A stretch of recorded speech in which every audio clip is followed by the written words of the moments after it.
clarifying questions if something someone says doesn't seem to make sense or anything like that. Okay, we good? Yeah. Okay. Good on my end. Let's begin.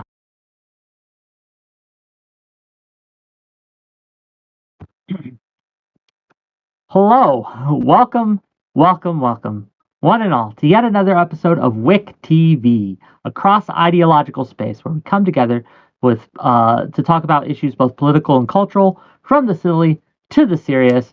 And gang, we have a show for you today.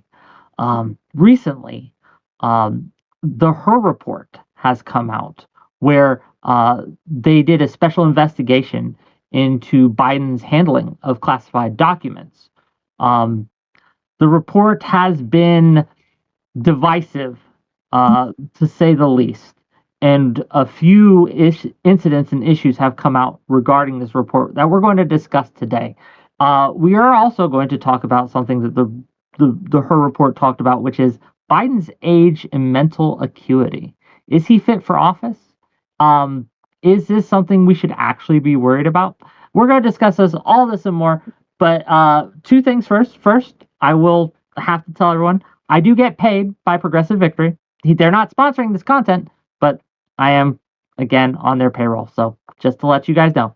And the second thing, right, is I'm going to give the mic over to these lovely gentlemen to introduce themselves and give some opening thoughts. And we're going to start with no stranger to the show, Lactoid. Go ahead, please. Yeah, I'm Lactoid. You could find me at Lactoid TV on Twitch, Twitter, and YouTube.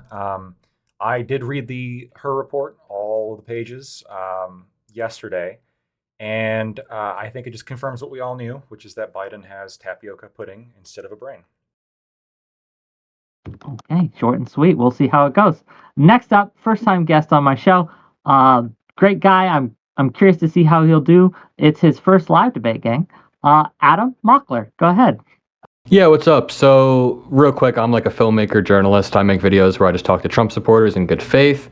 I read the Her Report as well, and I don't have a legal degree or background, but for my takeaway, I think the report was crafted in a very misleading way that allowed the media to capitalize on these key phrases and these headlines about Biden's age without actually engaging with the fact that Biden committed no crimes at all, which the report says in a million different ways, 100 times. There was insufficient evidence. Biden didn't know the documents were classified. There was evidence of intent to return, lack of evidence of willful retention. We can go through the million times the document says this in all these ways, but it doesn't seem like the media reported it fairly, because I also have screen caps of headlines that just take the word willfully and make it seem like he willfully showed people documents. And then as far as Biden's age goes, I mean, there's a lot of ways we can approach this. I don't know how you can argue that Biden is unfit for office. He obviously does not have dementia. I don't know how you can argue that. We can even draw parallels between him and Trump. I hate to do the whataboutism thing, but that's who he's running against. So we have a lot to dig in on both topics. Yeah. We will dig in indeed. Thanks for being here. I'm eager to see what you bring to the table, and we'll go to the next guest. Again, someone who's been on my show a few times, and his dogs are lovely. Tyler, please. Hey, Tyler, average debate enjoyer, if anyone's interested in my YouTube channel. I am not a huge Biden hater on economics, on border issues, on things like that, but on corruption, he is pretty bad. The Hunter Biden stuff and this are two things that I've looked a lot into in terms of Biden's corruption, and it's not good. I don't think anybody that's just a political observer that doesn't already side with the team likes it very much, and I think the polling data kind of bears that out. His age is almost as big of a factor as Trump's felonies in polling right now. Just as many people are concerned with Biden's age as Trump's felonies. So I think it's a pretty big deal. I think the general public has spoken that his age is definitely a concern, even the majority of his party. And I don't want to bash on the guy because I think he's had a really good 2023, but on this particular subject, man, I just think Biden's taking a big L, and he doesn't. If he were my grandpa, I'd take the car keys from him. Okay. Well, thank you for being here. We'll see how it goes. Last but not least, someone who is a first-time guest on my show. I'm eager to see how he'll do. Hutch, please. What's up? Thanks for having me on. I'm enjoying watching what you're doing in the space, and it feels like there was a bit of like a hole when it comes to political debate on social media, and you've been sort of plugging that in. So that's been nice to see. I got into internet stuff doing video game stuff in 2009, but I have been interested in politics for my entire adult life. I became an adult right when September 11th happened, and it just sparked a curiosity in me. And I approached politics from a left wing perspective. When it comes to this report, if I'm being very concise about it, no ifs, ands, or buts. The report very clearly exonerated Biden. It provided a lot of fodder for the discussion around his mental acuity, and we can get into that, but he was not very ambiguous in his summary, and he even took the step of contrasting how Biden engaged with the special counsel investigation with how Trump did, and I don't know how we can get into a debate about like whether or not this report exonerates him, because it clearly does. So yeah. Okay, well, those are the stakes here, gang. Those are the positions, and we will open it up. And I guess I'll start by asking Lactoid directly, because Lactoid, you are a lawyer, correct? Yes, and I read the entire her report. Sure. So, in your opinion, does this report exonerate Biden? Why or why not? So the report essentially states that Biden broke the law, but that there's reasons why he shouldn't be held.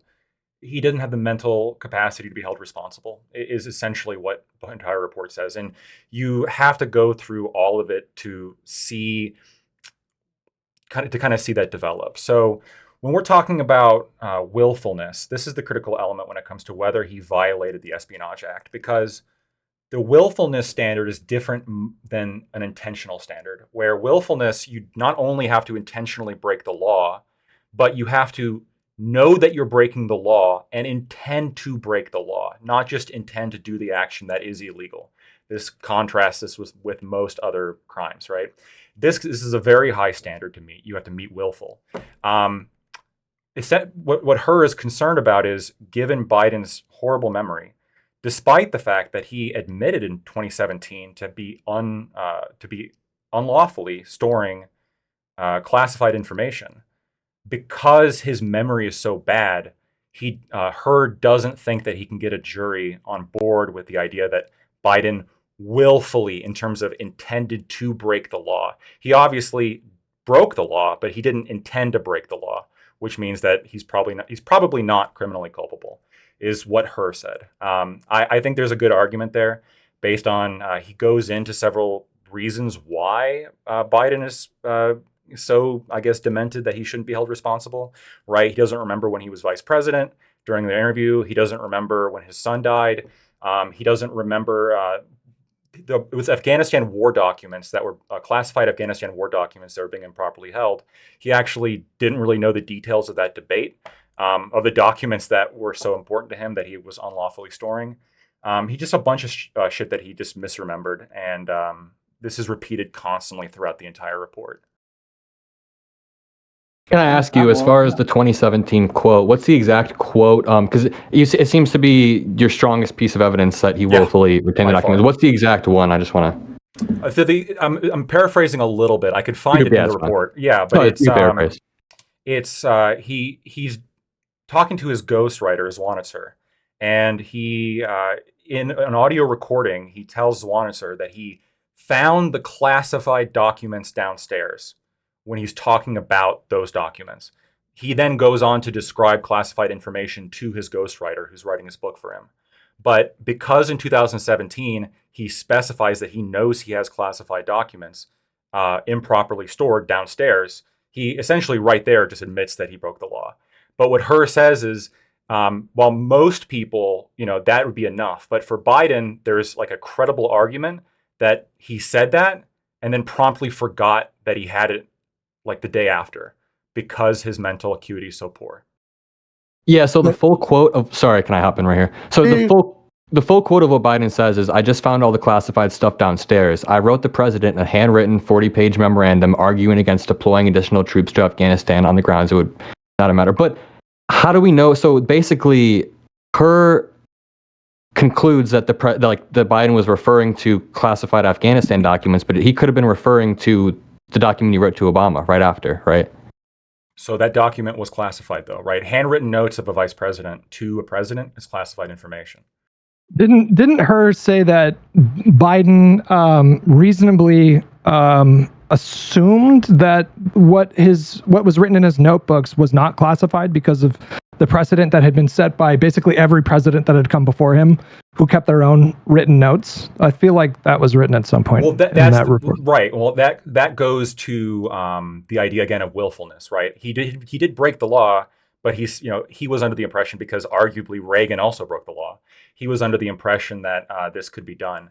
Now, the interesting thing is, so that doesn't have to do anything with his age, though. That has nothing to do with his age, right? that specific point doesn't, because he argued that this was his personal property. He didn't think he had to give it up. But this doesn't apply to the other thing that Herr was talking about for a significantly larger portion of the report, which is Biden's shitty memory. And it also doesn't apply to the documents labeled classified on top of the document that Biden was improperly storing. Can I ask something before we move forward here? 'Cause I had a little bit of a different understanding of the willfulness argument. What I was told was that there were documents that Biden had possession of from when he was a senator and didn't actually have the authority to remove documents from where they were being stored. He could go and view them, but he couldn't take them. And some of those documents he took while he was a senator had also more handwritten notes right on the document. The identified documents. Sorry. Well, yeah, let's let Hutch. Well, they addressed that, and they said that there are all kinds of innocent explanations that they couldn't refute in court, and in that particular case, it was more than reasonable to think that that his aides could have packed those boxes up and put it in the. Or you're talking about the Penn State building? I don't remember exactly which one it was. I'm sorry, I'd have to scan through my. I think that's what you're referring to, and I think the special, correct me if I'm wrong, but I think the special counsel even said that the evidence suggests that his aides had packaged those up and then put it in that spot. The Penn State documents is a weaker claim for sure, and there's a real argument there that was just a mistake, and that Biden didn't. They couldn't definitively show that Biden knew about that. So that also doesn't have to do with dementia. The Penn State stuff, right? But I'm talking about the shit in his Delaware house. That's worse. That's bad. The way that you categorize, you said that the great bulk of the evidence shows that they're not going to prosecute Biden because they think he has dementia, but there's all kinds of for various claims that are in that report. There's all kinds of reasons why they chose not to prosecute that they laid out that have nothing to do with his poor memory. So there are other things said, but based on my reading of the report. Again, read the whole thing, and it does repeatedly talk about. I mean, I literally have it listed down in page numbers of consistently talking about his poor memory. There's one part where it is labeled as a critical reason why Herr is not recommending bringing charges, because again, one of the essential elements here of these charges is whether or not he intended to break the law. Not just if he intended to do the action that broke the law, whether or not he knew it was illegal and then did it anyway. Right? That's the question. In order for it to be a crime, he would have to knowingly take and store classified information, correct? Because you keep saying he broke the law, but in order for it to be an instance of him breaking the law, the state or the prosecutor would have to demonstrate that he knew that that the documents that he had in his possession or the notebooks, he knew that was classified. No. If there's no criminal intent, the crime didn't happen, right? It's even harder. In order for them to prove, and this is why Herr is not recommending charges, it's actually even a higher standard. Not only would he have to prove to a jury that Biden knew he was keeping classified information, but that he would also have to prove that Biden knew for a fact that keeping that information was illegal and that he did it anyway. That's the part that he's not sure he can prove, which I think is a fair point, right? But in terms of, did Biden know he had classified information? Of course he did. In 2017, we have an audio recording of him telling Zwanitzer that he had classified documents in his house. So, anyways, you go ahead, Adam.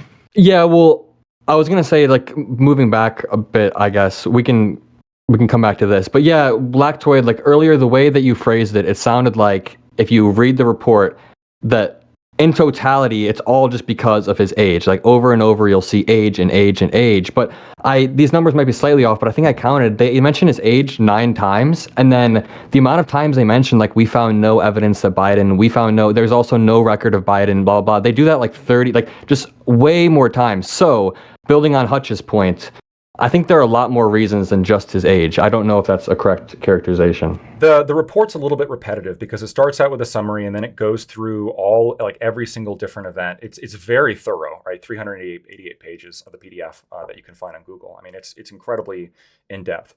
But on the non-repetitive stuff, in terms of explaining the different charges, it's continuously brought up, right? And his specifically his mental acuity.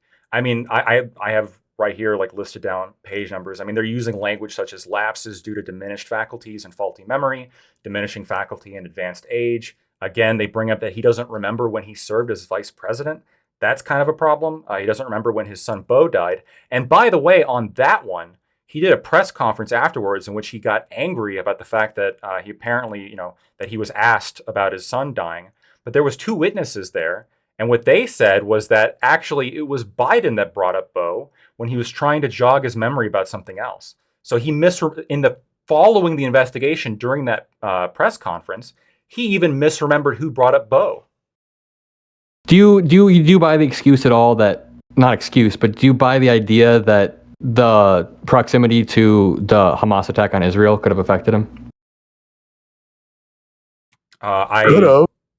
I guess I can't completely refute that. I mean, I don't.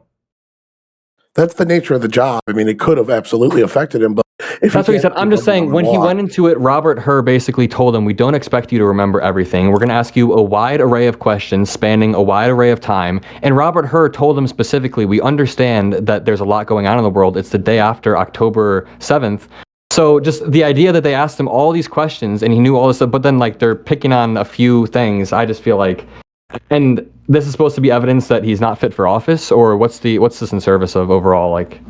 Well, like I said in my intro, I think the evidence shows that we have a president who has tapioca pudding for brains. I mean, you have a guy here who can't remember when he served vice president. That's a serious office, and you should remember that. And now he's the president. And can you imagine being in already a high stress situation with the violence escalating in Israel at the time, which was a very significant event to have to navigate as a president?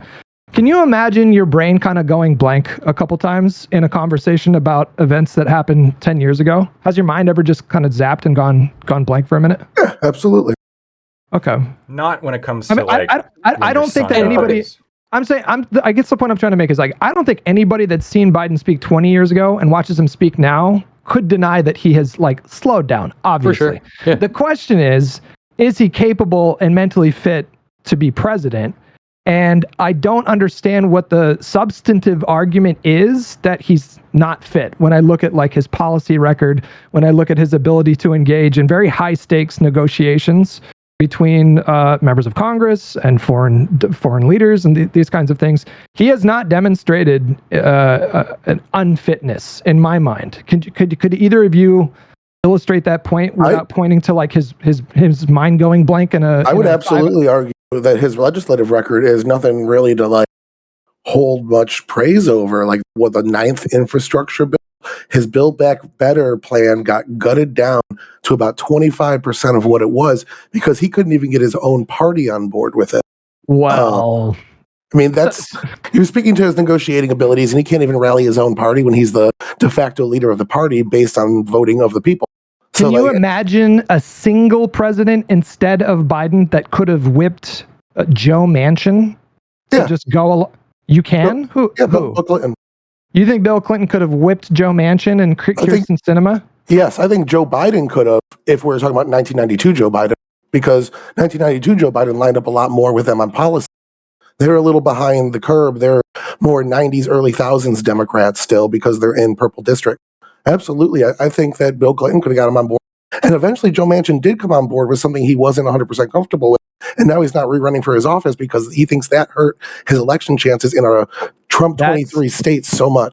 That speaks to Biden's abilities to negotiate. I think some people have this idea in politics that if you have a seat in Congress, that automatically equals a potential yes vote on every single legislation that's passed. That is just simply not how Congress works. Otherwise, Trump would have repealed and replaced Obamacare in the first 2 months of his presidency. He obviously failed to do that. Sometimes the answer is no. And it's worth pointing out as well that Biden had a 50-50 Senate, and how many seats did he have in the majority for like an 8-seat majority in the House? His margins were so thin, contrasted with Trump, who had like a 45-seat majority in the House and like a 7-seat majority in the Senate.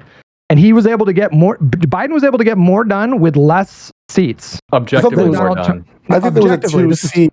I think it was only a 2-seat majority in the Senate when the Obamacare repeal. But I think that speaks to Trump's abilities to negotiate. He was terrible at rallying his party together. Absolutely. And I would say Biden was pretty terrible as well if he can't get two moderates on board with his policy, his signature policy. I do have a question for Lactoid and for Tyler here, right? Because I think that Hutch brought this up, and I don't know if either of you engaged with it. Maybe, I mean, is there an instance during the Biden presidency that you think, or you suspect that his age made it so that he could not perform his duties? Can you point to an instance where you think that occurred? So I guess I can build on what I was going to say in response to the prior question. So I'm sort of this philosophy that you can have a president who's pretty diminished, and their handlers, their administration, all the organization around them can more or less carry on their duties. The president is a little bit more, represents more of a policy platform as opposed to a person. I've always thought this is actually one of the best defenses of Trump, where he's an asshole, but if you like his policy, I think Ben Shapiro's argued this, a couple other people have argued this. So I can't, other than just embarrassing himself in front of other people, I don't know for sure if there's anything specifically that he was unable to get done because of his faulty memory. But I also think that I would have no way of knowing, because I'm not able to sit in and see all the shit that Biden does, especially the confidential shit. Well, unless I search his garage and I find all the confidential shit. Have people close to him said that his faculties, because I'm pretty sure after all this happened, people close to him all said that he's fine. So, I mean, if you're not close to him, we can rely on the people around him because they are close to him, and none of them have said. We absolutely cannot rely on the people around him. So hold on. Let me answer Wick's question, because it was to both of us. In the past, we had JFK. Nobody knew JFK was on all sorts of drugs. He had an opiate addiction until like 20 years after he died. We had FDR. When FDR's previous vice president, who got removed, I can't remember his name, was removed, and they brought in, who was it? Oh, shit, I had this in my head. Well, they brought in FDR's second vice president. He said he had a conversation with him, and the guy was basically dead. But they pretended he wasn't, lied to the public so they'd win one more election. Like John Fetterman's a more recent example. His entire staff and family lied about his condition for weeks, like for several weeks, like a week after the primary. And then we found out he had a stroke, and they were lying about his recovery process the whole time. We cannot trust the people around him, and history has bared that. Even Reagan had a stroke in office. We've had multiple instances where presidents were unable to perform the job, and their administration stepped up and did it. So I would say no, Wick, there hasn't been an instant, because the administration is able to run without him. It's a well-oiled machine. What about Kevin McCarthy? Would you trust what he had to say? I mean, it's not like Biden only interacts with people that he's like really close with. He interacts with a bunch of people, and we haven't. Yeah, so I want to actually stick to that. What would you trust Kevin McCarthy? To a degree, I mean, I'm not really a Republican. I trust them as far as I can throw them all, but I also think they're all decent human beings.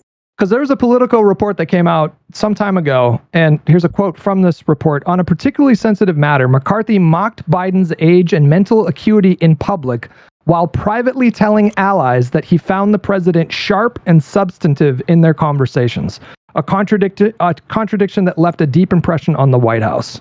So obviously the line of attack against Biden has been for the last 4 years since the campaign in 2019 to 2020, that he's this literal like demented guy who doesn't know where he is half the time.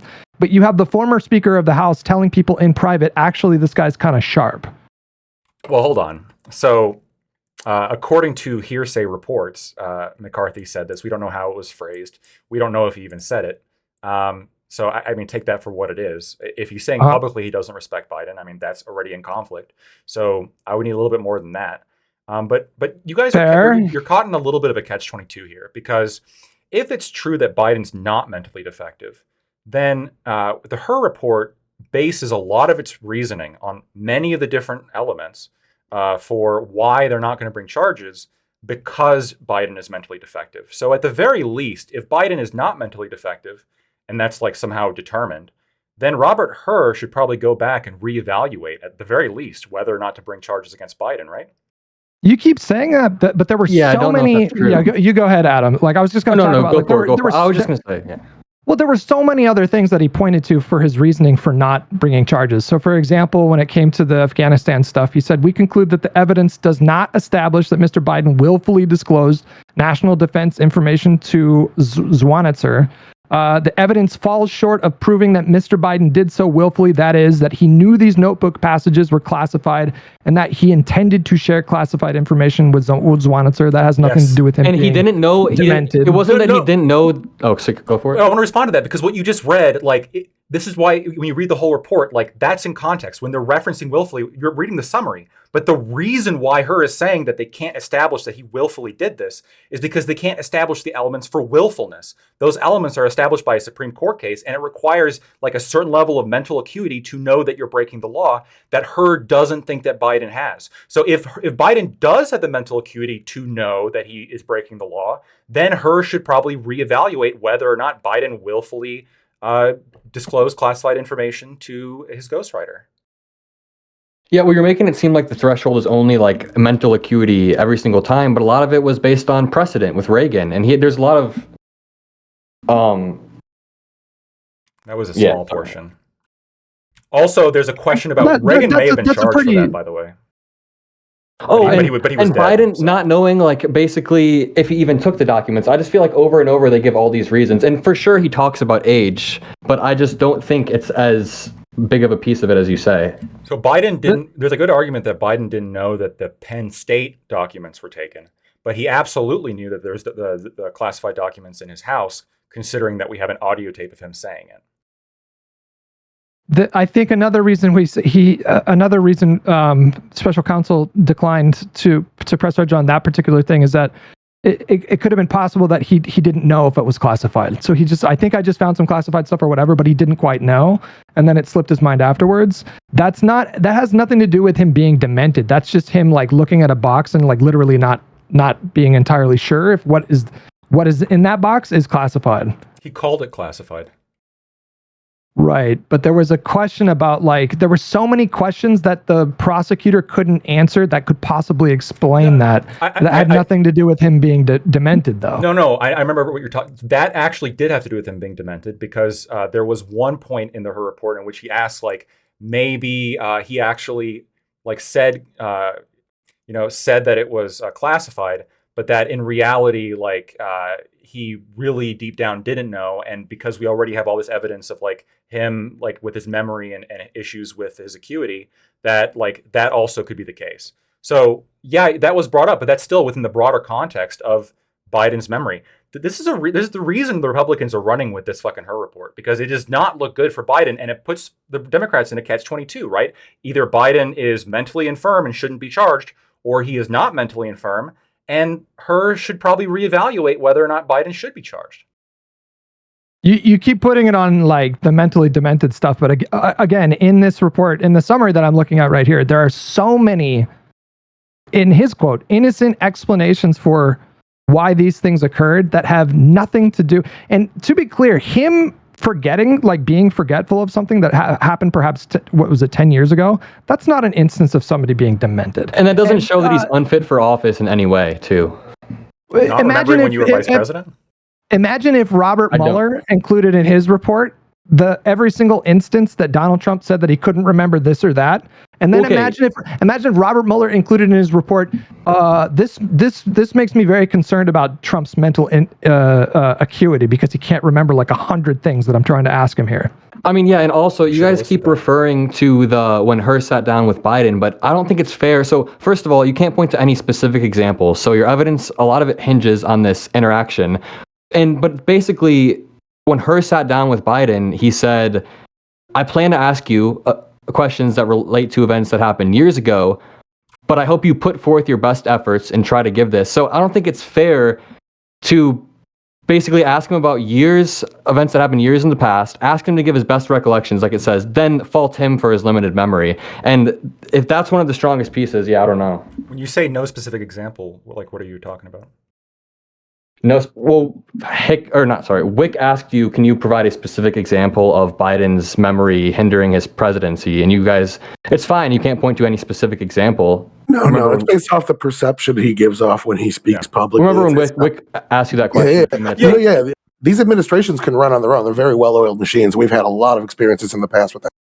Okay, but we also live in a time when everything gets leaked to the media, and Biden has been in the room with many Republican Congress people. If you guys are making the case that Donald Trump is demented, and I assume you mean literally, you think he's literally demented. Joe Biden. I'm not sure. Who did I say? Trump? You said, keep going. Maybe that's what you meant to say. Cognitive test, Hutch, right? Like you're mixing up world leader. Yeah, dude, Hutch is mixing up names. He's done for. Yeah, I'm fucked. Yeah, just discredit everything I'm saying during this debate. And honestly, I literally forgot what I was just about to say, so I'm not making the best case for myself. You messed up one thing in a multiple hour discussion, dude. It's over. What was I talking about? Why did you do that, Wick? Now you're making me look like fucking Biden here. My bad. I guess you were talking about If Joe Biden, if you really think he's truly demented. Okay, so I don't know if you guys have spent time around people that had dementia. My best friend growing up, his grandma had dementia. I was over at his house constantly. I've seen what serious dementia looks like. We're talking about like she would sometimes take a walk, forget where she was, get lost for like 5 hours. They had to drive around and find her. She would just come up and say the most bizarre things that just had no relevant context whatsoever. Have you guys seen Biden do that in any kind of like interview that he's given or any kind of press conference? You've seen him act literally demented? Yeah. Which one? Maybe not seriously demented, but demented. Not to the, okay. So what you're talking about is like kind of an extreme degree toward the end of dementia, where somebody's pretty close to death, where they're like laying in bed screaming out family members' names or dead, things like. There's different stages of it. My mom lives with somebody that's currently experiencing dementia, and it's a slow process in the beginning, especially. And when you're being medicated for it, it can be slowed down. It doesn't always result in these extreme things. Joe Biden's saying he had conversations now, I think 10 different times with people who are dead. Like some of them have been dead for decades. Guys, do you seriously think that he thought he was having a conversation with a dead person, or do you think he mixed up the names? He probably mixed up the names, maybe, but I don't know. You don't know that. You don't know that because there's something in the her report where with General Carl Eikenberry, he talks about how he fought with Eikenberry and he disagreed with him over the Afghanistan argument he had with Obama, but the reality was actually the opposite. So he was just completely misremembering the series of events that happened there. Yeah, now it's hard to tell because Joe Biden has a long history of both plagiarism and lying. So it's very hard to tell when he's trying to actually tell the truth. That being said, I got all this polling pulled up here because that's kind of the angle I wanted to go with. It's very reasonable to assume Biden's age is a factor because 69% of Democrats, 77% of people overall, 89% of Republicans say that age is a bigger factor for Biden than Trump. And if you look in this polling, most of those Democrats give Biden a good job of what he's done so far. The reasons: he's old, outdated, elderly, slow, confused, and bumbling are the top 6 reasons why people say he acts. It's the Roomba. That's the Joe Roganification of like discourse around this topic. The polling doesn't convince. Sorry, keep going. Well, no, I was just going to say, there's no question that the public has concerns about his mental health. That's not. I don't think you can point to polling and then say this is evidence of actual dementia. And the point that I was going with before was, if Joe Biden has been personally engaging in high-level negotiations with Republican members of Congress, how come it's never come out that he's acted demented in these meetings? The Republicans argue that he does come across as demented. I've heard people say that he does. Who? I've heard people say that he was misspeaking in private meetings, but they have a much tighter White House than Trump. The Trump White House was unparalleled to the Obama White House, to the Clinton White House, to the Bush White House, and how many leaks we I don't think people realize that haven't watched politics for a while. The leaks we got out of the Trump administration were an unprecedented high amount compared So to how is every other. incompetent Biden, like I know you guys are going to say it's just his admin, but I mean, doesn't that go to show him keeping such a tighter, I mean, his admin is just that much more competent. They are. His administration has to be better. They're basically running the presidency for him. Doesn't that speak to mental acuity? Not for To him. pick people. Yeah, Not for him. So No, his Clay, party. maybe. His party. Him- Like maybe his party's him- better run. Maybe I don't know. him Ron Clay personally did a great having, job. you don't think him having personal good judgment when it comes to like staffing his cabinet speaks to mental acuity? I don't know No, how a lot of much. those people or Obama carryovers. Most of I think it was like 60% of his staff were Obama carryovers. And now we do have a really high rate of people quitting working for Kamala Harris because apparently she's really awful to work for. But a lot of Joe Biden's people were former Obama people they just brought over again. Okay. So- I mean, Can I just want to say real quick, so when it comes to dementia, I feel like Donald Trump has been saying Joe Biden has had dementia for like 4 years now, and that's something that progresses over time. So at some point, it's going to get worse. And I think beyond polling, beyond HERS reports, beyond all of this, the best piece of evidence that we can use, and I don't know if this is allowed, Wick, but just like a video of Biden. Can I play this video?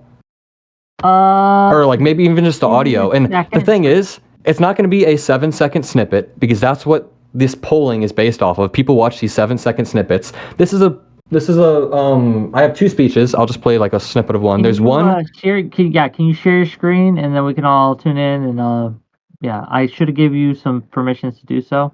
Yeah, cool. So there's yeah, one speech from a month ago, but this speech is from 3 months ago. Is that fair? Like it's 3 months ago. How long of a clip this is? It'll be less than a minute. Or I just want to sure. play that. So this is from 3 months ago, which Mhm. I think is fair enough to say like that's recent enough.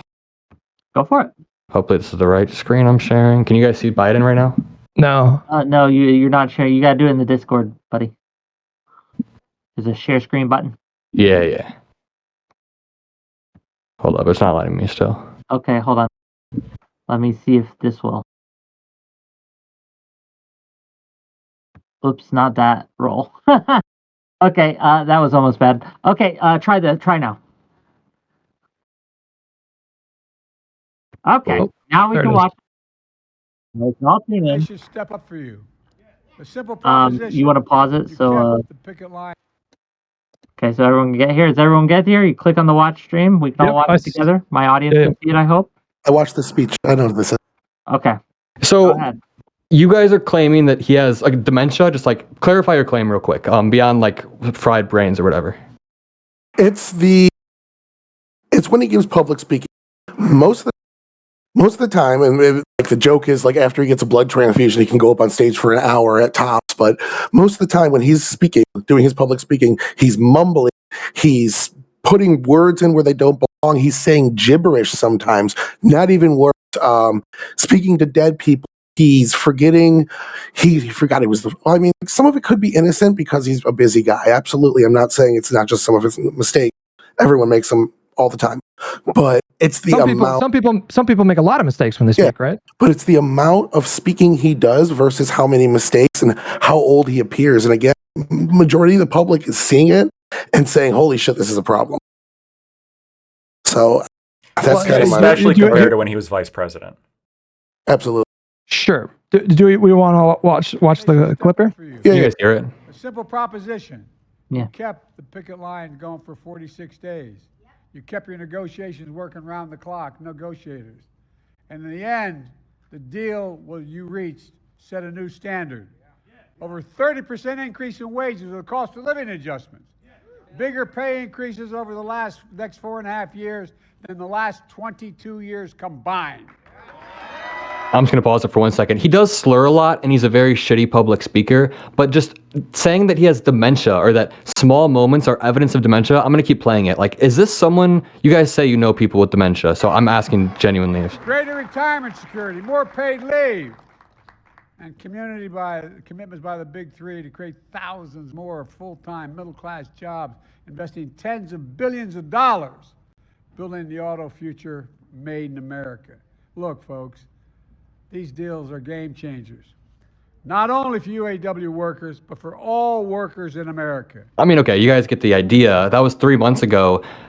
There Are is we done no with the clip, shot. by the way? Sorry, what's up? Are we done with the clip? So I can. Yeah, I'll stop sharing. Is that someone with dementia? Like, honestly, I'm genuinely asking. I'm gonna go with early parts of dementia. Yes. There is no shot. No somebody would be- way. I see There's somebody no that I shot. know has dementia almost every day, and And they if are you put them- much more if- coherent than that. And if you put them in front of a teleprompter, you think they would be able to like do that kind of a speech On a daily Like, no- basis as the president of the United States? And like you guys have been saying he has dementia for 4 years. So There's a couple- imagine 4 years from now. I haven't. Okay, let me respond. Sorry, not you guys, sorry. I think I'll say it. So a couple things. First of all, as anyone who has ever taken care of someone with dementia will know, there are good moments and bad moments. This is typical where, yes, you can show a small clip of somebody going up on stage and speaking coherently. That doesn't necessarily mean that they're not having a mental decline. You can also, pulling like, a brain fart once isn't going to be enough either. But it's looking for a consistent pattern of symptoms, right? A consistent display. And I think that everyone's recognizing that, at least from his public appearances. And but more importantly, in the Her report, it's also recognized, right? And all of this is contrasted to when he was vice president. If you watch the original vice president debates, Biden is incredibly sharp, and he's not displaying any he of the was shit way that he's- better. Yeah, Oh, way like better. 2008? Yeah, of Yeah, course. like, oh my God. I mean, he was killing it. None of this mumbling, none of this shit. He was absolutely very clear. But the Her report specifies that when they reviewed the recordings, the Zwanitzer recordings, like I'm going to quote right here, quote, Mr. Biden's recorded conversations with Zwanitzer from 2017 are often painfully slow, with Mr. Biden struggling to remember events and straining at times to read and relay his own notebook entries. In his interview with our office, Mr. Biden's memory was worse. He did not remember when he was vice president. And he didn't remember on the second day of the interview, not even the same day, the second day of the interview, he couldn't recall when his term of vice president began. He didn't remember when his son died. So are you claiming that the dementia began in 2017? There's not like a hard, with dementia or any kind of like degenerative disease, there's not going to be like a hard start point. It's just going to be like you see a progression of symptoms over time. And For sure. you compare someone to where they are now. Like if you look back at Biden's vice president debate and you compare that to like how he operates now, I think it's clear that there's such a significant decline that I do think he probably has some mild to moderate dementia. I mean, okay, obviously if we compare him to 15 years ago, he's slowed down. That's not the argument. But I just don't buy this idea that his dementia started in 2017. Not you guys, but like Donald Trump started calling him Dementia Joe in 2019. You can find clips of him in 2018 putting his foot in his mouth, messing up. And it's like throughout all these years, the dementia just progressing so slowly that he's still able to give these. And you guys said, oh, you can pull short like portions of speeches and good moments and bad moments. This is a 20-minute speech, and he gave another one like a few days later. I mean, he regularly does these speeches during his packed schedules, and bad moments aren't just a slip of the tongue with dementia people. Correct me if I'm wrong, but I think with dementia people, bad moments tend to be a little bit more, I don't know, prolonged, or, I mean, like, what does a bad moment look like to you? Because Have we seen any events canceled? Because that would be strong. If they had to cancel like 4 events in the last month because he was having a bad day, then I would be suspicious. Have any events been canceled? You can't predict a bad day. Biden doesn't have many events.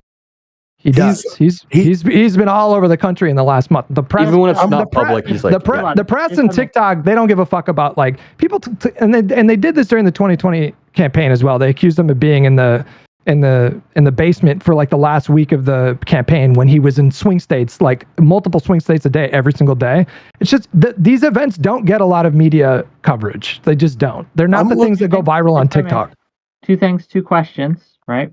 The first question to Hutch and to Adam are, because I genuinely don't know, and I don't know if my audience knows.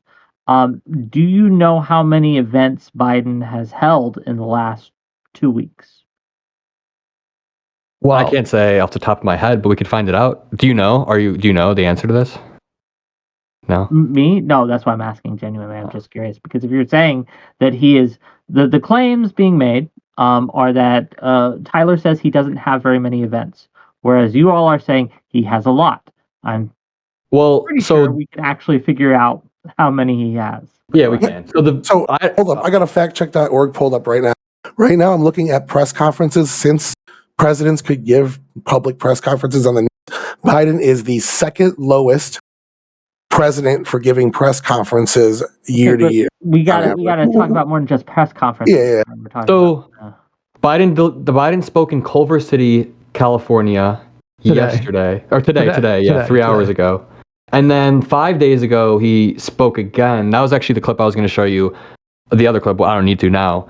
But yeah, I mean, even the clip from 5 days ago when he's talking about Navalny. I mean, yeah, he's low energy, but that does not equal dementia. And I just don't buy this idea. I mean, Lactoid said, like, they have good days and bad days, or good moments and bad moments. I just feel like the bad moments would be way more amplified with dementia. It's not just like a slip of the tongue. Sorry to go back to that. I see them all over. Like of course you can Google this shit. I mean, you can find speeches where he's fumbling shit. He's referring to people by the wrong names. He's misremembering events. But then her report saying he's misremembering events. And by the way, something that he is skipping out on is his cognitive test. Why aren't they going to go forward with his cognitive test? What is this? Second question, actually. Yeah. So presidents go through a cognitive test. Reported, yeah, just to fact check, right? It has been reported, right, that in his physical that he's going to, they are going to omit the cognitive test portion. What is your response to that? Do you think he should take the cognitive test? And this is to Adam and to Hunt. What is it? What are these reports? Well, I think if the norm is that he's supposed to take the cognitive test, he probably should. But I don't think this is some silver bullet that he has dementia or that he's unfit for office. Have him take the cognitive test. Where are you guys seeing this, by the way? I didn't really like read into this much, but yeah, I do think he should take it, but I don't think that is a. I mean, I'm posting again.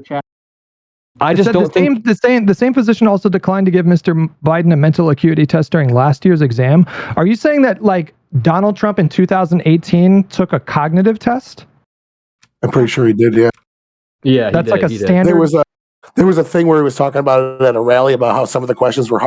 They'll tell you remember these three numbers, and they'll go into a conversation about something else. And it was a whole man woman TV, but that was the last year, and he was just like, "Fine, I'll take a cognitive test." I'm asking you if a cognitive test is like a regular part of like the presidential physicals. Yeah, I don't know if they do it yearly. I don't know. Let me see. What I'm reading is that the doctor is declining the cognitive test because they don't think it's necessary. So if the doctor doesn't think it's necessary. You're right. His doctor doesn't think it's necessary. Well, I mean, do you think the doctor's just like skirting norms? Yeah, I will. Again, we cannot trust the people around him. We have a lot of precedent over the last 100 years of the administration, the people that work for the president's office, all lying on their behalf for like 6 different administrations, Republican and Democrat. If I guarantee you, if we had the internet back during JFK time, the same conversation would be going on if we knew what he was up to. If we're going to start disqualifying people for perceived partisan purposes, why would we not have a conversation about Robert Hur himself, who was a Trump appointee, who saw what the Republican media did to the special counsel Weiss during that investigation with Hunter Biden? They savaged him for not going after Hunter Biden more aggressively. If you're a Republican in this space and you do anything that's a perceived act of disloyalty to Trump, you are literally risking your political career. So could it not stand to reason that Hur included in this report red meat to sort of push the media narrative that Joe Biden is literally demented? Is that not possible? Well, then why? Let them respond just real quick. Some housekeeping things. I see your super chats. We're going to get to the super chats at the top of the hour, and so keep them coming. And we'll do that at 7:00, and then we'll continue with the debate. But good questions. Keep them coming. Hur was not a Trump appointee for the position that he was in for special counsel. Hur was a Trump appointee to become a state attorney, and he resigned from office, which is normal when Biden took office. Hur was appointed by Merrick Garland to oversee this investigation, so he was a Merrick Garland appointee, not a Trump appointee. Now, if he was this corrupt and this partisan, why didn't it come out when the appointment happened, like someone like Jack Smith? Where as soon as Jack Smith was appointed, we found out that he was the key player in Obama's IRS scandal where they were targeting Republican groups through the IRS. We found that out like a week. Yeah, they weren't just targeting conservative groups. They went after progressive groups as well. Yeah, you're right. But they were mainly targeting conservative groups, groups that went against the Democratic Party establishment as a whole. So they were doing political favors for their own party. Jack Smith was the head. We Jack never Smith heard a also single thing about her. he prosecuted a former Democratic what's the guy's name? John Edwards. Didn't he try to prosecute John Edwards as So well? I'm just saying, like, we never heard any of that about her when he took office. The corruption allegations about her only came out after the report did. So No, people are like There's kind no of grasping corruption straws. allegations against her. It's not that he's corrupt. I'm not He's necessarily alleging. I'm not necessarily alleging that he's like All this right, thoroughly sorry. corrupt guy. No, bad word. No, you're good. What I'm saying is, you've seen what like the Republican media did to Weiss, right? The special counsel that was going after Hunter Biden. They thought that he didn't go after him aggressively enough, and they savaged him in the media. Surely Hur must have seen that. So I'm not necessarily saying that like I know 100% that this happened, but if we're going to start trying to disqualify people, like you say you want to disqualify the doctor because he doesn't think a cognitive test is necessary. We don't know anything about this doctor. I don't know why we just would automatically like disqualify him for saying that.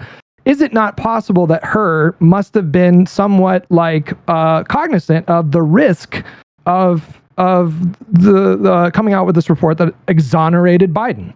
Well, a lot of Republicans are pissed off at him for this. A lot of Republicans wanted Biden charged, and they said it doesn't matter what you think is mental acuity or what you think a jury would say if they looked at him. We want him charged. So yeah, a lot of Republicans are pissed and think they went too late on him. I personally think how much more pissed would they be if he didn't make these comments about his memory? Yeah, I think what Hur did is actually hurt Biden more in the long run politically, with more of a political and less of a legal argument. But that being said, like Republicans are pissed. I'm listening to Comer right now. He's pissed about that. Mm-hmm. So they wanted Biden charged. There's also a break in the partisanship, right? Merrick Garland was the one who appointed her to do this. Right. Merrick Garland's a Biden appointee. And then Merrick Garland is also on this quest to be so incredibly nonpartisan that he ended up just saying, he said before the report, we're going to publish as much of this as possible. And I almost think Hur took advantage of that a little bit and said, like, how much can I put in here? If Garland is so nonpartisan, he'll just, yeah. He also told her we will make the report available in full. So uncensored. Hur knew that everything that he said was going to be in the public sphere. Garland could have rejected the report. He could have told him to rewrite certain parts of it before he accepted it and released it, though. And he didn't take advantage of either of those. How do you think it would look if that report? Garland rejected the report after all this time of being so nonpartisan and basically rejecting a report that says all these things about Biden's age? I mean, if it ever comes out of, I don't know. I just don't think that would have leaked day one. Yeah, for real. Like it didn't belong in there. Merrick Garland and the deep state censored Biden's age document, blah, blah, blah. Like that would have been the story, basically. He has the responsibility to do it regardless of how it looks in the media for the 1 week that it gets covered before everyone forgets about it. If he had a responsibility to make sure that stuff wasn't in the report, he should have stepped up and done it. But legally, he's bound to do it. I have a question for Lactoid and for Tyler here, right? Since we're talking about cognitive abilities and the cognitive test, as I understand it, you doubt his doctor's opinion that he doesn't need the cognitive test. But let's say he takes it with his doctor. If you don't believe his doctor when he says, "Oh, I don't think Biden needs to take this cognitive test," what would you believe it if his doctor said he took it and passed? Because I don't believe these things are public record, like the actual test. No, they aren't. We don't get to see them. I don't know. Again, because like, the reason I don't believe the doctor or somebody Biden hired is because of the same reason I wouldn't. So again, why, even if he took the cognitive test, my question is like, I would trust it more. I would trust it more because like it's not necessary. First of all, it feels like a cop out, and it's entirely discretionary. But if there's some kind of metric for passing this test, then like if Biden truly takes it and doesn't pass, then the doctor would have to be just like explicitly lying without any kind of plausible deniability about Biden's test score, which I think is harder to do than it is to just say like, well, based on my review, I think he's fine. No issue. But I think he's fine is contradicted by the Hur report. I just don't think. I think you don't even need to make the compelling case. The case has already been made compellingly that Joe Biden has obviously slowed down, even just from 8 years ago. There's interviews with him talking about Hillary Clinton. He barely mumbled at all. So I don't think anybody with the like basic observational faculties would deny that he has lost a step in his years. Thank you for that. The question is. There's no way anybody could deny that. The question is the man like literally demented? The question is the man unfit mentally to do the job? When I look at his performance, I don't see that. You guys are alleging a sort of like Weekend at Bernie's situation. I don't know how I can disprove a negative. It's a great comparison. Your case would be much stronger if there were actual, like, there was a demonstration of him like being incompetent in his job, and I just don't see that. Now, him misspeaking, I don't look at that and I think, oh, that's dementia. I think, well, you got a guy who's had a lifelong speech impediment, and now he's old, and so and the job is stressful. So people didn't hire him because he was a skilled orator like JFK or Obama. People hired him because they wanted a different approach with the COVID situation. That was like the number one issue that was top of mind. If Biden extended the path of a projected hurricane with a Sharpie pen, then I'd be like, there's something fucking going on with that guy that's concerning. If Joe Biden started getting in front of the cameras and started saying shit like magnets don't work if you get them wet, or windmills cause cancer, then I'd be like, there's something going on with Biden. We need to probably talk about like the 25th Amendment. But that was not Joe Biden saying that shit. We all know who did the stuff that I'm talking about here. Or that the F-35 is actually invisible.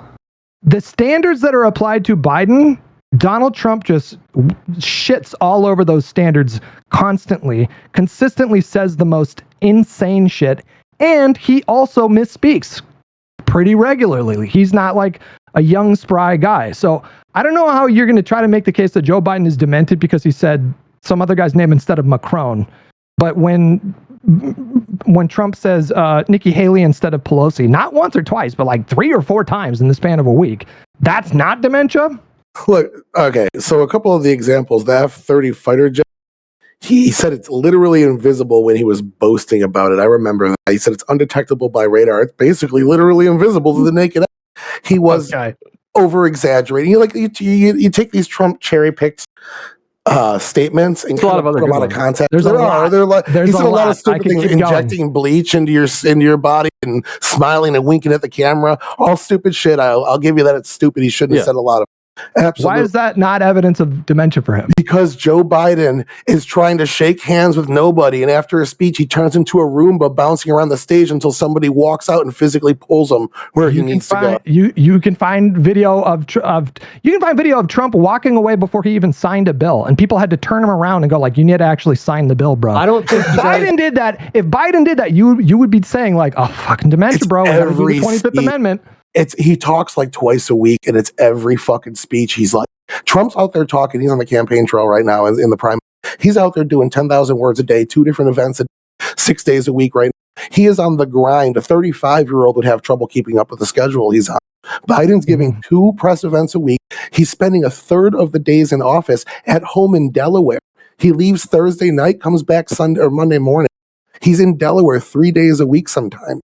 He was meaningfully engaged. Sorry, you go ahead, Adam. I just want to say I still haven't heard a convincing response to the videos I showed, and I'm not going to show another one, but there's another one from less than 24 hours ago where he's talking just fine, and I know that Lactoid said, oh, dementia patients have good moments and bad moments, but do you really recover that fast after your bad moment? Is it really just like a slip up like that, and then you're just fine for the rest of the 30 minutes? It could be good days and bad days, yeah.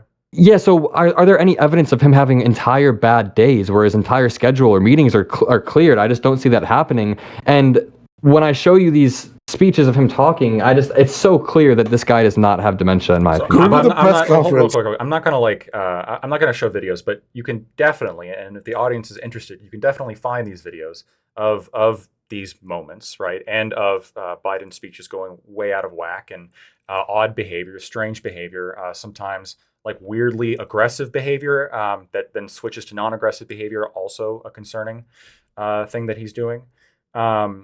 You can, all of this is public information. I think that what's happening is, unfortunately, like you're showing clips of videos where he does seem okay, not all that good, but okay, in order to refute the fact that there's plenty of times in which he's not okay. And I just personally don't find that convincing. I think you're going to have a hard time convincing the American public who sees Biden do this that they're not seeing what they're seeing with their own eyes. Because I'm they're not the only seeing one what with this they're seeing. opinion. They're not seeing what they're seeing. So not Lactoid. Tyler just gave an example. President Biden shook hands with someone in thin air. I'm on PolitiFact, which, did you use that as a source earlier? Is PolitiFact good? Yeah, I'll take it. President Biden was confused and shook hands with thin air is a raging red false. He was gesturing towards the audience, and a 7-second clip of him shaking hands with thin air is not what you see. So you're not seeing what you see. These little clips, and you debunked my fighter jet thing earlier, so like I get that both sides do this, but like I feel like if you look at these clips, there's a pattern of it. I can link this PolitiFact to you. There's a pattern of all of these clips. There's another one where he walks off in the middle of an interview on live TV, but then you look at the full like 30-second clip and he actually shakes hands and says, "Bye, thank you for having me. It was great." And then he walks off. But then the version of him just walking off got like 18 million views on Twitter. So of course these 18 million people are going to tell polls, yeah, this guy's walking off. Sorry, my dogs. Gesturing to the audience, I just watched the video again. I will reanimate exactly what Joe Biden did after his speech when he was gesturing to the audience. Role play here. Let's go.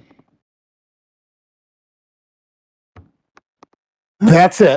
He put his hand out to shake somebody's hand, looked around confused, turned around and put his hands up like, where is this person I'm supposed to shake hands with? Knife hand. But if I may, it is the top of the hour, and I do want to. People paid me good money to ask you guys some questions and make some comments. So I'm gonna do that. We'll go through one at a time. And gang, if you like the content, please hit that like button, subscribe button, all that. Follow me if you're on Twitch or Kick. That'd be nice.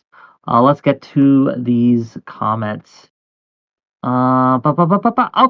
$5 from that guy says, to avoid this problem in the future, we need to have an age limit for how old someone can be to run for president, and I think that it should be 65. Thoughts on this? Pro-democracy. That's up to the voter. Meritocracy too. I mean, if you're the best person for the job, doesn't matter the age. 100%. I wouldn't have it be on age. I would have it be like you have a complex cognitive exam, and then if you pass it, then you're eligible to run for president. As long as your doctors are vetted as not being liars, basically. A nonpartisan body of doctors, yeah. That could be agreeable, but I like the idea that we should not allow like a 75-year-old who has potentially 40 years of legislating experience, that you're just leaving all that experience on the table at that point. That makes no sense to me. Yeah, I would not support age limits.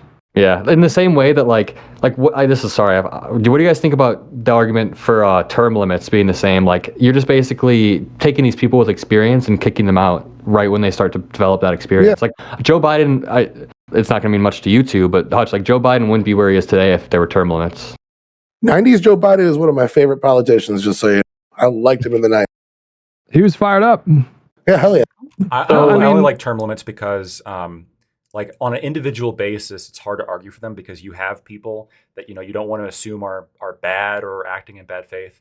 But I think on aggregate, if you allow the same politicians to be in office forever, you kind of run into like there's a reason why this is a common trend among all authoritarian countries, right? Putin doesn't get out of office for a reason. It's not because the country's a glorified democracy. It's because it's the exact opposite. Yeah, for sure. Tyler, can I ask you, who are you going to vote for? Like, what are you planning to do right now? Because you seem on the fence. Before we get too far into that, I do have some more money questions, right? So yeah. I will answer. Sorry, I got to make my money, gang. I gotta get some dollar bills, y'all. Do your thing. $5. Keep that question. It's a good one. We'll get to that. $5. Artemis Fowl. Tax schedule. Biden has been on vacation more than 40% of his presidency. It's easy to prop him up when he isn't doing anything half of the time. Thoughts on this one? What is the standard for in terms of like how much time presidents spend at their personal property? I mean, like it's one thing to point to like certain percentages. That's not really like the question. The question is like, how does that compare to other presidents? And as far as I understand, Donald Trump went golfing like a lot. I mean, I'm not even necessarily saying that that's a bad thing. Presidents have incredibly important jobs, and even if he is golfing, that's not necessarily true that he wouldn't be working in that spot. Or even if Biden is at home in Delaware, that doesn't mean that he's not on the phone or looking at. So, I mean, what's the standard? Do we know like what the standard amount of time presidents spend at their homes are? It's 1%. under what Biden does. So Biden is out of the norm. No, I'm just kidding. I don't know. But we could probably find that. What I'm Googling percentage? it right now. But So- any more thoughts on this before we move on? So I kind of brought it up as my point before, as that Biden just doesn't go on a lot of events. You see him a lot in Pennsylvania. You see him a lot in Delaware. Philadelphia is like his favorite city to go do things at because it's so close to his home. But I mean, I have no problem with it as long as the job's getting done. Same thing with Trump went golfing 307 days of his presidency. Now, golfing is a little bit different than going and spending 3 nights at your home. You're gone for a few hours, then you're sleeping at the White House. But yeah, I do have Wikipedia. This is a number of days on vacation, and this is the average days per year. Joe Biden is at the top of these things with 147. Joe Biden's at 147. Bush is at 127. Yeah, but George W. Trump is still at 92. Yep. So it is a fair question. So yeah. Definitely, but is it evidence of dementia? Like, I don't know. No, that's not evidence of dementia. But I mean, I don't think you can extrapolate dementia from just if you take vacations. But I do think that at the very least, it shows that Trump works more. I want to say dementia. There's a difference to prove for us. Dementia is just a hard bar for two non-medical people.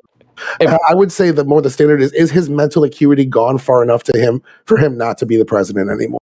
If Trump worked that much more but passed that much less legislation, is he really that much more? Trump passed a lot of legislation. I remember articles of people saying Trump's first 100 days were packed full of legislation. It might have been packed with policy, but for the first 100 days, the first thing they tried to do was repeal and replace Obamacare. That was drawn out over the course of a month a month or two. That failed. And then they did the tax cuts, which the Republicans had been clamoring to do for literal decades and had nothing to do with Trump.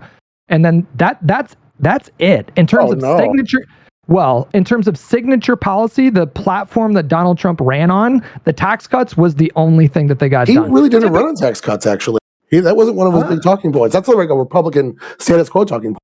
I'm pretty sure he ran on lowering taxes. I would bet good money that he did. He probably said it, but I wouldn't say that. If I had someone ask me, hey, what is Trump's signature policies? It was build the wall was number one. He definitely failed. Crime was crime. Yeah, well, and crime he had an all right impact on, but crime's handled a lot on the state level, a lot on the local level. It's really hard for the president He wanted to do an infrastructure package that turned into like a running joke because there was like infrastructure week every week or whatever. But like literally the tax cuts were his only like key legislation that he signed in. There was like the First Step Act or whatever, some other stuff as well. There's like lots of bills that presidents sign that none of us ever hear about because it's like boring budgetary stuff. But with Biden, you had CHIPS and Science Act, you had the PACT Act, you had ARP, the IRA, you had the infrastructure bill, you had the gun reform bill, and this was all done with thinner margins in Congress. So again, that really, to me, cuts against the idea that a demented guy in the White House was able to successfully, and you can say whatever you will about like what the legislation looked like in the end compared to what he was trying to run on because of Manchin and Sinema. But the reality is in a 50-50 Senate, you need every vote. And in a 50-50 Senate, you can have one or two senators that can wield a tremendous amount of power. And when we're talking about Manchin, we're talking about a guy who's serving in West Virginia that swung for Trump by, I think, 32 points. It is not a simple thing to just whip a conservative Democrat to just sign off on whatever legislation you want. That's really tricky. And so Build Back Better was like declared dead in the water, and he brought that back to life. Him and his administration were able to successfully negotiate, in my mind, to an impressive level, an extremely impressive level. Again, like if you look at these policies and you start to kind of lay them up against history, it's like he amended something that was already in place. He did our 8th infrastructure bill. He amended something else that was in place. He subsidized the chip industry. It's like all things that, like, if you look at the policies. It's the infrastructure bill was the largest investment in infrastructure in modern history. I don't think people are going to remember these things in 10 years. They're not like this giant. It's not like the New Deal or anything like that. It's just these are a lot of these policies are just reforming things that were already on the book. You might be right that it might take some time for people to like notice the impact of this legislation, but the IRA, for example, the the Inflation Reduction Act, was the most significant climate bill in history. Like we've never had a more significant bill on environment stuff. Exactly. And then the next year, billions. And then the next year, Joe Biden gave all his climate people the finger and started drill baby drilling. And now we output more oil and gas than under the Donald Trump presidency. We become Europe's #1 supplier of oil and gas. Well, you can't just snap your fingers and then like switch to like renewable energy. There's going to be an interim period. So I mean, I don't think anybody expected him to just like not drill oil. I mean, it's that's kind of it goes into a longer argument I have about Biden's first year energy legislation. We got some more super chats. So one more, right, for $10. Thank you for the $10 from Running Joke to say this. Considering how the Democratic Party signed off on Dianne Feinstein's competency till the day she died, I totally believe them regarding Biden's competency. Biden's handlers should know better. Comments on this one? Dianne Feinstein was young and spry. It's the same thing. Like these staffers lose their job if they admit the person they're working for is demented. They lose their job. They have to go job hunting. They have to start over again. Of course, it's in their interest to lie on behalf of the person that they're working for. Okay, but can we play a video? Can we play a video of Dianne Feinstein versus Joe Biden? Like she was literally way worse. It's like you can't make this comparison in good faith. In the same way that like when I don't know. I mean, Mitch McConnell's given 200 speeches or whatever in the last 6 months, and only 2 of them he froze. And I still think he should step down because of those 2 freezing. Well, I mean, I to Adam's point, I don't think the Feinstein situation was comparable to Biden. She was way worse. And that to me is like pretty indefensible. But at the end of the day, how do you force someone to resign? Like, can you invoke the 25th Amendment on a senator? No, but it could be on the presidency. That's the only thing. Oh, it's pressure. It's party pressure. The party apparatus carries the power of the purse. So they could threaten to primary you out of office. You're not going to win the general because of your age problem. We can primary you out of office and things like that. But you can't. It's more inter-party pressure and political pressure. You can't actually. There's no mechanism to directly remove them. Okay, so it's a little tricky there. Dianne Feinstein's staff suggested that her age was a problem multiple times, whereas Biden doesn't seem like. And again, the Biden has been in the room directly negotiating with several Republican members of Congress. None of them have come out and said like, bro, he didn't even know where he was. Like none of them spoke to him being like demented. And as I mentioned before, there was a private report from Politico a report from Politico that allegedly, according to sources, privately McCarthy was talking about how Biden was sharp. While at the same time playing into the public narrative that Biden he's demented, which is like a very clear political vulnerability to Biden. This has very clearly been an effective line of attack for Republicans. It was effective in the 2020 election, and I think now that all this attention has been on Biden, he's the president, and so he's going to get a lot more attention. That line of attack has just been more and more effective. There's no question that Americans are concerned about his mental acuity. I can only speak to my perspective of things. I don't care that the guy misspeaks. I look at his legislative record. I look at his policies. I look at his judicial appointments, and I'm happy with what I see. And I would be more than happy to support him in a second term. There's 2 things we're going to do. We have one more super chat I'm going to read, and then I think that Adam had a great question for Tyler, and we're going to get to that. So the one more super chat, and then we'll go. $5 from Artemis Fowl. Thank you for $5. I am going to keep pointing this out. The Biden backers here are coping out of desperation because their party has no other option. They know it. And I would addend my own question to this to Adam and to Hutch. Do you think that given Biden's age, that the DNC should have allowed primary debates and other primary, an actual primary of Biden? Why? No, just you don't want to split the base. You want to consolidate everyone. I mean, you don't want other politicians attacking Biden right before he's about to go into an election. And you can say that we're coping, but we'll see who's coping in November. I don't know. I mean, so like, there's a reason why historical precedent is what it is, and neither party, when it comes to incumbents, ever entertain primary challengers. The most most of the time, I hear people complaining about the DNC blocking primary debates. It's from like disaffected leftists who never got over Super Tuesday in 2020. Yeah, wait a minute. Like literally still pissed off about that. Adam spoke to it a moment ago, and I'll say this real quick. But The reason why incumbents don't do that is because incumbents have an advantage. They do. This is just a thing. And the reason why they have an advantage, they don't have to spend any money generally fighting a tough contested primary. If you go to like 1968, how did that work out for Democrats when there was this like heavily contested primary? Kennedy didn't want to like go along with and it ended up in disaster, and Nixon like mopped the floor with everybody. Incumbents do not entertain primary challengers. They don't. Trump didn't. Obama didn't. Bush didn't. Yeah.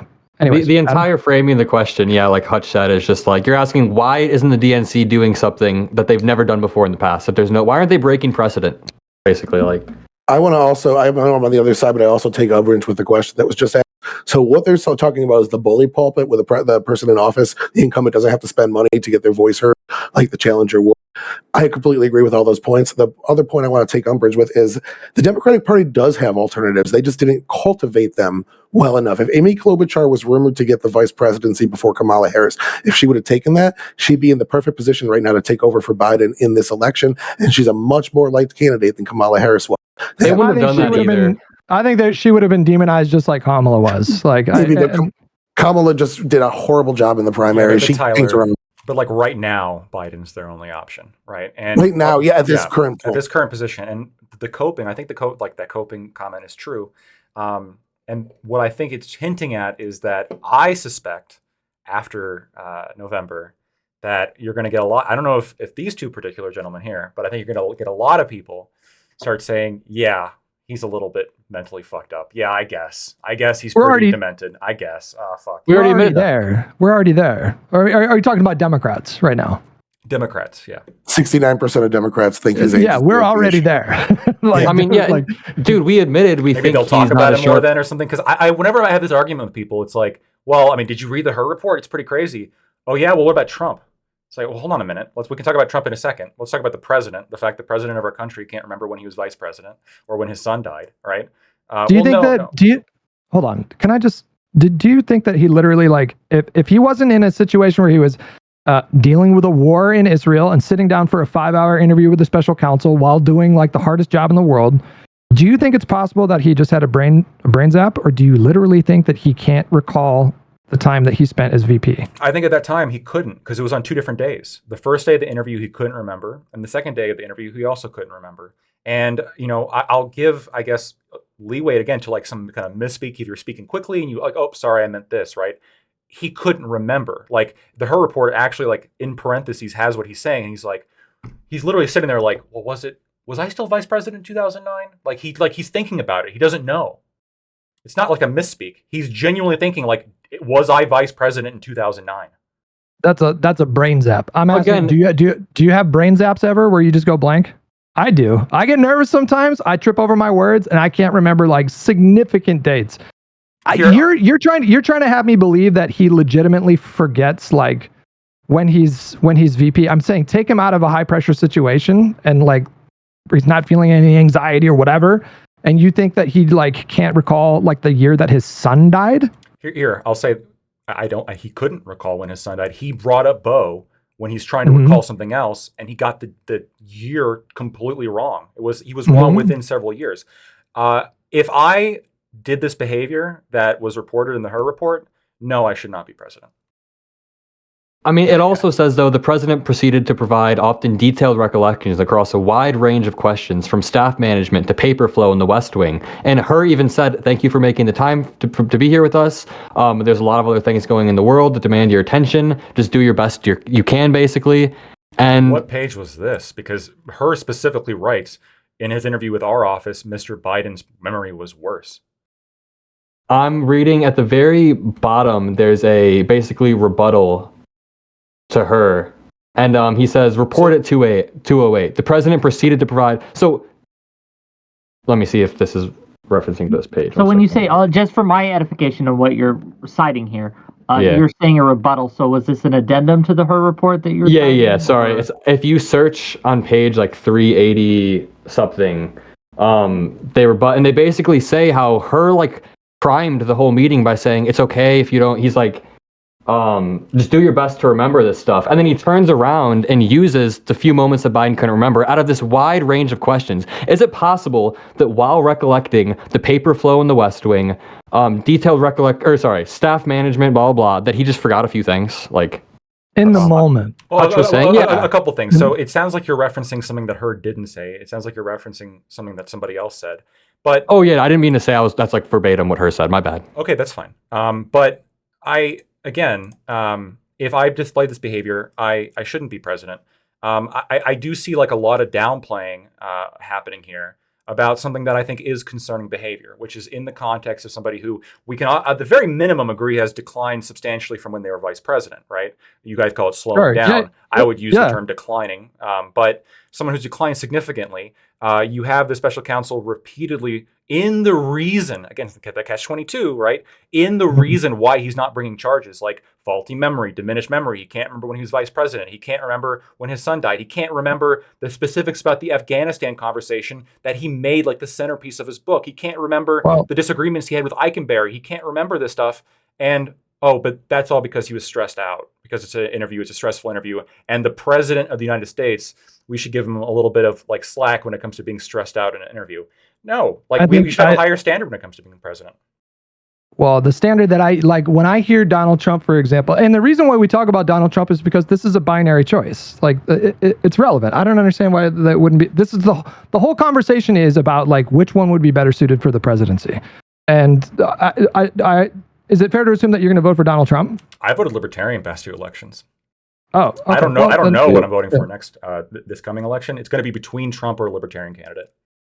Well, the person called it cope. I mean, I'm aware that the public perception of Biden's mental acuity is not good. My priorities as a voter, and I feel like I've been consistent with this, is I take a look at the 2 candidates. I take a look at the policies that they're promoting. I decide which one is more in line with my goals, and then I support that person. I have not seen enough compelling evidence so far to suggest that Biden is not up to the job, especially when you look at his legislative record and the policies that he's going for are things that I like. I wish Democratic voters treated elections more like MAGA voters do. They're like, my guy was found civilly liable for sexually assaulting someone. He just got saddled with a $450 million fraud judgment. He allegedly, but this is with interest. It's like upwards of 450 because there was interest applied retroactively. When we take a look at like how he handled the special counsel looking into the classified documents, he allegedly lied to his own lawyers, asked his lawyers to lie to the FBI, lied directly to the FBI, allegedly asked his underlings to destroy evidence. If you're going to tell me I'm coping because I don't want to disqualify Biden for saying this name instead of that name, I think it's incredible cope. I want to emphasize my consistency here, and Wick can attest to this. On 2 separate occasions on here, I have repeatedly said the classified documents case with Trump is like the one that I think actually has legs. I thought the other ones were bullshit, and I was like ripping on those. But from the very beginning, I said this one's kind of going to be a problem for Trump, and I still continue to think it is going to be a problem for Trump because, like when you look at the details, it is like there's some issues, right? There's some issues in what he did. Not the DC case? You don't think it's an issue for him to call the guy from Georgia and be like, I need you to find 11,000? No, that's not what he said. We can have a full conversation about the Georgia case. That one's bullshit. When you listen to the full recording, it's complete bullshit. But it's probably going to get dropped. I'm throwing a flag on the play because we were about to go down a rabbit hole that I don't think everyone here is prepared for. Okay. All right. Fair. Wait, can I ask my question to Tyler? Yes, you may. Sorry, I've never ended up asking this, but who do you plan on voting for? Because you're able to acknowledge some of Biden's like positives, but it seems like you're just disillusioned with both candidates. I don't know. So it's kind of I'll give you the shortest answer I can.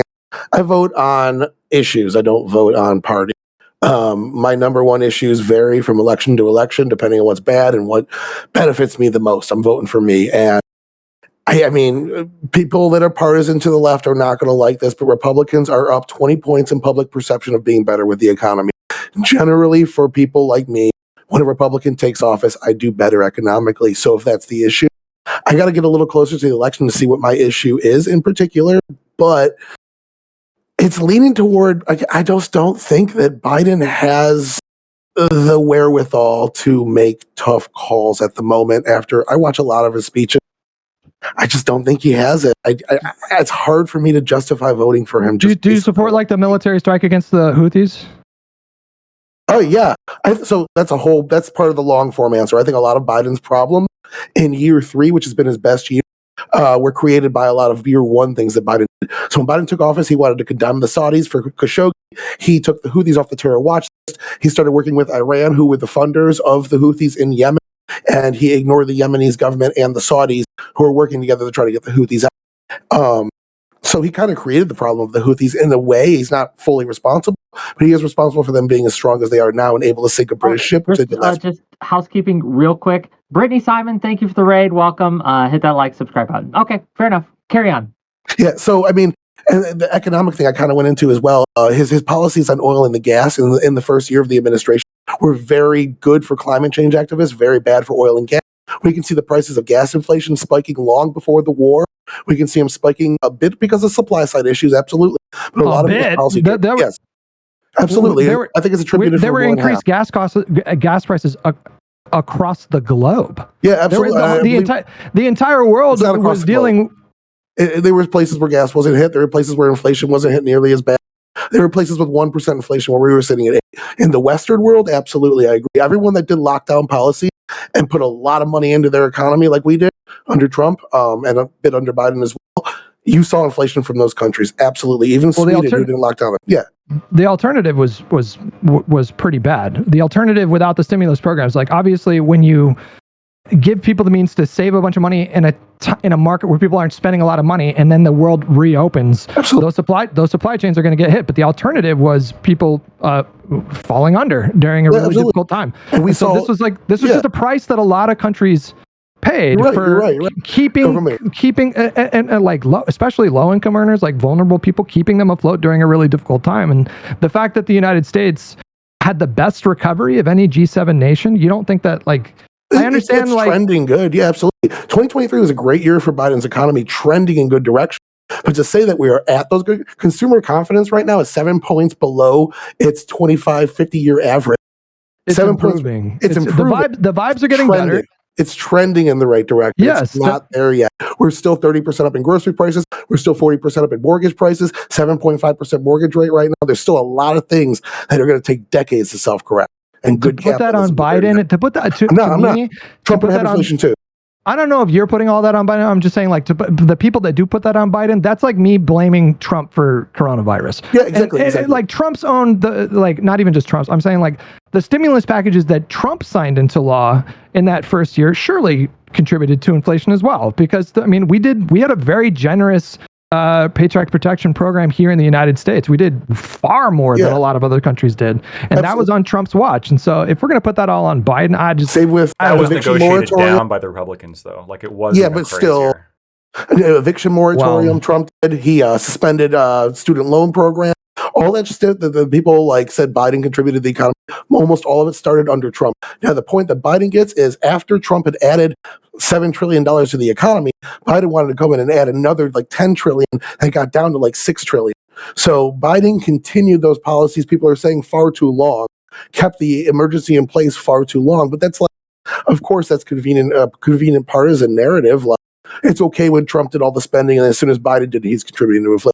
Absolutely. Whoever got in 2020 was going to see inflation. What Biden did, though, is he had 88 different policies that affected oil and gas in his first year of his administration. And then on top of that, he was pushing these expenses, these spending policies. It did help contribute to inflation more so than anybody would have got if they just stopped right there. So he is partially. Sure. I do want to put a pause on this. This is good discussion, right? But I do want to kind of try to wrangle us back into the question at hand, which is Biden's competency. Is Biden competent? Right. And so I guess I'll just ask directly, right? When it comes to a contest between Biden and Trump, and who will be more, who do you trust more to be the executive officer of the United States? Do you trust Biden or do you trust Trump? Just on competence? Just on this one factor? In general. Who do you trust more in general? Yes. Who do you trust to be an effective executive officer of the United States? Trump or Biden? Those are your choices. Who do you go? We're going to start with Lacto. We're going to work our way around. Just lightning round here, and then we can get into why, right? Fuck it, Trump. Obviously, Biden. Biden. Me? Yeah, you. I would have to slightly lean toward Trump, but I really feel like whatever we get, both of them are going to be fine. We're going to be fine at the end of the 4 years. And what do you think, Hutch? I said Biden. Oh, sure. Oh, Yeah. Lactoid, why Trump? You were the strongest Trump, the fuck it Trump. So, yeah, why Trump? Well, to be clear, why do you trust him more? the fuck it was not like a strong answer. The fuck it was, this question sucks. I don't know how to answer it. Fuck it, Trump. That's kind of how I meant it to be phrased. I think I am sort of the belief that, we're talking about the mental acuity, and I think that's important to talk about. But in terms of voting, I am much more of a policy-oriented person. And so I think that these presidents more or less are just going to do what their handlers direct them to do. The fact that Trump's picking his Supreme Court picks off of the Federalist Society's list as opposed to other lists is I'm not a single issue voter, but that's a major, major reason. In terms of and then just the fact that he can, does he talk so fucking weird, and is he an asshole? He is. But the dude has this, I think I saw one article described it as this bronze demonic energy. And I think that's a great way to describe it. This motherfucker's out all the time, just going and going and going. And I just don't think he has the same kind of mental decline. And more importantly, for the next 4 years, I have to predict who's going to really decline. And I'm much more confident that Biden's going to decline to perhaps even a severe case of dementia compared to Trump. Responses to that? Yeah, I mean, I don't buy the idea that Trump's handlers were, even if you align with their policy more, he would just fleece his cabinet so many times in a row that you wouldn't even get to pass anything effective. He had a 90% turnover rate or something, some crazy number like that. And as far as Trump versus Biden, it's really simple, but I just feel like all of those problems with mental acuity or any of that stuff is superseded by the January 6th stuff and just Trump's inability to take a loss of the 2020 election. And peddling election fraud when there's no evidence of election fraud, that's a big one for me. Or, sorry, not evidence of enough election fraud to overturn the election. Sure. That's a big fucking deal, by the way. Yeah, that's bad. Destiny talks about this a lot, and it's something that I tend to agree with them on, is I believe it is important if you're going to have a nation, a cohesive nation, there needs to be some baseline level of faith in our institutions. And Donald Trump single-handedly has done so much to lower people's faith in our institutions to the extent that he has convinced I think a polling shows, a full third of the country, something like 45% of the country think that there was significant voter fraud in 2020, where there were multiple audits done in multiple states. They found no evidence of voter fraud, and yet 40% of the country thinks that the election was rigged and stolen. If you don't think that is going to, if it doesn't cause problems right now, which it did on January 6th, but even if the immediate consequences that are going to be the worst of the consequences aren't felt now, this spells trouble down the line. There's more potential for violence. There's more potential for civil unrest. There's more potential for a serious constitutional crisis. You don't have to worry about that with Biden. You just don't. I think we both agree that supersedes any of the age stuff. I have two questions. So I want to hear what you guys think about this. But first, do you guys think the election was stolen, both of you, and then go into whatever your rebuttal? So I want to jump into that because that used to be one of my biggest factors is that somebody denies an election. So what I saw in 2018 was Stacey Abrams deny an election without any evidence, and she was debunked 100 times from Sunday. What I then saw was the DNC bring her on the next year, say she was the rightful governor of Georgia despite the election results, and she was praised by the Democratic Party. What I then saw was that at the Atlanta primary debate, all the presidential candidates were asked about Stacey Abrams, and most of them stood up for her, saying that the election was stolen from her without any evidence. So that would immediately disqualify any of those Democratic candidates for me. But then I wouldn't be able to vote for anybody because Trump did something probably arguably worse, but basically in the same vein. Probably? I mean, yeah, it's argued. Yeah, the pendulum swung a little further back in the other direction, but the election denial shit has been a political reality of every election I've been through. So I have polling data. YouGov did this question every year of Joe Biden's or Donald Trump's presidency. Asked every Democrat, how many of you think, as a percentage, that Russia hacked voting machines and inserted votes? And it was the highest year, 64% of Democrats in 2018. Every year it was above 50%. So somebody convinced the Democratic Party that the Russia hacked the votes and added, in some cases, up to millions of votes to the election in order to swing it for Donald Trump. And all that was completely I fabricated. just say Stacey Abrams conceded. Yeah, she did, but then she turned around and went into the Senate and said on the Senate record that the election was stolen. After that, Didn't that have Trump more also to do? has 2 instances where he conceded as well, and then turned around and said the exact opposite. When did he concede 2020? After January 7th, he said he is now focused on a peaceful transition of power. And then he had some other comment where he said that he was embarrassed that he lost the election or something like that. Or it's like a while that he lost the election. Well, wasn't that like private? He privately said that while Yeah, publicly to my knowledge, he never conceded. No, it's even worse what Tyler's saying. He privately said, I can't believe I lost to this fucker. And then he publicly went on like the next day and said there's massive widespread election fraud. According to Cassidy Hutchinson's testimony, that's what she... Now, I did also want to collect one thing for you. Cassidy Hutchinson, that whole fucking B story discredits pretty much all of her testimony. That being said, Trump said, I didn't win the election. While you're finding that, in a speech. After you're done, I do want to hear Lactoid's answer to that question as well. I'm curious. Yeah, absolutely. I just wanted to correct one thing real quick. That he said one of the things that the MAGA people were correct about is Wisconsin. The Supreme Court of Wisconsin said that the mail-in voting passed in that state was actually illegal and shouldn't have taken place during the election, probably swinging the state for Trump.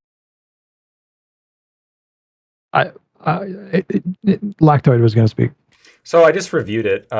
Twitch community standards don't allow you to question the election. So I feel like I shouldn't answer in solidarity with all my brothers. But because I respect you so much, Wick. Because I respect you so much. I want to be clear. I want to be clear, right? I want you to give your honest opinion. If I need to delete the VOD on Twitch, I will. I will give my honest opinion, and because I respect you, Wick, I will give my honest opinion. I do not believe the election was stolen. Damn. So how can you justify voting for Trump when he peddled that lie? Same way I could justify voting for Biden when he peddled the you don't just see that as like a huge erosion. I'm not a single issue voter. That's like a big issue though. And like, I you know what though, man, I wish more Democratic voters were like, unironically, I wish more, especially progressive voters were like you. I wish that people like, I do too. I wish they voted for who I voted for. In terms of like how you evaluate things, because you're a policy guy, and so you want to see specific conservative policies, small government, whatever. And so to you, it doesn't matter that Trump did this, this, or this. I think that is a perfectly rational, reasonable thing to do if you're voting. And there is so much purity testing that happens on the left, and it just fucks us in election after election. And you guys, I feel like you guys have such an advantage. Because Donald Trump could do the most ridiculous shit, and it's just like, well, I like his policies, whatever. I think it's more complicated than that, though, because I think a lot of the people who vote against Trump do so because his personality is so abrasive. So you got to be careful with that. I think a lot of people vote based on personality. I think a lot of Democrats or people who aren't even Democrat vote against Trump because they dislike him so much. I think there are MAGA people who they couldn't even name you a Trump policy, but they worship him like he's God. In fact, I think there was Trump. Yeah, I think there was like a poll in which like some significant percentage of like MAGA people trust Trump more than their own family. Like it's gotten to that point where it's not just MAGA people. I mean, this is like median voter stuff. There's like a lot of vibes when it comes to these kinds of things, and probably I'm going to say 60-70% of the country, they don't vote on policy. It's more on vibes, like how people present themselves. And your social group. I think that's critically important as well, your social group. But for me, like I am a policy-oriented person, and to be frank with you, the Supreme Court, maybe I'm just nerding out on this because of my profession, but the Supreme Court is critically important to me. And I think we have one of the best Supreme Courts we've ever had based on principled legal reasoning. And I don't like Biden's pick. I think he'll have good picks going forward. And I'm not even crediting necessarily Trump for this because the Republican presidents just pick whoever they get from the Federalist Society. But the Federalist Society is really fucking good at putting forward really good candidates. I mean, obviously on policy, I disagree with you, but I agree with this approach to voting. And I try to make the case to a lot of like young disaffected people, especially there's got a lot of people that are pissed off about the Gaza thing right now. It's like such a fraught topic to discuss. But I like what I agree with you so much on the courts. If I try to boil it down to just one issue, like don't think of it like you're voting for Biden personality. Don't even like think about Biden's name. Just think about like consider that you're voting for the ability to appoint judges that are going to hand down decisions that you agree with. And I'm not sure how successful I am. Adam, you probably interact with young people more than me. I mean, how do you make the case to back Biden? Like in regards to Gaza or just broadly? Just broadly. I mean, I do the cop out and I just compare. I'm like, look who he's running against, and he's a fundamental threat to democracy, which I guess Lactoid and Tyler wouldn't agree with. But if you admit that the election wasn't stolen and that Trump still peddled the election fraud lie, I feel like you're admitting that Trump just erodes our institutions purposefully. What I say to my generation is that, like, if we want to inherit institutions that work someday, I know this is really like really fear-mongery, but I'm like, if we want to inherit institutions that we want to be able to mold someday, the answer isn't to not vote and to abstain. The answer is to actually actively participate now so we can mold these institutions, and then when we take them over someday, like they're how, because people of my generation just genuinely don't want to vote or participate, and you're ceding a lot of ground to the other side when you do that. I don't want to let this secret out for young people. The whole plan of when you get power in politics is to get a super majority so you can actually pass the policy that your ideological side wants. And nobody understands that. They get a simple majority and they're like, okay, we got the simple majority. Put every fucking communist thing that we want up for a vote. Yeah. And it never worked. And what I've been saying is, like, why don't we all just like mobilize now and plant the seeds and like mold the institutions rather than just ignoring it? And not, because people in my generation are overwhelmingly liberal. I talk to people my age and they'll say like, yeah, all these really liberal beliefs, but then they just think that Democrats are like lame or evil or whatever, blah blah. So it's like, yeah, they talk about Obama, even though a lot of them were probably like 10 when Obama was president, and they complained that he didn't get anything done when he. I don't know. We're going off on a tangent here. Yeah, I was about to say. Yeah. Sorry. I love the discussion. Like, this is an interesting topic to me, and I would love to have you all on in a more kind of a conversational setting. But I do want to kind of, like, I know we only got about 10, 15 minutes left before people have to go. So I want to kind of drive home a few points. The Her report. Do you think that this will substantively hurt? Whether it's true or not, whether we think it should have been published or not, right? Do we think that this will be a major factor come November, or will it be forgotten as much as pretty much everything is right before election? What are we thinking? And why? Major factor. Major factor. Why? Why will this have staying power when other things, such as his handling of his handling of the infrastructure bill, etc., and all his policies won't? Why is this something that will have staying power? I think it's due to a number of reasons. The report is incredibly thorough. I think it outlines some pretty egregious errors on Biden's behalf. I think because it quite literally states, like, if it wasn't for the fact that, like, he was so mentally unwell, he may have been found guilty because he was caught on recording, admitting that he had classified documents. So, I mean, you have a lot there. And I think the critical part, though, that's really going to keep it sticking is the fact that it presents a catch-22, where you want to defend Biden by saying, no, he's good. Don't worry. Look at him. He's fine. Look at this clip. He's all good.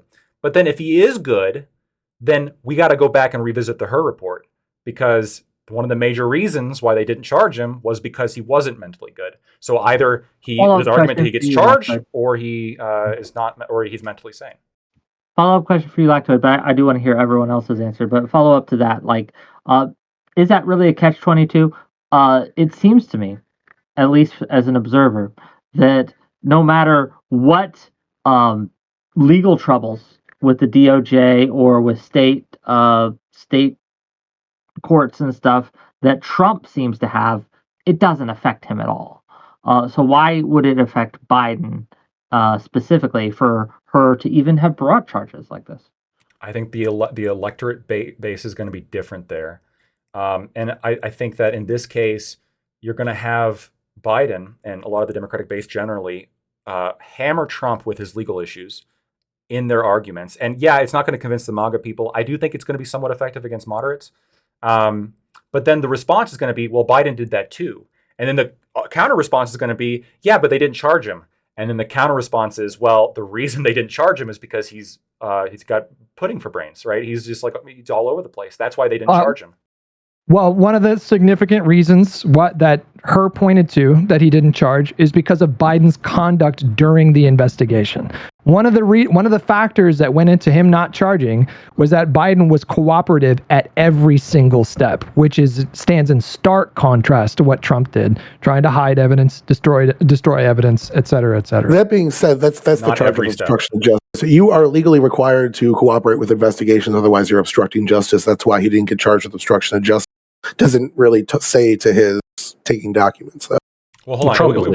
It wasn't every step. So that still kind of goes back to the willingness question, because the reason why that's important, and why in this case that aggravating factor is not there, is because, yeah, if you let them search your garage, what that indicates is that when they find that you broke the law and that you said on tape that you broke the law, it makes it more likely that in reality you probably just forgot, because you let them search your garage, and you probably didn't even know the documents were in there because you fucking forgot, because you have terrible memory. But Biden was not completely cooperative. There is a part in the Herr report in which he just starts refusing to answer questions. He refuses to answer questions when he's asked if he thought the documents were classified. He refuses to answer whether or not he thought he should have had them. Like there is a list of questions that Biden just refused to cooperate with the investigation. Now, is that comparable to how? Yeah, by Herr's, yes. Yes, I can. No, but I'm saying by Herr's account, he categorized, or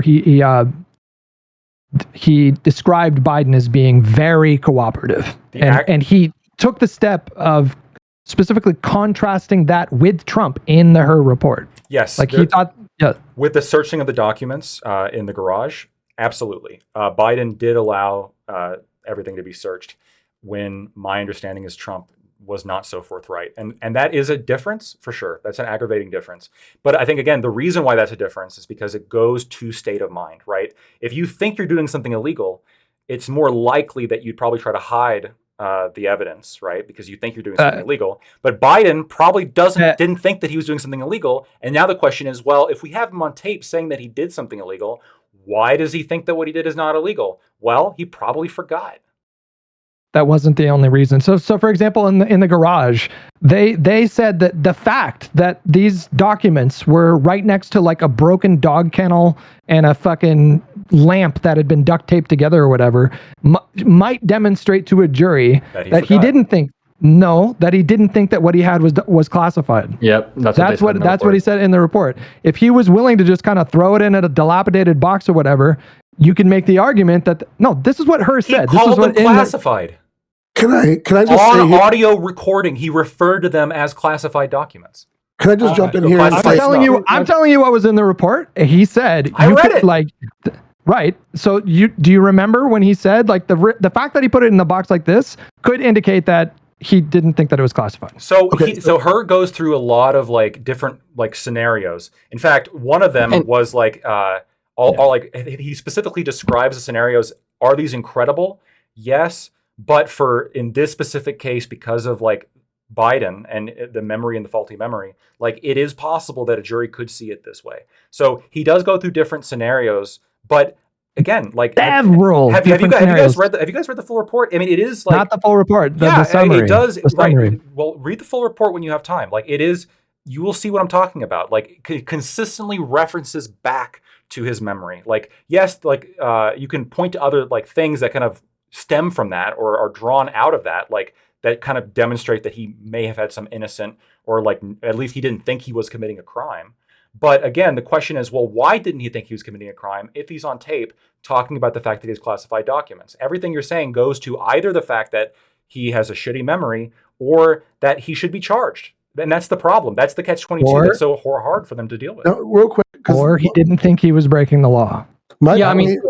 My point I want to throw in here kind of comports with what Wick's question originally was. We'll get you, and then Adam wants to get in, and then yeah. So the point here is like the crime is Biden and both Trump are on tape saying this is a classified document. I'm showing you, He person didn't who's not allowed show. to see it. There's no evidence that he showed the That's classified what Trump. document. That's what Trump said.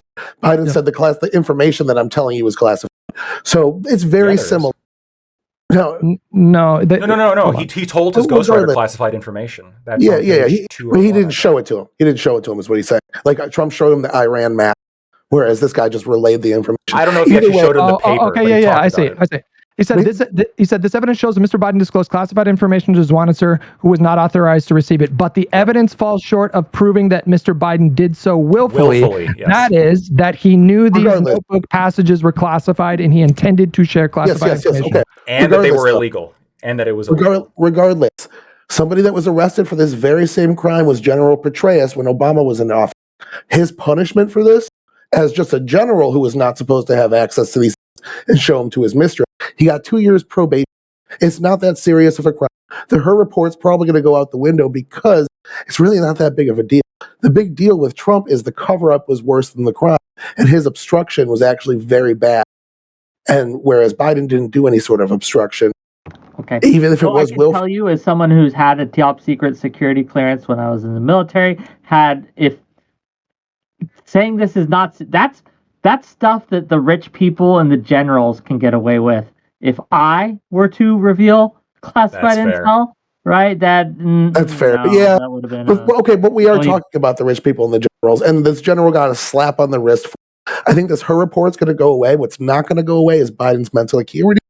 Already more Democrats than not, on a 2-to-1, say his mental acuity is a problem right now, and much more than Trump.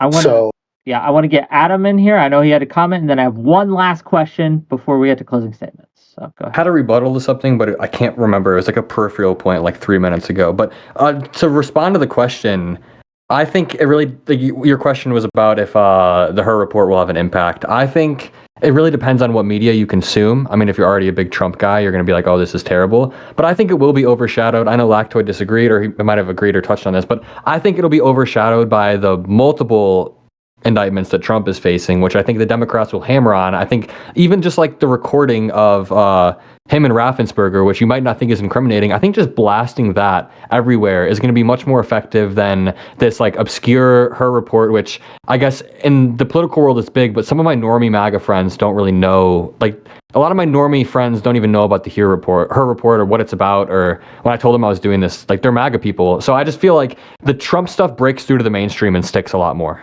I kind of disagree with you. I actually agree with Lactoid a little bit. I think the reason why this is bad for Biden is because even if we want to discount it as being partisan or whatever, it represents an institutional confirmation of what has already been in the narrative, that Biden is this demented guy. So I do think that there could be some short-term, whether that's going to be top of mind in November, I have doubts about that. And to Adam's point, I do think that the topic of conversation we're all going to be having in about 3, 4, 5 months is the several criminal charges that I think he will be he's going to be found guilty of several criminal charges. And there's consistent polling that shows that his support with independents, who he needs in November, drops substantially if he's convicted of even one felony. And he's got to dodge a lot of felonies. So yeah, you're right. We'll see how that goes. I didn't mean to call it obscure. It's not that it's obscure. I just feel like the life, like not half-life, like the lifetime of this is going to be a lot shorter than a lot of these other indictments or whatever. I just feel like we're doing all these debates now and it's really hot in certain Twitter spaces, but I don't know if it'll break through, like I said, quite as well as some of the other stuff. You're right about it. Yeah. Let me read a couple super chats and then we will get to my last question and then we will get to closings. So $10 from Artemis Fowl to say, I find it funny that the Biden backers on this panel are going to conveniently forget where Biden, on at least a dozen occasions, has made up the events on how, when, and where his son died in speeches. And $2 from Artemis Fowl to say, I've only ever voted for Obama. So Biden has said stuff. We lost our son to Iraq. The context is that his son worked burn pits in Iraq, which they speculate led to brain cancer. And that is the interpretation of that. He said died in Iraq. I don't know if he said he died in Iraq. Oh, you might be right. He said he came out that way, but that's the context. So we know that he routinely misspeaks. I doubt that he was genuinely trying to say that like my son died in Iraq. I've seen so many. Well, I've seen a lot of quotes where he said my son died because of that war, which is true. He tells a lot of stories that aren't true, and a lot of them have been proven not true, like marching with civil rights leaders. He's embellished so many times over the years. I'm not even going to dispute that. So and plagiarism. I might even concede that to you. Whatever, but yeah. Okay, let us get to the last question. The last question is pretty simple.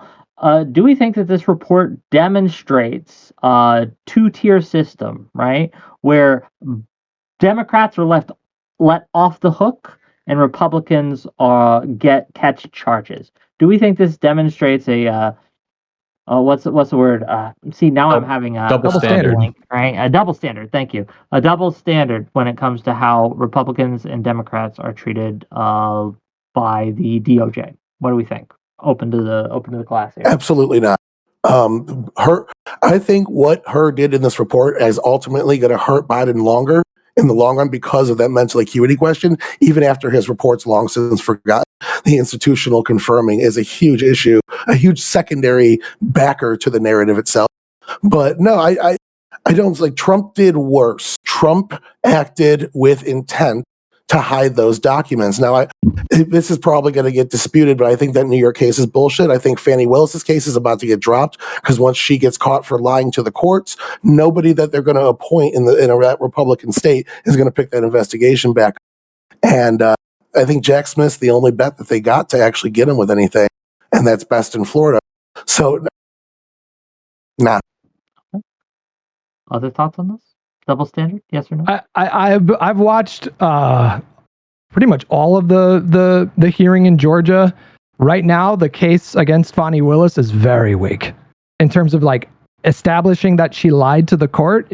I would be shocked if the judge actually disqualified her.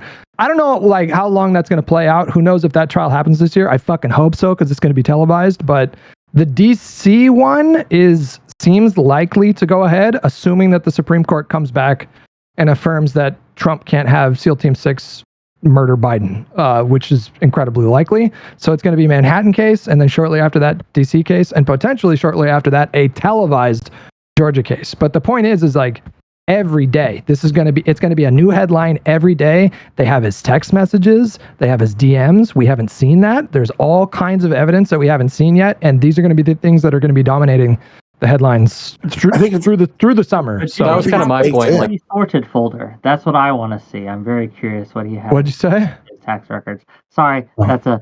Oh, the Vosh folder. Yeah. Most people don't care. If you look at the Biden impeachment inquiry, there was a lot of shit brought up in that that's really shady. And yes, we are missing the link. We have Hunter Biden taking the money. We have the people that gave him the money getting political favors. We just don't have Joe Biden saying, "Thanks for this money, and here's your political favor."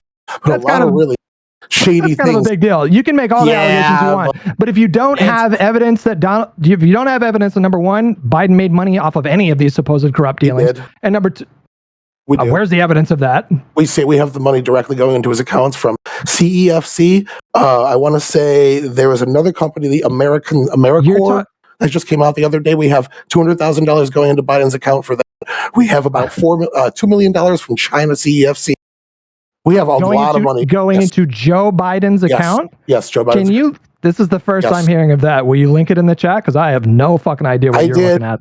About 9 hours worth of coverage of the impeachment inquiry. Okay, so the second thing though is they can't establish that Biden influenced any policy whatsoever in some kind of corrupt way, which is the core of their allegations against Biden for this supposed impeachment inquiry. They can't demonstrate a single time that he influenced any policy in a corrupt fashion. They can't, but they have as a woman giving his son $3.5 million for no apparent reason at all. Joe Biden sitting down and having dinner with that woman, and then that woman being one of the only Russian oligarchs to be left off the sanctions list when Obama sanctioned Russia. You're talking about the Russian mayor's wife or whatever. I looked at a fact check of that. I'm not familiar with that, so I'm not going to engage. Yeah, the impeachment inquiry stuff. I got like a 40-page note docket I could show you of all that shit. Okay. All right. Okay. Well, gang, unless there's any other comments, I think this has been a robust discussion. I appreciate the good faith that everyone's shown here. I appreciate the research everyone did for this. I think it was interesting. I hope my audience agrees. And if you agree, right, if you like this kind of content, hit that follow button, If you follow me on Twitch or Kick, hit that like button and subscribe button if you're following me on YouTube. And gang, super chats, donations, all that thing really helps me keep doing this. I want to give everyone here a closing statement. Please be concise. And tell people where they can find you. I think you guys all did a wonderful job. Love to have you all back sometime. Gang, what do we got coming up on my end? So we only have one more stream for this week, and it will be tomorrow. And we're going to be do call-ins with Lav. So Lav's going to come on, and we are going to take your calls. So if you have issues with me or anything I've said or anything like that, or if you have issues with Lav, feel free to call in, and we'll take your calls. So thank you. But we're going to start with Lactoid. We're going to work our way around. Lactoid, closing thoughts, and where can people find you? Yeah, so closing thoughts is basically gonna be the same as my intro. I started off by saying he has pudding for brains, and then I think that assertion has been nothing but supported by everything that we went through today. So I appreciate everybody here for giving me their time and being talking to me, all that good stuff. If you liked what I have to say, you can find me at Lactoid TV on Twitch, Twitter, and YouTube. Thanks. No, thank you. Gang, give him a follow, give him a like, right? We don't agree on almost anything politically, but I like Lactoid. Lactoid's a good man. Adam Mockler, thank you. Yeah, so first of all, I just want to say thank you guys for all doing this. This is my first ever live debate, and I was a little nervous heading into it. I mean, I did a research over the past few days, and I was hoping it went well. And everyone was engaged in good faith. I didn't want it to be some toxic, like, shit-singing thing, so it was cool. Regarding the thing, I'm still not convinced that Joe Biden has dementia or is unfit for office. And I think the silver bullet evidence is watching him speak over and over. You can watch these 20-minute speeches, and you guys didn't have a good rebuttal for that. It felt like you can say that dementia patients have good days, bad days. He just happens to speak on all of his good days, and it's meticulously planned. They know ahead when he's going to have good days. But no, I think he's just not as sharp as he used to be and still fit for office. But again, thank you guys for chatting. Lactoid, Tyler, you guys were really good faith. And Hutch, it was great meeting you as well. Okay. Check him out. It's his first live stream thing, but I hope it's not his last. I think he did very well. And I love his Q&A content that he does. So go. Yeah, my channel's Adam Mockler. Just look up Mockler on YouTube, Instagram, Twitter. I do high quality debates with Trump supporters where I try to find middle ground. I'm very respectful. I don't make fun of them usually. That's good stuff. Yeah, thank you. Thank you. And next up, Tyler, please. All right, so my closing statement kind of goes to a point Adam made earlier. And Adam and Hutch, great talking to you guys. If you ever don't disagree about anything publicly, reach out. I'll debate about everything political. I love it. I live for it. Anywho, so jumping into that, he was saying that when he talks about voting for Biden, he doesn't really push Biden. He more pushes, we're voting for the judges we want. We're voting for the policy we want. And that's a great argument for like John Fetterman in the Senate, who's basically just a yes or no and does pretty much nothing else. But the powers of the presidency are way too important. I think we're really undermining the authority that position commands and how that person needs to have full mental acuity to run that office. All of the power of the executive branch stems from that person and their decisions. You cannot substitute the president for his staff without a complete constitutional crisis. That is the textbook definition of a constitutional crisis.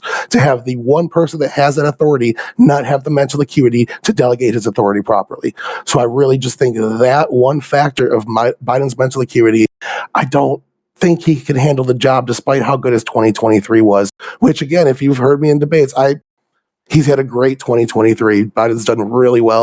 Everything's trending in a great direction. His foreign policy is perfect for me. So, okay. Where can people find you again? Average Debate Enjoyer on YouTube and Twitter. I'm doing some construction with my channel. I didn't like how low quality my videos were. Hired an editor, redoing all my scripts. So give me a few months and I'll come out strong. Well, the fact that you're actually an undecided voter is crazy to me. Go give him a subscribe, right? He's a great guy. We appreciate you filling in, right? I wanted to get Sitch on this, but he couldn't make it. But I think you did great, and you were always a treasure. Gang, we're going to get to Hutch in a second, but I know Pondering Politics wants to jump on, so if you guys can stick around for a little bit. Him and Artemis Fowl want to come on and have a little one-on-one. You don't have to, right, if you need to go. So. I'll chill for a bit. I might have to be like working on stuff, but who's Artemis Fowl? Because I've seen that name and you keep saying it. he's a Wick orbiter, right? He loves to support my channel. No, he's just a guy, but he's a good guy. He's a very, very, very conservative. So, but let's get to Hutch. Hutch, thank you for being here. Closing thoughts, and where can people find you? Yeah, thanks for inviting me. Lactoid's not here, but I wanted to say him an average debate enjoyer. I've done a few debates. Like it's been a while since I've been in debates. So this is my first one in a while. I was a little nervous too, but I really enjoyed the conversation with you guys. I like that we had a conversation. It didn't get toxic. Which Wick, I don't know if that speaks to your abilities as a moderator, but I found it refreshing. All credit to them. So very much enjoyed the conversation. I'm Hutch on YouTube and Twitch. I don't do a lot of politics stuff on YouTube. Hutchinson on Twitter. Also, throughout this entire election year, I'm leaving my Discord open. So if I'm live and you want to talk about anything politics, anybody can join. It's discord.gg/Hutch. You just join the Change My Mind channel and you can try to convince me of whatever. As far as the topic is concerned, I think that the country and the world stands at a very critical juncture. And I believe that who you vote for matters. So if there was one thing I would want to push against, it's just the idea that like both parties are essentially the same. I think that's total bullshit. And I think if you're even vaguely on the left, you should really consider throwing your support behind Biden this election season, even if it's fucking unpopular online. And I think you can make a good case to do that. But I don't think he's demented. I think he's a very capable president. And I would be more than fine with him having a second term. But yeah, thanks for having me on. To anyone not considering sticking around, Lactoid and Pondering Politics have a very amusing dynamic when they're in the same room together. The sexual tension amusing. is high. It's hilarious. They're fucking hilarious together. Yeah, Pondering is setting up. He'll be a minute, right? But no, yeah, like to the point of voting, and if I may, while we wait, right? Like if you'll indulge me in a little bit, one of my biggest frustrations is when people think of voting as a Valentine's. Like, oh, I love this candidate. Oh, I'm going to pledge my allegiance to this candidate. Or, oh, I'm voting him because I like him. I don't, for me, it's not a Valentine's. It's a chess move. You are trying to get the best person, right?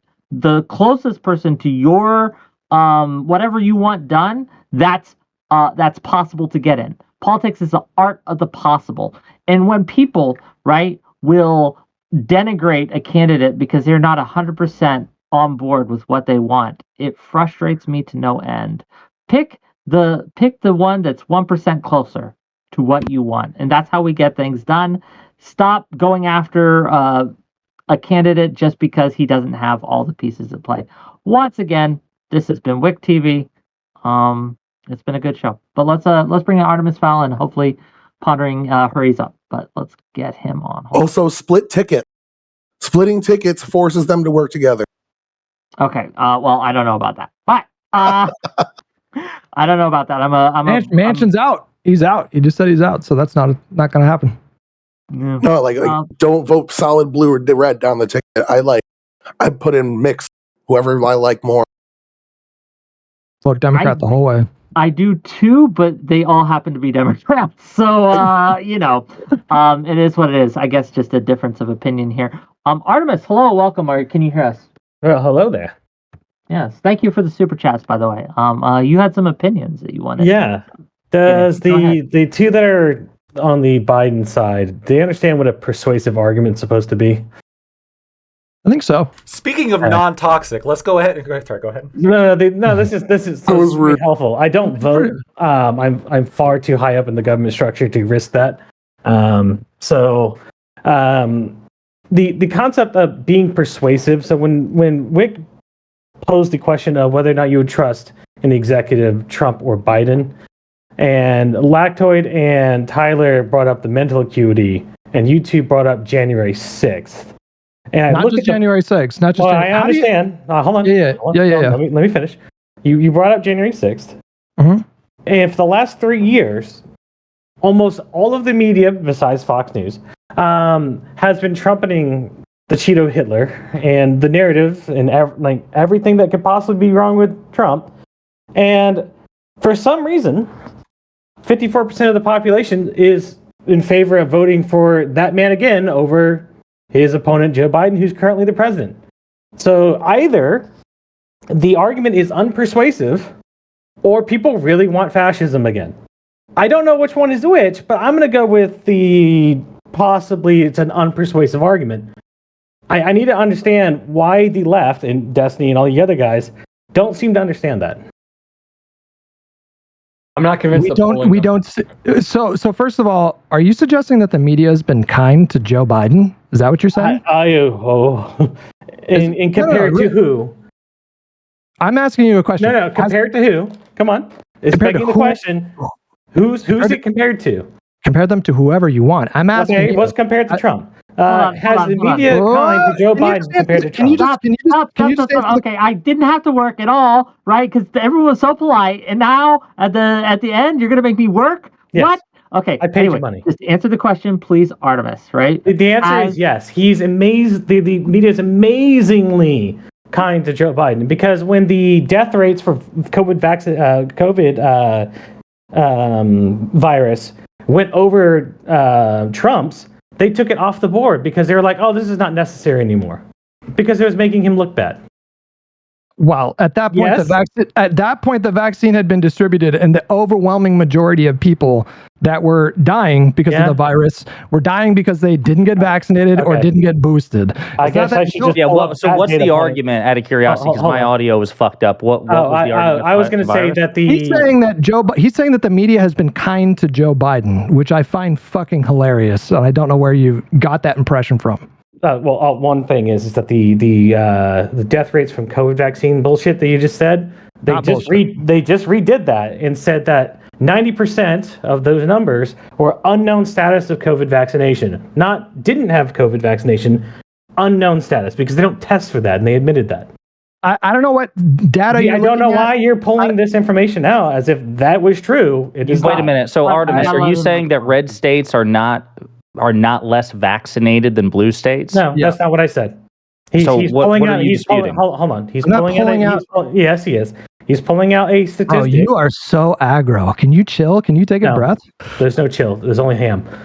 Listen, Artemis is trying to answer. You can go ham on him. He'll go ham with you back. It's fine. I like it. Yeah. Let's go. Pondering and I have done this before. Sure. The point I was making. We could do the vaccine thing, but I'm going to go back to the thing about persuasive argument. The majority of the population is supporting the candidate you are claiming to be the threat to democracy itself. Yeah. Either there's a failure to communicate, or people want the failure of democracy. Well, I made the point, and tell me if you agree. I made the point earlier that I'm going to approximate maybe 60-70% of the population. They vote on vibes. These are not people that are getting deep into the weeds on policy. These are not people that are getting consistent information on politics. They're involved in their community. They have families. They have jobs. They don't really engage. My mom is one of them. She just literally could not tell you anything about politics. I think that a good chunk of the country are not engaged in that way, and they experience things like higher grocery costs. They typically higher gas prices. Voters typically blame the president regardless of whether or not they're at fault for that kind of thing. And I think the vibes are just like not great, and they haven't been great for the last couple of years. I don't necessarily there are some people in this country that would not mind a benevolent dictator or a slight shift to fascism. Yeah. You actually have polling suggest that their MAGA is comfortable with an authoritarian leader. Poll after poll reflects this. But number one. Number two, Hutch, I actually think you concede too much.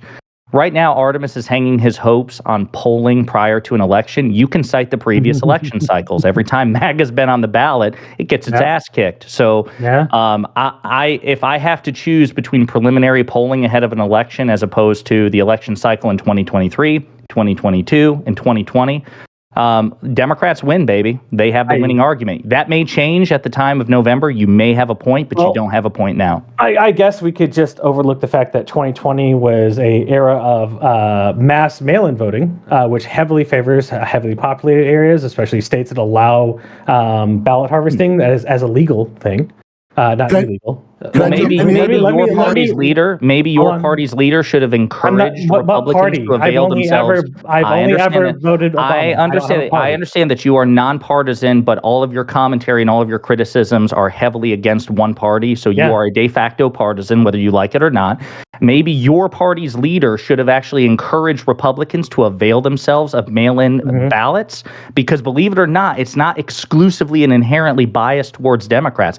Believe it or not, as Laura Ingraham pointed out to Donald Trump's face yesterday, well, Florida does a lot of mail-in ballots, and you won Florida. So real quick, hey, let me jump in here because we're talking about political polling shifting and demographics and whatnot. This is my whole thing. So Josiah is right about those elections over the last 3 years. Not a lot of it is because of mail-in voting. A lot of it is who is more likely to vote in off-year elections and vote in special elections. And you look, and it's a lot of it is suburban women, suburban people, middle to upper class. And a lot of those people swung from Trump in 2016 to Biden in 2020. Trump is growing his base with a lot of minority growth, especially black men and Hispanic. You tend to not see them vote in these special elections or whatnot nearly as often. So a lot of the people that shifted party because of Trump are the type of people that participate in the elections that Democrats keep seeing win after win after win. It's an observable trend that Democrats have been overperforming in the polls for like 3 years now. Voters are pissed about Roe. That's not going away. Yeah, so Hutch, I'm just saying, don't concede it. Don't make the point. Say, Artemis, cool, you have polling on your side. We actually had the past three elections. He keeps talking about 54%. I don't know where he got the 54%. Hold on. We do gotta let Artemis respond. He's getting he's getting Lacto is just laughing and the unique scenarios around the last 3 years cannot be understated that do not reflect any of the last 20 or 30, where you had an era of mass mail-in voting.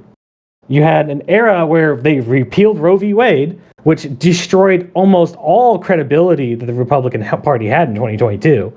That it almost handed over the fucking. Well, it did hand over the Senate. Hold on, can you elaborate on that? What do you mean by the fact that they repealed Roe v. Wade destroyed the credibility of the Republican Party? And also, can you explain how that will be different by 2024? Because mail-in ballot's still going to exist. Roe v. Wade will still be repealed in 2024. So, have you explained your opposition to mail-in ballots? By the way, you're talking about people voting; they're just voting. Okay, so when we were talking about mail-in ballots, as opposed to what's the military one I did? Absentee. Absentee is a lot stricter in terms of how it was done. At least when I did it, when I was in the military, when I voted for Obama.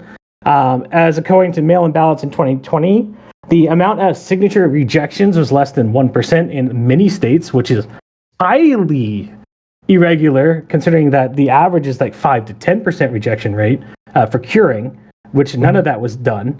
So I don't know why. You know that there are regulations in place, so like a Democrat and a Republican has to monitor. Like these. So what are you alleging here? That there are people on record saying that the curing process didn't take place. I don't give a fuck. They had multiple, so Georgia, for example, they did 3 separate audits in Georgia. In fact, they tallied retallied every single vote in Georgia, and they did not find any evidence. Do you understand the difference between an audit and a recount? See, they did a recount in Arizona, though. They did signature verification. They looked for fucking bamboo in the ballot. They had Democrats and Republicans. Hold on. It's a transparent In Arizona, because I brought this up to Wick and to Dev, the Senate in Arizona found that the signature verification process was not followed, and a massive amount of them failed verification when they checked through that audit that the Senate did. That it was not caught during the 2020 election. As for Georgia, Brian Kemp is under almost impeachment by the Senate in Georgia for lying under oath that he did an actual audit. He's currently refusing to. I would need to see links for this. I'll be honest with you. I mean, Artemis is a good guy and all, but just with all the accusations that have been levied the past 3 years or 4 years, I would like to see a link. If you don't mind, I would too, just because I want to learn more about it. By the way, Lactoid, good to see you, baby. What's up, man? What's up? There is a legal remedy to establish fraud. If you're going to make an allegation, you adjudicate it through the courts. The Trump administration had ample opportunity to establish fraud and failed in every. You can't. So failed? I'm sorry. You simply telling me like, well, come on. I don't know That's not why. an argument. I don't know That's why. not an argument. You have to demonstrate that Yes. actual fraud occurred. And Yes. I'm not going to just take your word on it that like, hey, don't you think it's That's kind of nice. funny that mail-in ballots are a thing? Like, how is that an argument? You talk Artemis, about you get a second, just send us the link if you don't mind. I'll send it to Pondering, and I'll. I found the Judge Napier saying that this was done illegally in Arizona, and you said the Supreme Court ruled on Napier's claim as well. I don't know about that, but I know that the Arizona Senate found that like at least 200,000 signatures were not $5 from verified Zephyr correctly. Hash to say Trump should appoint Artemis Fowl as his attorney. Clearly, he knows more and has evidence to prove that even a billionaire's legal team doesn't.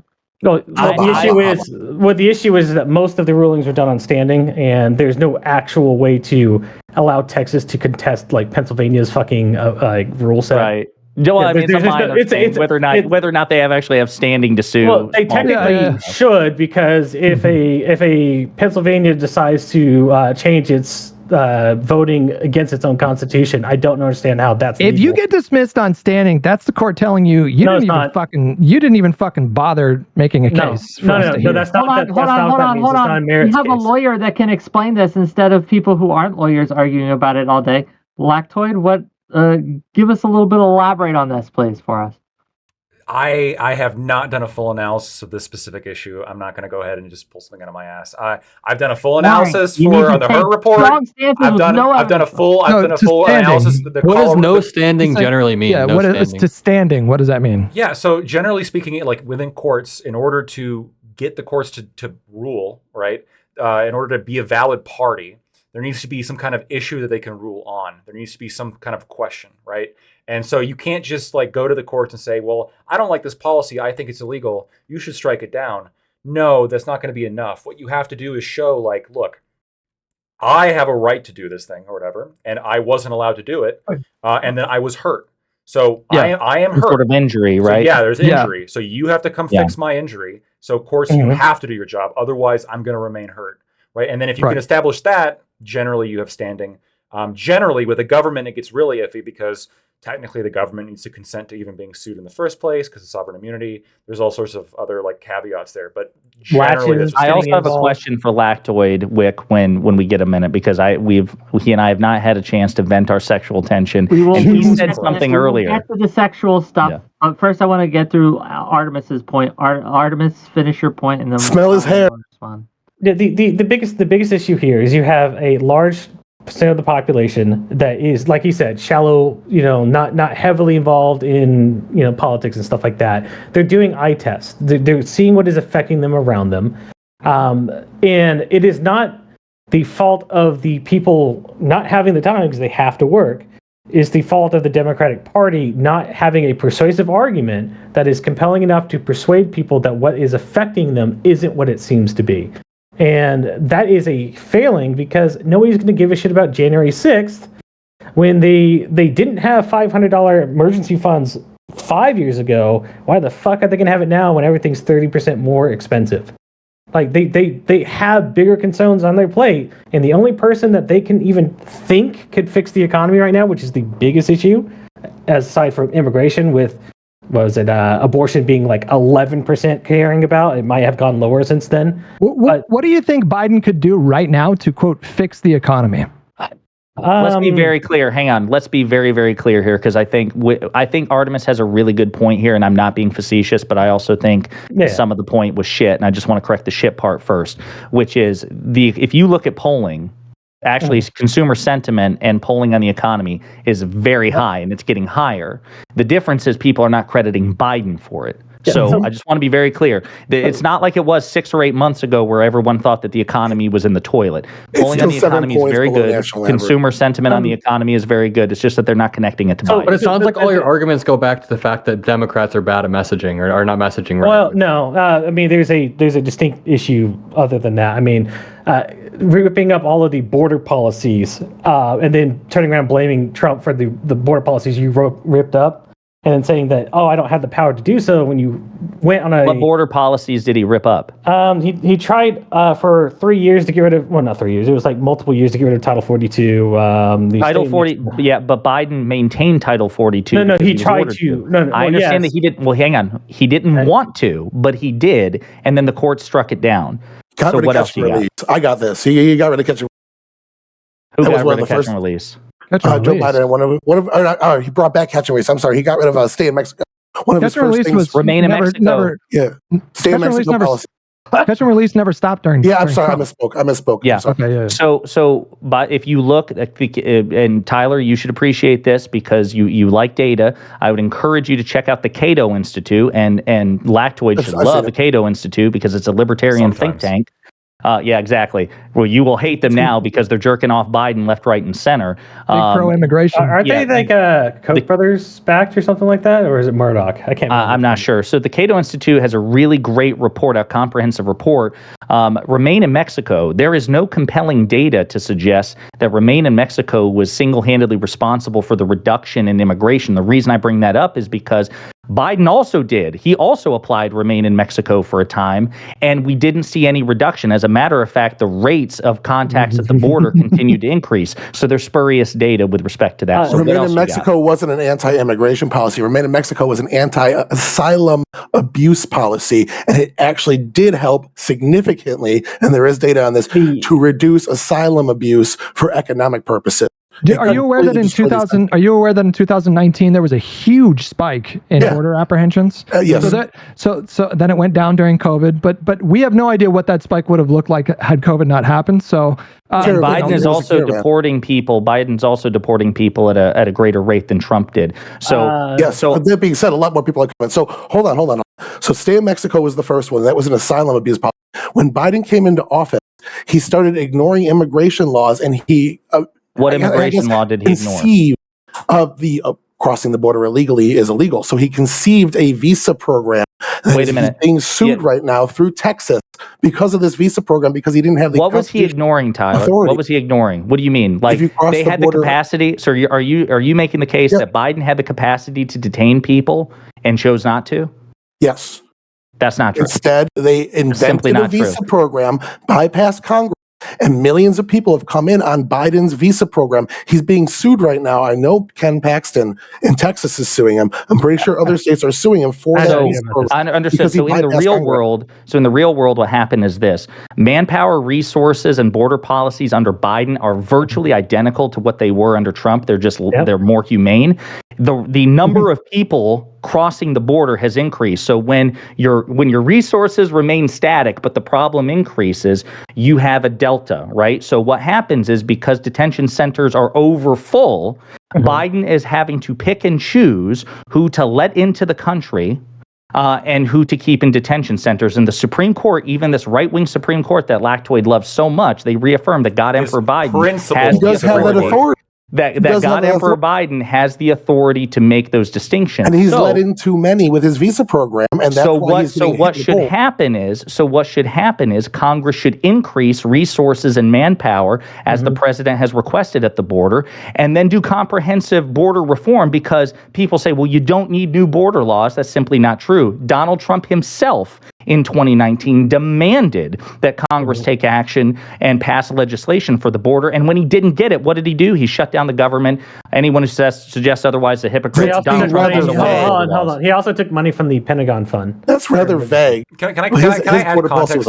I need to add context to something. Please. Go ahead. Really quick. When you said that the Supreme Court ruled in favor of the Biden administration, which I'm not going to lie, it did, right? It struck down. That's right. It struck down the. Shut up. It struck down the injunction that was through the Fifth Circuit, right? It struck it down, and the injunction was that the feds can't go and destroy state property. Oh no, I'm not talking about that. Wait a minute, I'm sorry. But that's important because that was the major ruling recently. No, I'm sorry, Lactor. We're talking about two different cases, I think, buddy. Okay, well, the reason I want to talk about this case though is because you're talking about how they're virtually identical. I'm just maybe I missed this. Was the Trump administration destroying Texas's fencing on the border? Was Texas putting up fencing at the border during Trump? Maybe they didn't have to. Okay, Artemis is saying that they were. They were the Lone Star program and all those stuff were putting up border fencing during the Obama era too. I don't recall Texas doing what they're doing now under Biden, what they did under Trump. Oh, yeah, Because by because the they way, didn't if they did, that would also be an indictment of Trump's management of the border that Texas felt the need to do it. So I win no matter what. Well, they didn't have Wait, so they is this don't- an indictment of hold on. Biden's handling the border because Texas feels the need to put up wiring? Yeah, 'cause That's they the feel like conservative argument, right? The conservative antagonism. argument is that Texas feels that they have to put these physical barriers, the razor wire wrap buoys and whatnot in order to compensate for the federal government's failure to enforce the border. Yeah, but the Well, if feds they are were coming doing to it- wait a minute, destroy that. Wait a minute. Wait, I understand, but wait a minute. What the reason I say I win no matter what is if they actually were doing that under Trump too, that means that was by conservative logic a failure of the Trump administration to enforce border policy. So Trump sucks no matter what. No. It's not a win because the feds came and destroyed it. Because under the Biden administration, the feds were destroying that wiring. No. And Yeah, Texas we're talking tried about to two get different. and Texas I'm got an saying- injunction to keep that wiring from being destroyed, and the Supreme Court struck down that injunction. No. Also, Biden You're administration missing me, sold off Lactoid. a lot of the border I'm wall saying the stuff fact was that prepared. if Texas felt the need to do that under Trump, it would be because Trump wasn't managing the border well. Otherwise, Texas wouldn't need to put those barriers up. You're missing me though. I understand what you're saying. I understand we're missing each other. But what I'm saying is that on top of this, right, the feds under Biden are coming and destroying that state property that Texas is putting up because Texas feels the need to secure its own border. Right? Do we need to do another border debate because- sometime? I don't we think do. that's why they're doing it. I am just Border confused by- discord. Hold on. Before we move on from this, I want to point out that at no point did NGOs work hand in glove with the federal government under Trump administration to funnel people into other fucking states. And we've seen this in countless airports. I don't know why we're just ignoring it as if it's not happening and why there's so many people flooding the border because it is so inviting. And that the Or it could be that the rise of authoritarianism across the they're planet, running also through the climate authoritarianism? climate change are causing massive shifts in global migration patterns, things You like guys, that. you guys are being really vague here. We Climate change? Hold on. Yeah, no, so Lactoid, I get it. Hang on, Hold on. Lactoid's conservative. He's never Oh my heard of God. climate change. If Come you on, guys we gotta don't explain it listen, to him. I will mute you, okay? I don't want to. We were having such a great cordial discussion, and now I have to step in and put my I like this. foot on the This is great. yeah. But I want to make sure that Hutch and Adam both get a chance to have their say because I know Adam's sitting there like a lost puppy right now, right? And Hutch has been trying. So Hutch has been smiling watching this happen. It's a fun conversation. I mean, so a couple things. I'll make it brief, but I don't think that the Biden administration moving to cut like razor wire and get rid of buoys in the Rio Grande is evidence that he wants people to just flood into the country illegally. To me, it's evidence of the fact that he doesn't want people to like be maimed or killed by, like if you're a single mom coming up from Guatemala or whatever, because your son has some gang that's threatening them. Like, I don't think that person should necessarily risk like severe bodily injury or death by coming into the country. And it just speaks to a difference of opinion in how we view these things. Like when I look at what's going on, I think it indicates that America is a fantastic country. There's a lot of economic opportunity here. People want to come here for a better life. I don't necessarily think that's a bad thing. I don't think that means you need to get rid of all vetting, but I think it speaks to our strength as a country. And I think it, and when you contrast it with like Republicans, they see it as like an invasion of military age men. They're setting up sleeper cells in the United States for a Manchurian candidate code word where they're just going to launch an attack. There's people that legitimately believe this crazy shit. And one more thing, former President Trump likes to talk about how he did this big, beautiful wall, right? If we saw border apprehensions and people coming up in larger numbers, doesn't that speak to the fact that his border wall policy was a fucking abysmal failure? Never got Hold on. No, the answer is no. The reason being is because you can have increase in apprehensions. It's while having the same amount of people flowing over the border, it just means they're getting better at capturing people and running them through the system. I thought the border wall was supposed to fix this issue. Well, I want to interject in here real quick because we're really talking about illegal immigrants as a vague nebulous, and there's actually specific different groups that we need to be talking about. So first and foremost, it's estimated that every single year you get about 600,000 gotaways. These are your classically referred to illegal immigrants. Jump over the border, never apply for asylum, never say you're here, just get in there. About 600,000 a year. So about 2 million guesstimate have come in since Biden's taken off. Those aside, about 2.6 million people have come here on asylum. Now, asylum abuse is rampant, the backlog right now, and this does speak to Josiah's point. We could put more money into it and increase the backlog since stay in Mexico is no longer not incentivizing this, but 8 years an economic migrant gets to come to the United States and work before they fail their asylum test and get deported. So it's people coming here just to make money for economic reasons, abusing asylum. That's not all 2.5 million asylees, but that's definitely a good chunk. The vast majority of these people pay taxes into a system that they can't benefit from. They do. And they commit crime at a lower rate than native. I'm not saying again. I'm not saying. I'm not. Hold on. What do you mean that's not true? What do you mean that's not true? I'll get to that. The third point. There's the largest group of technically illegal immigrants that have come here applied with Biden's visa program. And if Biden's visa program is illegal, like these states are saying, if he bypassed Congress and made an illegal plan with authority he doesn't have, all those people are technically here illegally too. So we're talking about 3 different groups of people here when we talk about illegal immigrants, and all 3 of them have different solutions. Now, stay in Mexico would have solved the asylee process. Democrats didn't want to do it. Okay, there are other ways to solve that problem, and what Josiah said is perfect. It would have solved that problem. But that doesn't solve the other 2 giant groups of illegal immigrants here. So we definitely need to address the 5 million people here, some on Biden's visa program and the others that snuck in. Well, there is one. One of the Democratic politicians has offered up a citizen for service bill, which is probably the main aim since we've been missing all of our recruitment numbers for the military. So that's why I don't think it's sleeper cells. I think it's literally that they're using manpower to restock the fucking military because they fucked over a massive portion of them during the COVID thing. Yeah, You're alleging that the government is intentionally allowing massive amounts of illegal immigration so they can some our armed services. Well, some of them, like you can't have gang members obviously in the military, but we have like people being recorded with illegal immigrants being monitored by fucking drill sergeants in airports. Like that's not like fake. That's literally caught on camera by fucking state representatives. I think asking why the fuck is this going on. I'm sorry to interrupt, but unless Wick wants to do something different, I don't want this to be like a solid immigration round 2 thing. Suffice to say, we disagree. I think that does merit its own conversation. But I did have a question for Lactoid directly with a comment that he made in his closing arguments. Before you do that, I do want to give Adam a chance here because Adam.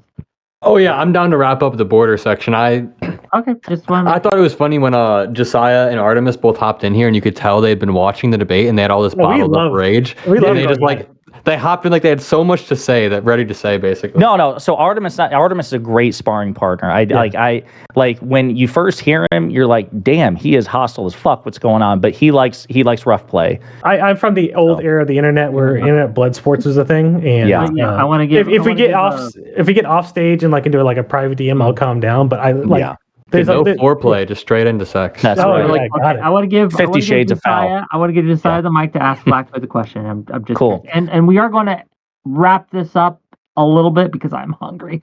But go ahead. Why can't you? We all like mukbang or whatever. Just eat on camera. It's fine. Just DoorDash. Get the food. I gotta go get DoorDash. Fucking A. Can't you trust us? Just go in AFK for a minute. Boonies. I don't have. Just go AFK for a minute. All the cool people are here. Plus Lactoid. Wow. I love that guy. I love that guy. Listen. Okay, Lactoid for real. Okay, you said in your close. So I was not listening to the whole thing. I caught like the last 10 minutes of the debate, and what I heard you say was, you said, I guess in your intro, you said in your outro that you also said in your intro that Biden has pudding for brains, and I am curious. I won't even fight you on that. Do you think Trump has pudding for brains? I'm curious. I want to clarify one thing. In my intro, I said tapioca pudding, and in my closing, I just said pudding. So not quite the same thing. He is downgraded. So he's not even tapioca anymore. In the span of this conversation, he went from tapioca to just fucking like a pull tab. Just like the like absolute Lunchables pudding. Terrible. Great comparison. Yeah. Do I think that Trump has pudding for brains? I don't. Can you clarify what you think his cognitive state is? Because of course, my question is, do you think... Well, actually, no, I'm just going to leave it open-ended. If you don't think he has pudding for brains, is it semi-solid? Is it Jell-O for brains? What is it? Like when he says that magnets don't. Well, wait a minute. No. Listen, we could. That's why I wanted to answer without us having to bury him in a gazillion examples, because he's fucked on this potentially, depending on what he says. Right. I don't think he's going to say Trump is a genius. I don't think he's going to say that. No. So, well, in some regards he is, but generally no. Okay. So what I'm referring to by pudding is in my mind, I'm thinking about something that's melting and falling apart and would fall out if it wasn't encapsulated in his skull, right? And that's what I think is happening to Biden, where you have this person who is incredibly sharp.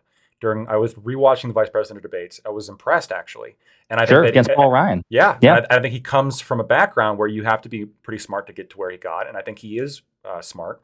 And so he has got this background, and then you are seeing a decline that's noted both in the Her report, and I think through video evidence as well, just by watching him. You see a decline that's consistently getting worse and worse, like a train that's picking up speed, right? With Trump, I think you have somebody who doesn't have the same base of knowledge. I don't think that he is somebody who came from a background where he had to know as many things as Biden does. But I don't think that his brain's falling apart in the same way. I think that 4 years from now, Biden's going to be like incomprehensible. Trump is going to be still comprehensible, but he's still going to be the kind of rambling showman that he is. Can I? Okay, and Artemis, I assume do you feel the same way? I think he's not as smart as he thinks he is. Yeah. Sure, but it's an indictment on all of his political opponents of why they can't seem to put the man away. So here's my question. You tell me what I'm getting wrong. So part of the reason that I'm told that we should believe that Biden's in a state of cognitive decline, a couple of things. The Her report, but prior to the Her report, it was polling. Prior to that, it was what we've seen on video. Yeah. Now, my question for both of you is, as Hutch was getting to, we have plenty of video. Maybe not as much, maybe more. I don't know. I haven't done a one-to-one comparison, but it's not one or two instances of Trump spectacularly fucking up on video. Confusing leaders just like Biden did Sisi as the president of Mexico instead of Egypt. Trump did it with Orban in Turkey and Erdogan and stuff like that. We have the magnets thing. You put water under magnet go fry. We have all the shit. And we also actually have polling too. Yeah. Poll after poll after poll shows now, and it's worse for Biden, I'll go ahead and concede that, but a majority of Americans also think that Trump is unfit for office. It ranges from 53 to 60% depending on the polling. It's much higher for Biden. Again, I'm going to cop to that. But if we have video evidence and polling that Trump is not mentally fit for office, why do you resist it? Why don't you say, you know what, Josiah, I actually do think Trump is not mentally fit for office. I just think that Biden is less mentally fit for office. Yeah. Who do you want to go first? You and me, Lactoid. I'd like Lactoid first and go in the same order. Yeah. So I think the absence of institutional evidence of lack of cognitive ability, I think, is pretty big, right? Where you have the Her report for Biden. Trump volunteered to take the cognitive exam. There was no issue there. Biden is skipping the cognitive exam, right?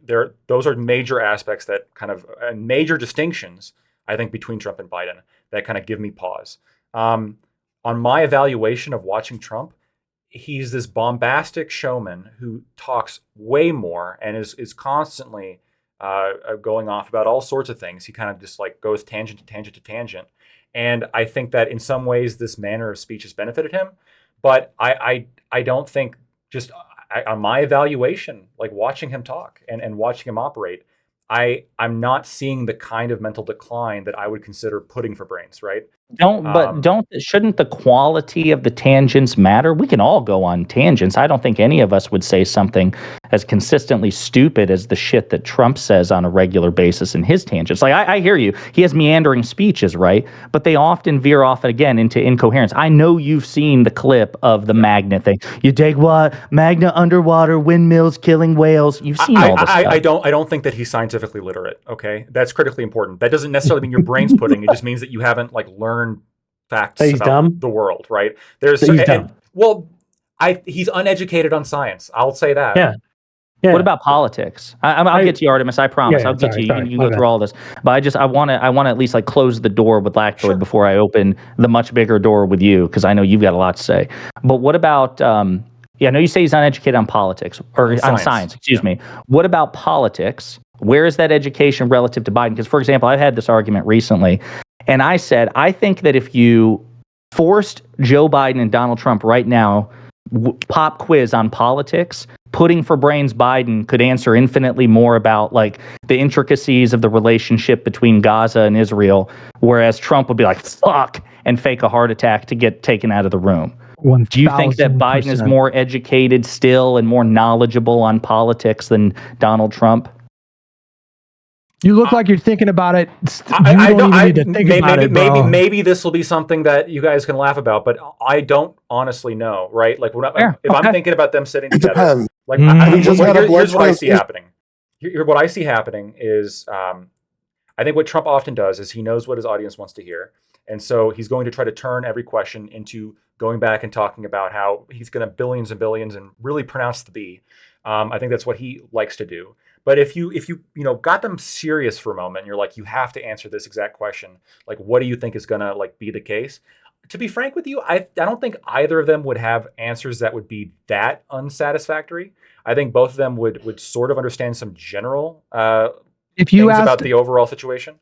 if you ask Trump about like the origins and the evolution of the conflict in Israel, you think he would be able to give you a cogent answer? I don't think Biden would. I don't think either of them would be able to. Biden would. I'm crush. surprised. We have no way to prove that, but I'm with Hutch. I think it's still even now. I am pretty too. lopsided. As long as Biden would Biden had a blood crush that transfusion that question. day. But If he hold had on, a blood but just to be transfusion, clear, yes. this is a little bit different than the original claim I made, because Sure, even if I'm wrong on this, that Biden does have like a stronger base of knowledge, which I do think he does, generally Right. speaking. Right. I still think his brain's melted. Now, I guess my last question for you is this. You say that, Trump volunteered to take the cognitive test. Biden did not. Fair enough. What does it say to you, and maybe, again, I'll leave it open-ended, the fact that Biden will, let's say, sit down for interviews and not just plead the fifth, depositions and not just plead the fifth. So for example, so we're talking about the Hur report, right? Yeah. President Biden volunteered to be interviewed, correct? Yeah. Okay. I presumably could have asserted executive privilege. As a matter of fact, he could have done it over the report itself and really fucking torpedoed this thing, potentially. Chose not to. I don't know about that, but maybe. Potentially, sure. It would be a hard battle, I think, I don't even know if Hur would have any standing at that point, certainly to contest executive privilege. Perhaps Republicans in general could, but we'll set that aside. Biden felt confident enough to sit down for a deposition. He was interviewed by the special counsel. Trump did not. Could that imply certain things about cognitive ability? Biden was like, you know what, I can handle this. And Trump was like, fuck, no, I can't. I don't want to sit down for this. No, I actually think it might somewhat do the opposite. And this is what I always tell, and some clients never listen to you, but what I always say is, like, don't fucking talk more than you have to. And don't, But Trump usually does, right? I know, right? But apparently this time, in a rarest of occasions, he listens to his attorney, and he doesn't answer questions sometimes, right? But if he's taking the fifth and he's not answering, I'm not going to hold that against him in terms of like evaluating his brain state, because legally that can be a smart idea. So I don't know. In fact, you could argue that even doing the interviews may have demonstrated a lack of judgment on Biden's part. He forgot he had arguably. dementia. The effort he was making was an effort at it. He was trying to display transparency. He was trying to like very visibly cooperate. Whereas with Mueller, I don't even think Mueller got an interview with Trump. No, he got written answers. Yeah, Well, exactly. I said this though, and I agree. This is when Hur goes into this, why he's talking about the differences in terms of evaluating whether or not Biden thought he was committing a crime. It's pretty much established that he broke the law, and it's pretty much established that he knew those documents were classified. The question is just, did he know that he didn't have the right to have them? That's the only like open question. And I do think that there's like, when you look at everything all together, it's not just some like, shit he pulls out of nowhere. I think Hur does have like arguments to say like Biden probably just like fucking forgot. He probably just didn't think about it. He probably just didn't know. He probably was just wrong, right? You would make the same argument if it wasn't like you could make the same argument that it wasn't Biden. When we're talking about someone's ability to recall things from like 8 or 10 or 12 years ago, or someone having the capacity of just like noticing they had something in the garage and then forgetting the next day, that's not limited to somebody who has That could happen to you. That could happen to me. I know, but the critical element is, again, when you're on tape in 2017 saying that you have the classified documents and then you don't do anything about it afterwards, the question is why? And how her answers to that question is there's a reasonable chance a jury would believe that he said that and then he just fucking forgot it the next day. Weren't the classified documents, so you have to brush me up on this, weren't some of the classified documents that Biden referred to and that her refers to in the report are his journals, which did contain classified information, but he wrote them down himself, and even her admits it's certainly ambiguous as to whether or not President Biden, in good faith, could have considered those classified documents because they were part of his records. Once again, her said the evidence falls short of proving that. I'm with willfully. I'm with you. Hold on. But it goes on to say that he knew these notebook passages were classified and that he intended to share classified information. You keep saying that he knew they were illegal. He forgot about it. Her saying he might not even known that what he had was classified. So I'm sorry. Wait, I'm sorry, because willful here is a legal term of art they're using in this report. And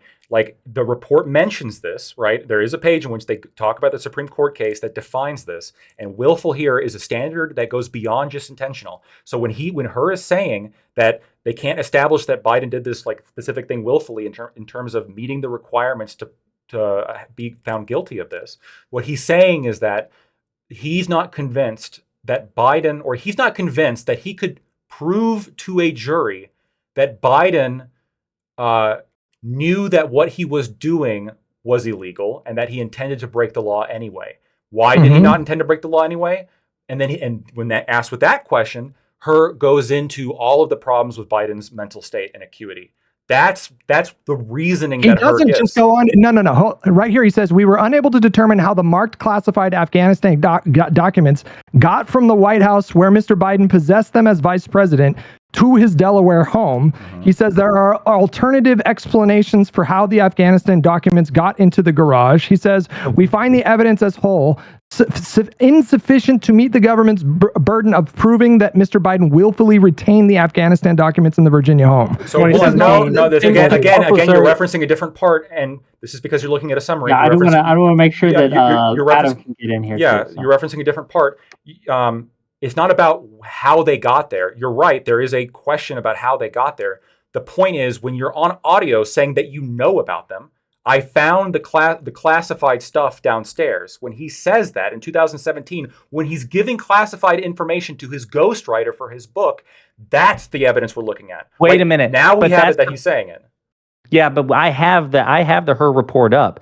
When he's referring to, I found all the classified stuff downstairs, he's referring to his journals. That he wrote for Obama, and he thought there was precedent. Not the Afghanistan No, because downstairs in those boxes, where like the stuff is you're referring to, there is classified documents that have classified stamped right at the top. Not just his handwritten notes. There was a ton of handwritten notes too. And then her goes into questioning, well, what about these handwritten notes? Are these also classified? They are going to be having classified information, and he did give that classified information to his ghostwriter. But Reagan kind of did the same thing with his stuff. And so there's like a whole evaluation as to specifically with the handwritten stuff, not the other marked confidential documents, but with the handwritten stuff. Again, her said that he cannot prove that he knew he was giving him classified information. You can shake your head. Willfully. I would just invite you guys to look at page 386. That's what I'm on too. Where of her report, where her makes the leap that Biden is referring to classified documents, but doesn't prove that that's what Biden's referring to. And as a matter of fact, there's evidence in the interview that Biden was referring specifically to the memorandum he personally wrote to Barack Obama when Biden was vice president. Pause before we go on. I'll turn this into an audience decision, gang. I'm super hungry, but this is good conversation. But you got to pay me if you want. I'll pay you. How much money do you? I'll pay you fucking right now. I'm enjoying this conversation. Big shot Josiah now. Okay. I don't get a chance to talk to you motherfuckers all that often. I've never Okay. talked to Hutch Yeah, before. throw me a cool. Oh man, I don't want to overshoot here. Now I'm super hungry. Go for $100 super chat right now, and we'll keep going all night, baby. We'll go, I'd say we'll leave- Josiah. Oh, You're probably night. the I got to person- eat at some point You're probably the too. person I've talked to Hey, the fuck most. your food, Lactoid. Listen, I got. Um, Why don't you guys ever I don't know, bring snacks or something? This is ridiculous. Man, look, I don't think I thought so. this was going to be a 2-hour conversation. Then I was going to get to go to That was your McDonald's, mistake. have a Shamrock Shake, okay, a double cheeseburger, That's the and be superior good. So you guys always say I found the classified stuff downstairs. You guys always act like that's the silver Thank you bullet. for And the bits. sometimes you guys even And compare it thank you for to. the $99.99. So here, I'm gonna actually bring that up as a point, Adam. So the same thing about the classified document and the voice recording is the same evidence they're getting Trump on when he's like, look at this thing, and he holds up not everybody. There's two people in the meeting who testified that what he was holding up was a newspaper about Mark Milley in Syria. And they're saying, no, he was showing up classified documents, even though they have yet to prove that was what he was holding up. It's the same amount of evidence, and I don't understand why. I'm pretty not sure the that same they thing. did establish. I'm pretty sure that they did No, establish the not specific yet. documents that he showed. No, because the yeah. people that the authors that he was speaking to were interviewed by the special counsel. That's what they said. The people who testified, let me see if I can pull it They up. testified to the specific document that he showed them. Okay, so that was established, as far as I understand, at least an allegation. The person who was in the meeting said that the person was holding up a newspaper about the Syria issue. No, People were getting attacked by. When Trump says No, Trump no, says no. I shouldn't be showing this, isn't that indicative towards his state of mind? Whereas there's no comment like that from Biden. When he says I found all the classified stuff downstairs, again he's referring to the Obama notebooks, which he didn't know. He didn't know. That state of mind would also play into the mental issue. That's not a show of innocence. Exculpatory, yeah. But here's the thing. With respect, though, that's the argument to make. If your position is that Biden has pudding for brains, I think while this doesn't exonerate him, I think you're going to need something a lot more than, he was referring to a confidential memorandum that he hand wrote to his former president that her himself concedes. Set everything else aside, her himself concedes. It's fair to question whether or not Biden would have thought that would have been like an inappropriate classified document. Play nice. I'm going to take a piss. I'll be back. To clarify, Why don't you just keep the audio on? Keep the audio. I'm just kidding. No, it's still going. Keep going. To clarify, I don't think either presidents or vice presidents should actually be charged with any of this because it's extremely fucking difficult. Are you shitting right now, bro? Yes. Yeah. No. He's got toilet paper out. He's shitting right now. Oh, wow. He's shitting on the fucking thing? Listen, Taking that fat shit? that's dedication. Listen, Lactoid's eating right now. We don't want to ruin his fucking dinner. It's easy to admit, though, Artemis, that Trump's actions following, the whole document stuff was different than Biden's, right? Because he just, I can explain to your state of mind is that he thinks he's innocent. Like, he never thinks he's in the wrong. No. He has a victim complex. When you ask your ask your lawyer to lie to the FBI, that's not him thinking he's innocent. He shouldn't be showing you. That's him in the pursuit of a crime, a knowing crime. In that statement you just made, is that from a leaked? That's from his lawyers. His lawyers testified to Jack Smith that he asked them to lie to the FBI. Did he? I'd have to go back. His lawyers testified to that. I would have to go look back at that because I don't remember that being the case. His lawyer said Trump at one point goes, "What if we just told him that we didn't have them?" So you're asking him what if, and then he says, "No, don't do that. It's illegal."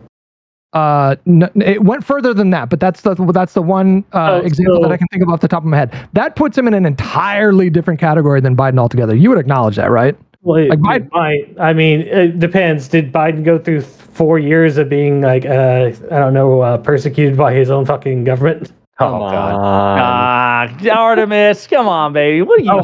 Hold on. We're talking about Trump's state of mind, right? Sure. So we're talking about his state of mind. If the FBI subpoenas you, you can't and they ask you, we know you have these specific documents. We need you to give them back to NARA. And then Trump goes, I'm not going to do that. In fact, I'm going to hide some documents in this room over here. And Yeah, I'm state of gonna mind. lie I'm to my sorry. lawyer. I thought there was two different FBI working with the NARA, and one was saying, "Hey, lock this shit up so that nobody gets into it. That way, while we adjudicate the process." And then another FBI team came in and just raided it and took everything. There was two different processes going on. You're skipping about 15 steps there. And Yeah, by but the they were way, fighting well, hang that on. By the way, mentality only goes so far. Like, Sure. again, I'm not an attorney. Lactoid can correct me if I'm wrong. But if I murder somebody and I'm like, listen, I didn't think murder was illegal, that's not going to be a defense, right? You're still going to be on the hook for it. Right, and that's the critical difference here. Like when willingly here, in the terms of the Espionage Act, is referring to it would be like committing murder, but you also have to know that murder is illegal, right? That's the incredibly high standard here. So what's the term for that? There's a term for that, right? Mens rea? Willfully. It's not, no. Mens rea is just in terms of like whether you intend to do the action. Right? Yeah. I'm thinking of something else, but it's like there's some crimes where you don't need. There's some crimes that are just illegal no matter what you think, and then there's some crimes that are only crimes if you know that you're doing. Strict liability, right? So like there's examples of crimes where even if you had no requisite state of mind, you could still be held responsible for it. Like speeding ticket. Speeding ticket's probably a good example. Although I'm pretty sure you could potentially argue your way out of that. The classic example is statutory rape laws. In a lot of places, except for some states, in a lot of places, it doesn't matter if all the evidence in the world indicated that she was 18. If she's not, you're fucked. This is how it goes. Yeah. So okay. So we talked about immigration. Can we just acknowledge the libertarian is very bringing up the statutory law. Anyway, sorry. Wait. I want to address that for a second, okay? Because I'm very, you know this, maybe you don't. I'm very strongly in favor of protecting children, and I very much am a fan of age of consent laws. But I do generally, I'm incredibly skeptical of any kind of strict liability crime. Like if you have reason to believe what you're doing is not illegal, and every reasonable person would agree with you, the idea that we would still get you in trouble seems a little bit Orwellian, right? Like let's say you had somebody. I don't want to go down this rabbit hole. Sure. We should talk about something light, like did Trump commit a coup or attempt? Oh, that's light. Yeah. That's an easy. That's an easy one. Yeah. So I guess going back to the the persuasive case thing, to me, you may end up having a point, Artemis, that by the time of the election, hanging hats on the threat Trump poses to democracy will be insufficient. And certainly the polling suggests right now that it's not quite sufficient. Yeah. But it's not done yet. And again, as far as I'm concerned, I look back on it and I see that MAGA being radical and a threat to democracy, it's worked in 2020, it worked in 2022, it worked in 2023. And I think it stands a chance of doing here. As a matter of fact, that's why you funded them, right? Oh, here we go. All right. You know what? I'm glad you brought that up, Lactoid. I'm glad you brought Lactoid. So Lactoid, just for clarification's sake, Adam and Hutch, is Lactoid, his beef with MAGA extremism isn't that they're extreme and anti-institutionalist. That's okay. It's that they're Democrats. It's that Democrats funded them during the 2022 midterms to get them to win primaries so we could not. Right. But I understand. His complaint is it's the same. I actually had a complaint with it too, even though it turned out to be effective, which is, goddamn, you risk quite a bit doing that. They ran the table though. It fucking worked. Right, but Lactoid's beef isn't that it happened. Lactoid's beef isn't that these people are crazy. It's the Democrats for exploiting the crazy. It's not even. That's why I don't get about my boy Lactoid, but I'll try to figure him out eventually. I would argue that. Sorry, Lactoid. I just want to say, like, the reason why it's such a fucking snake behavior is you have these non-MAGA Republican candidates who, said the election was not rigged. They stood with the Democrats or whatever. And they got thrown under the fucking bus, man. Just everyone, they were all coming together, kumbaya, like, we got it. This is beyond politics. This is the foundation of our democracy. And then when it comes push to shove, doesn't matter. Partisanship wins. the Democrats fund their enemies in order to get MAGA candidates elected in the primary.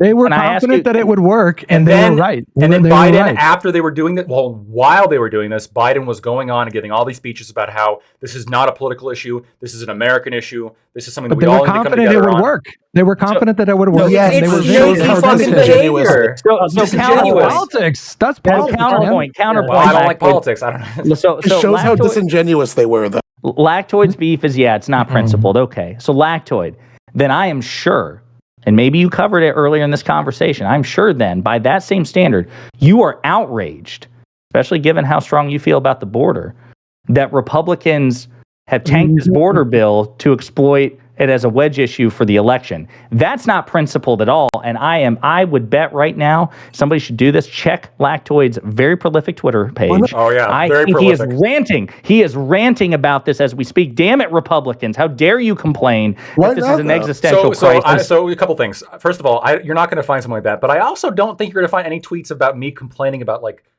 I understand, okay? motherfucker.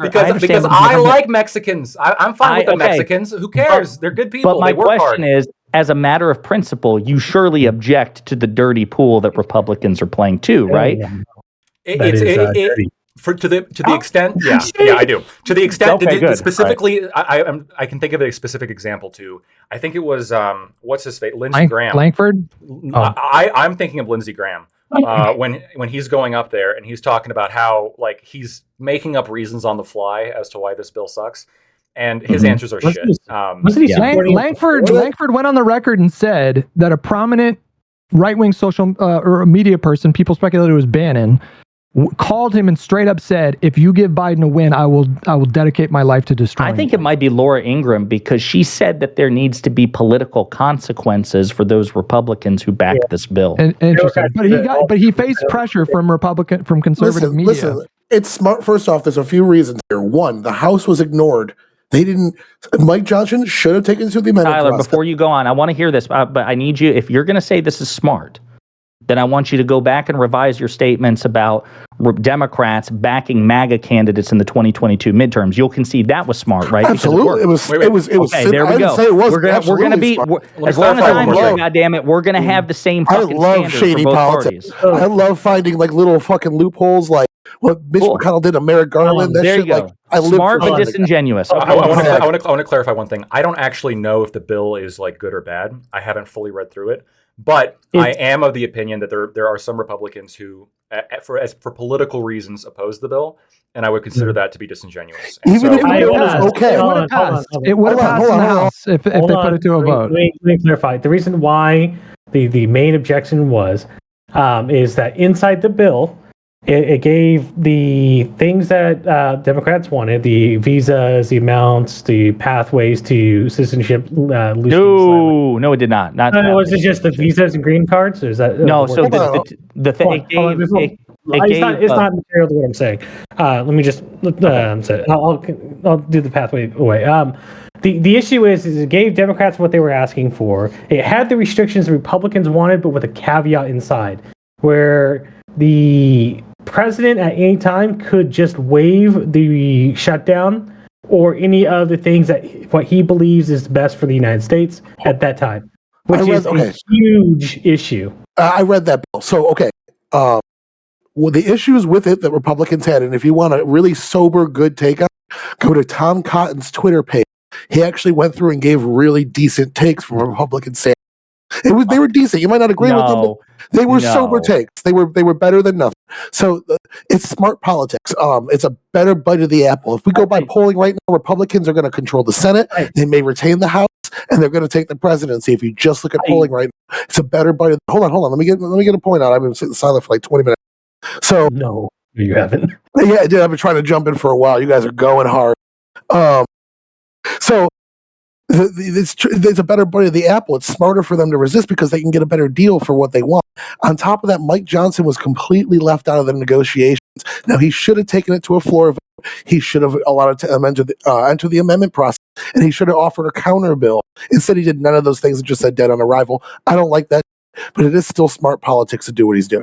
So that's not what happened. So Langford confirmed that Mike Johnson was invited to participate in negotiations. Johnson didn't do it. That's not true.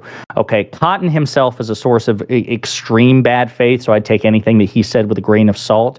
The fact of the matter is that this was not a complete win for Republicans. That's true. It didn't give them everything they wanted, but the bipartisan consensus was that this was a relatively conservative immigration bill. It was endorsed by the fucking anti-Biden, pro-Trump, jerk-off Border Patrol Union. I like They that. were like, this isn't perfect. This isn't perfect.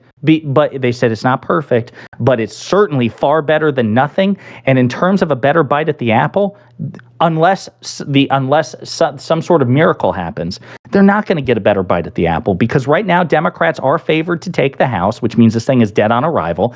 And even if they don't, you need 60 votes in the Senate to pass legislation. Unless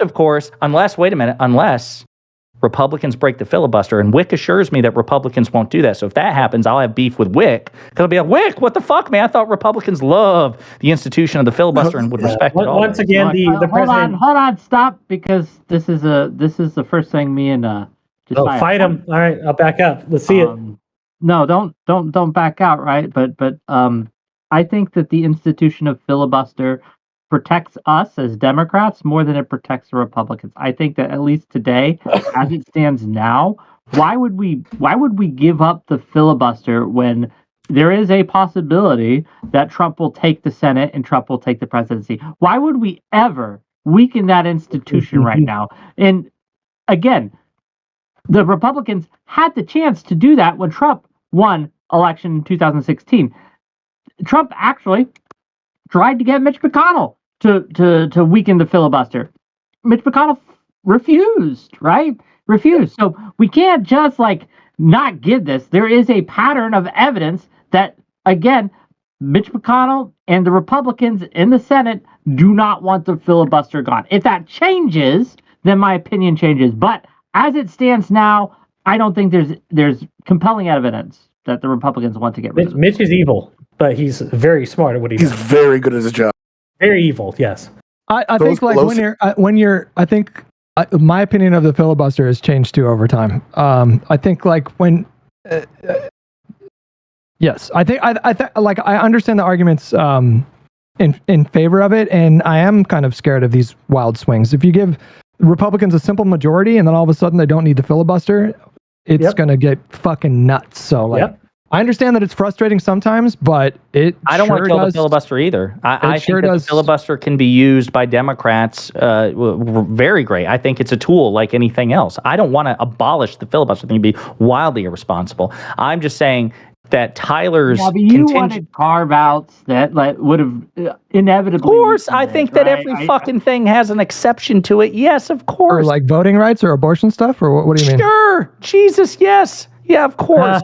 So all that aside, what I'm saying is Tyler's contingency can only occur where they get a better bite at the apple if they either are willing to break the filibuster to pass a conservative border bill, which I've been assured they won't because they love institutions, or they get 60 votes in the Senate. That's definitely not going to happen. So that's not true, because I don't think McConnell's going to get rid of the filibuster. The executive. Oh, sorry. Yeah, Artemis had some stuff to say. I cut him off, and I want to make sure you get it. I would say that it's not likely. If Trump does win, the Ukrainian funding is going to be desperate at that point, and the Democrats who would have survived the election, will be very wary of pissing off the electorate even more from the substantial loss that they took from Trump coming into office.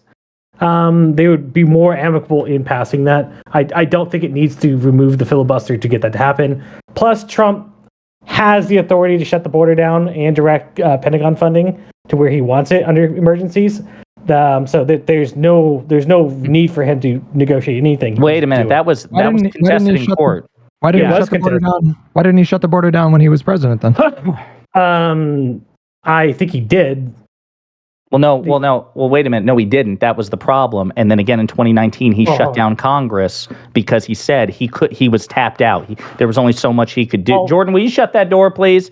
That there's only so much he can do, which is why he needed legislation from Congress. And when he wouldn't get it, he shut the government down in 2019. This idea, I just want to be very clear about this. Hang on. I just want to be very clear about this. Anyone, and I mean this with love if this applies to anyone here, if anyone thinks the president of the United States can shut down the border, you don't know how government works, because otherwise Trump himself would have done it. It is the ultimate refutation. It's a dead argument. Let it go. If you're watching and you feel the same way. I think that's a misleading statement, because Trump is not smart. He doesn't know what powers he actually has. And just because he didn't use it doesn't mean he doesn't have the authority to use it. He would have been surrounded by counsel. He would have been surrounded by counsel that would have advised him. Yeah, exactly. Yeah, where did that counsel get him during the fucking 2020 election? What? So wait a minute. Do you think? I don't understand the question. Wait a minute. I'm All confused. those losses in court that you keep touting? Because he didn't have. Wait a minute. Because he didn't have a case, right? I'm just saying his counsel's not very good. No, wait a minute. There's a limit to what good counselors can do. If you don't have a case, the best counselor in the world, it's like making, I don't know, a filet mignon out of a shit sandwich. You can only do so much. Trump is usually wrong on the facts because he's an idiot, and by the way, intellectually and morally inferior to every Democrat. We do know that the president does have the authority to unilaterally remove people, because Teddy Roosevelt was one of the most famous people who've used it to remove Muslims during the time that they came over, and he unilaterally sent them back. What happened to Trump's Muslim ban? They changed it to add in North Korea, and then it went through. It went through 2 drafts, and then on the 3rd, he got it. Yeah, right. But what happened with the first 2? Well, wait a minute. See, but this is what I'm talking about. Yeah. When Trump tries to take unilateral action, he was very often stopped by the courts. Okay. So again, the Muslim ban is a great example. This idea that his power, even with respect to the border and immigration, is limited and justiciable by the court. The court can say, no, Mr. President, you can't do this. And they did it to Trump. And it's the same thing with the border itself in terms of reallocating funds. When he tried to reallocate funds to his border wall, the court shut him down. He does not have plenary authority to do with whatever the fuck he wants. He is still very much constrained. I can almost guarantee you that if they were to send this back out through the courts of the exact same thing, the court would rule the different. Artemis, with respect, that may be the case, but what we have is a case history, and Trump took L after L after L. Even Lactoid won't resist that. Lactoid will say that Trump tried to do shit, and the court shut him down. I think Republicans have lost a lot over the past several years, and I think that when it comes to can the president just unilaterally shut down the entire border, I don't think that's true. And I genuinely could does the president have a lot of power when it comes to this shit? Absolutely. Sure. Right? Can I jump in here real quick to the border side? So the president did shut down the border for Title 42. It was considered emergency COVID power. But I've been looking here. I can't find anything that said that it had to be temporary. It seems like the emergency powers thing is just a customary thing we do as a country, but it's not written in stone that Title 42 couldn't just stayed in place forever and kept the border permanently shut down. I thought the emergency powers were a requisite. I thought it came from the emergency powers. I'm looking. I can't find anything that would result in Title 42. I think they just announced it as, hey, we're doing this active act of authority that we normally wouldn't because it's Title 42 held up in the courts, because I know that some of the activist groups tried to get it taken down and failed. Yeah, I thought he had to invoke emergency powers to do that, though. Yeah. So if he just invokes, so you're saying if he invokes emergency powers, then now he can do it. He can shut down the border through Title 42. Yeah, I believe so. Well, the 42 is not here, but he could just make Title 42 again. Yeah, I think he would have to establish that there wasn't. I don't think he can just massive. I don't think he just call anything an emergency. No, he can't, because most of the people coming in are coming in on either Biden visa or asylum. It's not a massive wave. It's control. This is what they want. You could claim that, but Texas is going to differ. Yeah, well, this is what the Biden for example, I've heard progressives say that Biden should declare an emergency and then do a bunch of like Green New Deal stuff. And it's unclear. And it's unclear if the courts would allow him to do that. I think there are limits to emergency powers. I don't know enough about it, unfortunately. Here, this isn't a left problem or a right problem. This is just a problem. This is something I push back against a lot of leftists at. Biden isn't a dictator, and we don't want to make him such. We don't want him to just unilaterally try to game these systems. Because any precedent set will be used by Republicans in the future to do the same damn thing. And I want to take that off the table as much as possible. Anyway, carry on. The extremes on both ends of the spectrums want a benevolent dictator. Oh. I think that pool is bigger with right wingers. I think when we're talking about like the And fringe the left, benevolent thing is kind of like I don't understand where that benevolent according history to their has come from. standards. yeah. I mean, I think throughout history, it'll show you that the left, people who do it for your own good, are almost always more dictatorial than I'm anybody talking else. about the volume of like leftists in the United States is very small. Like, walk down what the- do walk- you define as a leftist? Because that's going to be the definitional issue when here. when we use the word leftist, typically we're talking about somebody who is like full on socialist communist. Yeah, We're so not there was talking- like there was a or Rasmussen stock study. them or whatever. Sorry, go ahead. Rasmussen did a study that showed like the top 1%, what we could qualify as the elite, a postdoctorate, making X amount of money in an X amount of a dense area, almost solely line up with the far left on policy, trans issues, climate issues, etc. Right, but that doesn't necessarily mean they want to end capitalism. It just means that they have like really progressive policies. I'm talking about full on leftists that are like Biden should. When we talk about authoritarian left, we're talking about like something I saw a lot was a lot of leftists on Twitter, tankies. Like a lot of leftists on Twitter wanted Biden to threaten Joe Manchin with prosecuting his daughter Yeah, in I order saw to that. whip votes. That's the kind That of like would've been funny. when we talk about that authoritarian left, that is a small chunk of the party. I'd argue most socialists are upper middle class in the United States. I'm not a socialist. I don't know. If Yeah, I'm not saying you are. I'm not saying that they are. Most They're mostly internet, rich. most Do we internet have any probably ones are, socialists in the room? Can you raise your hand if you're a socialist? I'm raising my hand. I'm a Every socialist. Democrat, raise your hand. Go ahead. So I'm a socialist because I get paid by American tax dollars to do my job. Okay. They reach. Can I ask you guys? Go ahead. Lactoid, I want to ask you. Do you, or just all of you guys in general, do you guys support Ukraine? Ukraine? I do. Yeah. I'm a big interventionist, so I don't care. I know you're a libertarian, Lactoid, so that's what I was wondering. But I'm Yeah. good to hear that Artemis does. Oh, yeah. It's I'm rough. in the military, so I was in the military and I work for the government. So yes, I support Ukraine. Yay. So what do you So think can about I- Biden's handling? Or sorry. Handling? Yeah, like it Biden. could be better if he would just fucking negotiate with Republicans a little bit better. He could score a major fucking win on Ukraine. He could. Just Not, there's doesn't do it. no What way would the he could force negotiation be? Well, one, There's still some neocons there that love war. yeah, don't you? there are still war hawks that you can pull that lever on that would get it to pass. Lots of them still, the majority. The problem is the Freedom Caucus and the House have. It's kind of like a similar situation with like Manchin and Cinema. You have this small group, and if your majority is really small, even a small group can wield a whole lot of power. Because if you put a Ukraine funding bill on the House floor right now, it would pass. The problem is Mike Johnson won't even allow that vote to happen. Hold on. Here's a good question. Here, instead of the power play move that like people claim Biden did by separating the bills, if you just gave the Republican Party everything they wanted in the fucking border area of the Ukrainian and mass funding bill, and then pushed it to them and said, "Here, I gave you everything you wanted. Fund Ukraine stuff."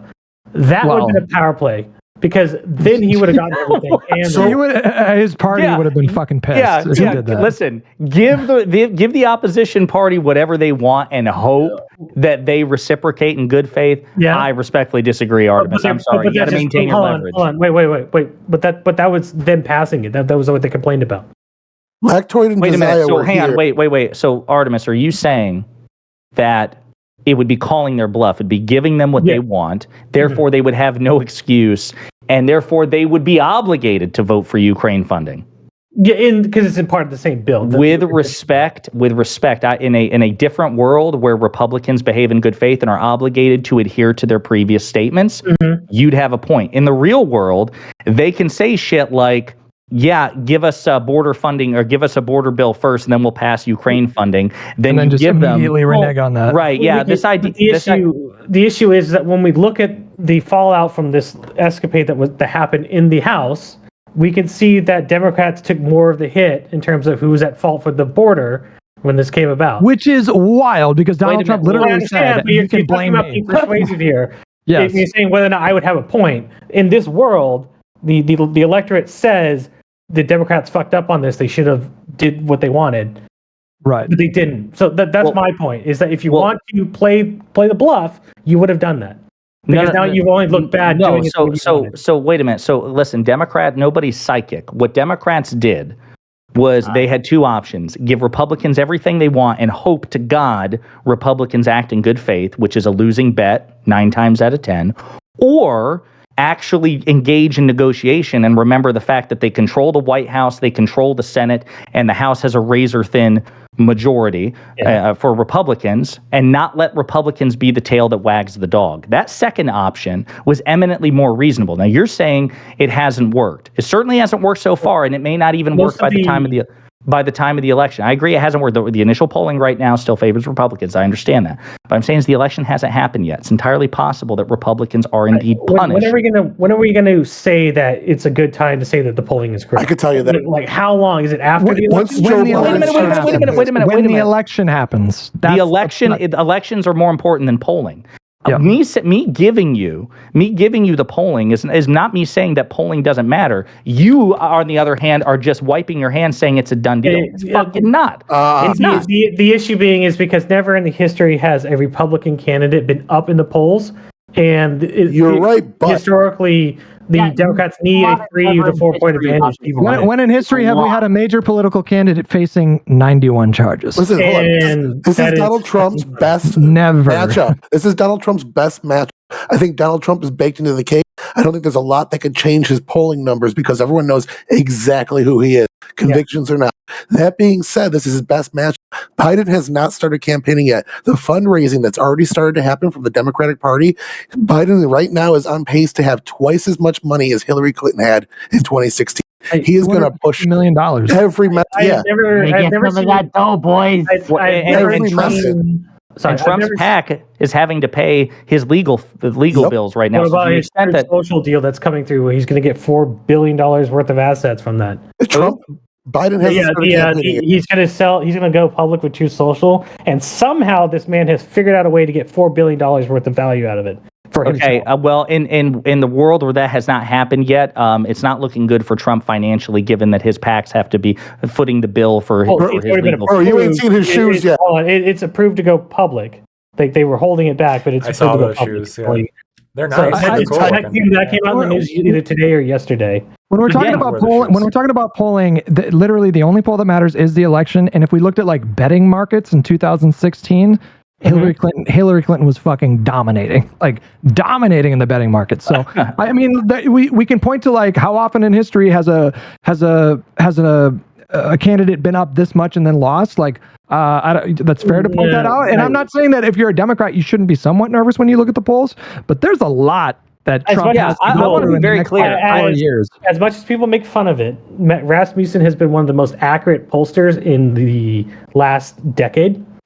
They were surprisingly accurate in 2016. They were not very accurate in 2020, as far as I understand. And again, to be clear, I don't ignore the polls. If you ever take a look at my videos, I catch shit from my audience because I don't just blindly ignore the polls. I just the polls are not the end all be all, especially when Trump has taken L after L after L after L after L since 2016. I'm just not going to pretend that that electoral history has not occurred. Also, I would just want to be clear that yes, the polling is something that we should be concerned about as Democrats. However, when you look at state polls and things like that, we will see things like Trump's Biden's approval rating being like 38, 39%, super abysmal, but still in a head-to-head, state-by-state matchup. In a lot of these states, What about the Biden's ones still that winning. matter? What about Right? the So that's what matters at the end of the day. In almost every swing state, right now, Trump is up at least 4 points for the last poll that came out like 2 days ago. And then there was one earlier in the week that said That's my issue is that something has to change. And I stare at polls all day. I want a closer race in terms of polling because the way it looks like now, if Biden does start his actual campaign soon, it just seems like every time he's out publicly speaking, people like him less. It's the same issue that Hillary Clinton had. It's the same issue that Kamala Harris had, where the more they talk, the less people like them. Yeah, so real quick, I want to address somebody in Wick's audience. And by the way, again, I say this to Wick's audience every time I'm on. If you have a disagreement with me, please actually try to get my attention because I'm not paying too close attention to chat. Either send a super chat for Wick to read or when we're doing these open panels, jump on in and spar. It's fun. So Nair Socks wants to take it back to Biden's mental acuity. What about Trump? The reason that I bring it back to Trump is because we have a binary choice, motherfucker, between these two candidates ahead of the election. You probably don't know that because you're a Republican, you distrust elections, you're not very bright. So then the question becomes, when the majority of Americans think that neither of these men are competent and mentally fit for office, then you have to look at other intangibles. I also agree that Biden has lost a step. There's no question about that. He's not the same man he was in 2020, not the same man he was in 2012, not the same man he was in 2000. But there are other aspects of competence. Donald Trump says crazy, stupid, incoherent, ridiculous shit all the time. He makes the same sort of gaffes that Biden does, except, as even lactoid cops do, he doesn't have the base of knowledge. He is an infinitely less educated and experienced politician and statesman. He doesn't know fuck all about foreign and domestic policy. Wait a minute. Let me finish this rant, and then you can both jump in. And then you have to look at other manifestations of competence. For example, great example, easy pivot point, infrastructure. One point of comparison. Donald Trump talked for 4 fucking years about passing major infrastructure. He failed because he's an ineffective administrator, executive, and legislator.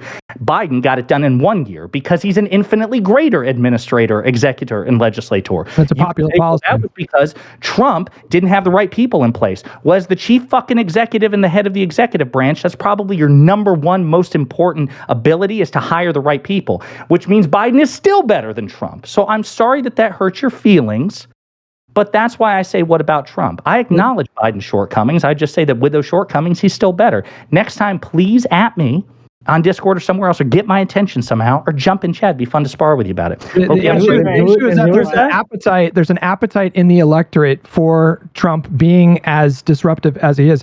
There's a substantial portion of this country, maybe let's call it 35 to 40% of the country, that view his view the crazy shit that he says as a positive thing. They view legislative experience as a bad thing. And so, the things like, it's a totally different standard that Biden is held to, because they both objectively say, like, misspeak and say kind of weird, stupid shit all the time. The difference is that there's no expectation that Trump is going to be anything other than he is. And there's all this expectation that Biden is going to be like how he was supposed to be like 12 years ago. Well, I think the main issue here is that Trump is making gaffes because he's not as smart as he thinks he is, rather than him losing his mental faculties. Who are you to say that, though? When he mixes up Nikki Haley and Pelosi, how come I can't? How come I can't tell you, oh, this is evidence of mental decline? And why is it that Megyn Kelly and other right-wing commentators who actually support Donald Trump publicly will admit that he's lost a step? Why does Nikki Haley say it? Why does Ron DeSantis say it? People who actually... Yeah, why are both of those people were running against him. I know Ron DeSantis is... But lost a step, and being at the point where you should take grandpa's keys or come to... when you forget when Tyler, your son died is a huge fucking problem. Well, hang on. So Tyler, we just talked about this. I'm going to ask you what's the evidence that you should take grandpa's keys. And I'll actually have infinitely more at my disposal for Trump than you will with Biden. Okay, so what you were saying is that he mixed up names and, Trump this and that. He says crazy things. I'm going to use an analogy used on me one of the first times we talked. You're talking about a guy doing armed robbery, and I'm talking about an axe-murderer. So Joe Biden shakes hands with imaginary people and Roombas around the stage. No, if you remember in those clips, I debunked that. Yeah, no, this is why I'm saying, Tyler, you gotta get better. It was debunked. You gotta get better. Some dude on PolitiFact had an opinion that he wasn't actually doing that, but clearly he was. Or when you pulled back and played the full footage, he's talking to people to his right and then his left, and then walks off stage. But again, Tyler, I'll even give you that. Wait a minute. I'll give it to you. I'll give that to you. You still lose because I can show where Biden's record proves that he is a better executor and administrator and legislator. I absolutely agree. He's actually why would we really take competent. Grandpa's keys away when he can actually make it to the destination and Trump can't start the fucking car? Joe Biden is probably one of the most experienced in government people alive in the United States today. If he didn't have mental decline, he would blow Trump out of the water. When Donald Trump extended... Can we just circle back around to this? Extended the projected path of a hurricane with a Sharpie pen. Yeah. That is objectively 100 times crazier. He's an idiot. Than any. That demonstrates scientific illiteracy. Hold on. It goes beyond science. We're talking about a guy who is emotionally so stunted and fragile that he was willing. This is like a not insignificant thing. If you extend the path of a projected hurricane, that could affect the local economies. Like they could be like businesses. That's not even his shut best. down. That's not even his best hurricane thing.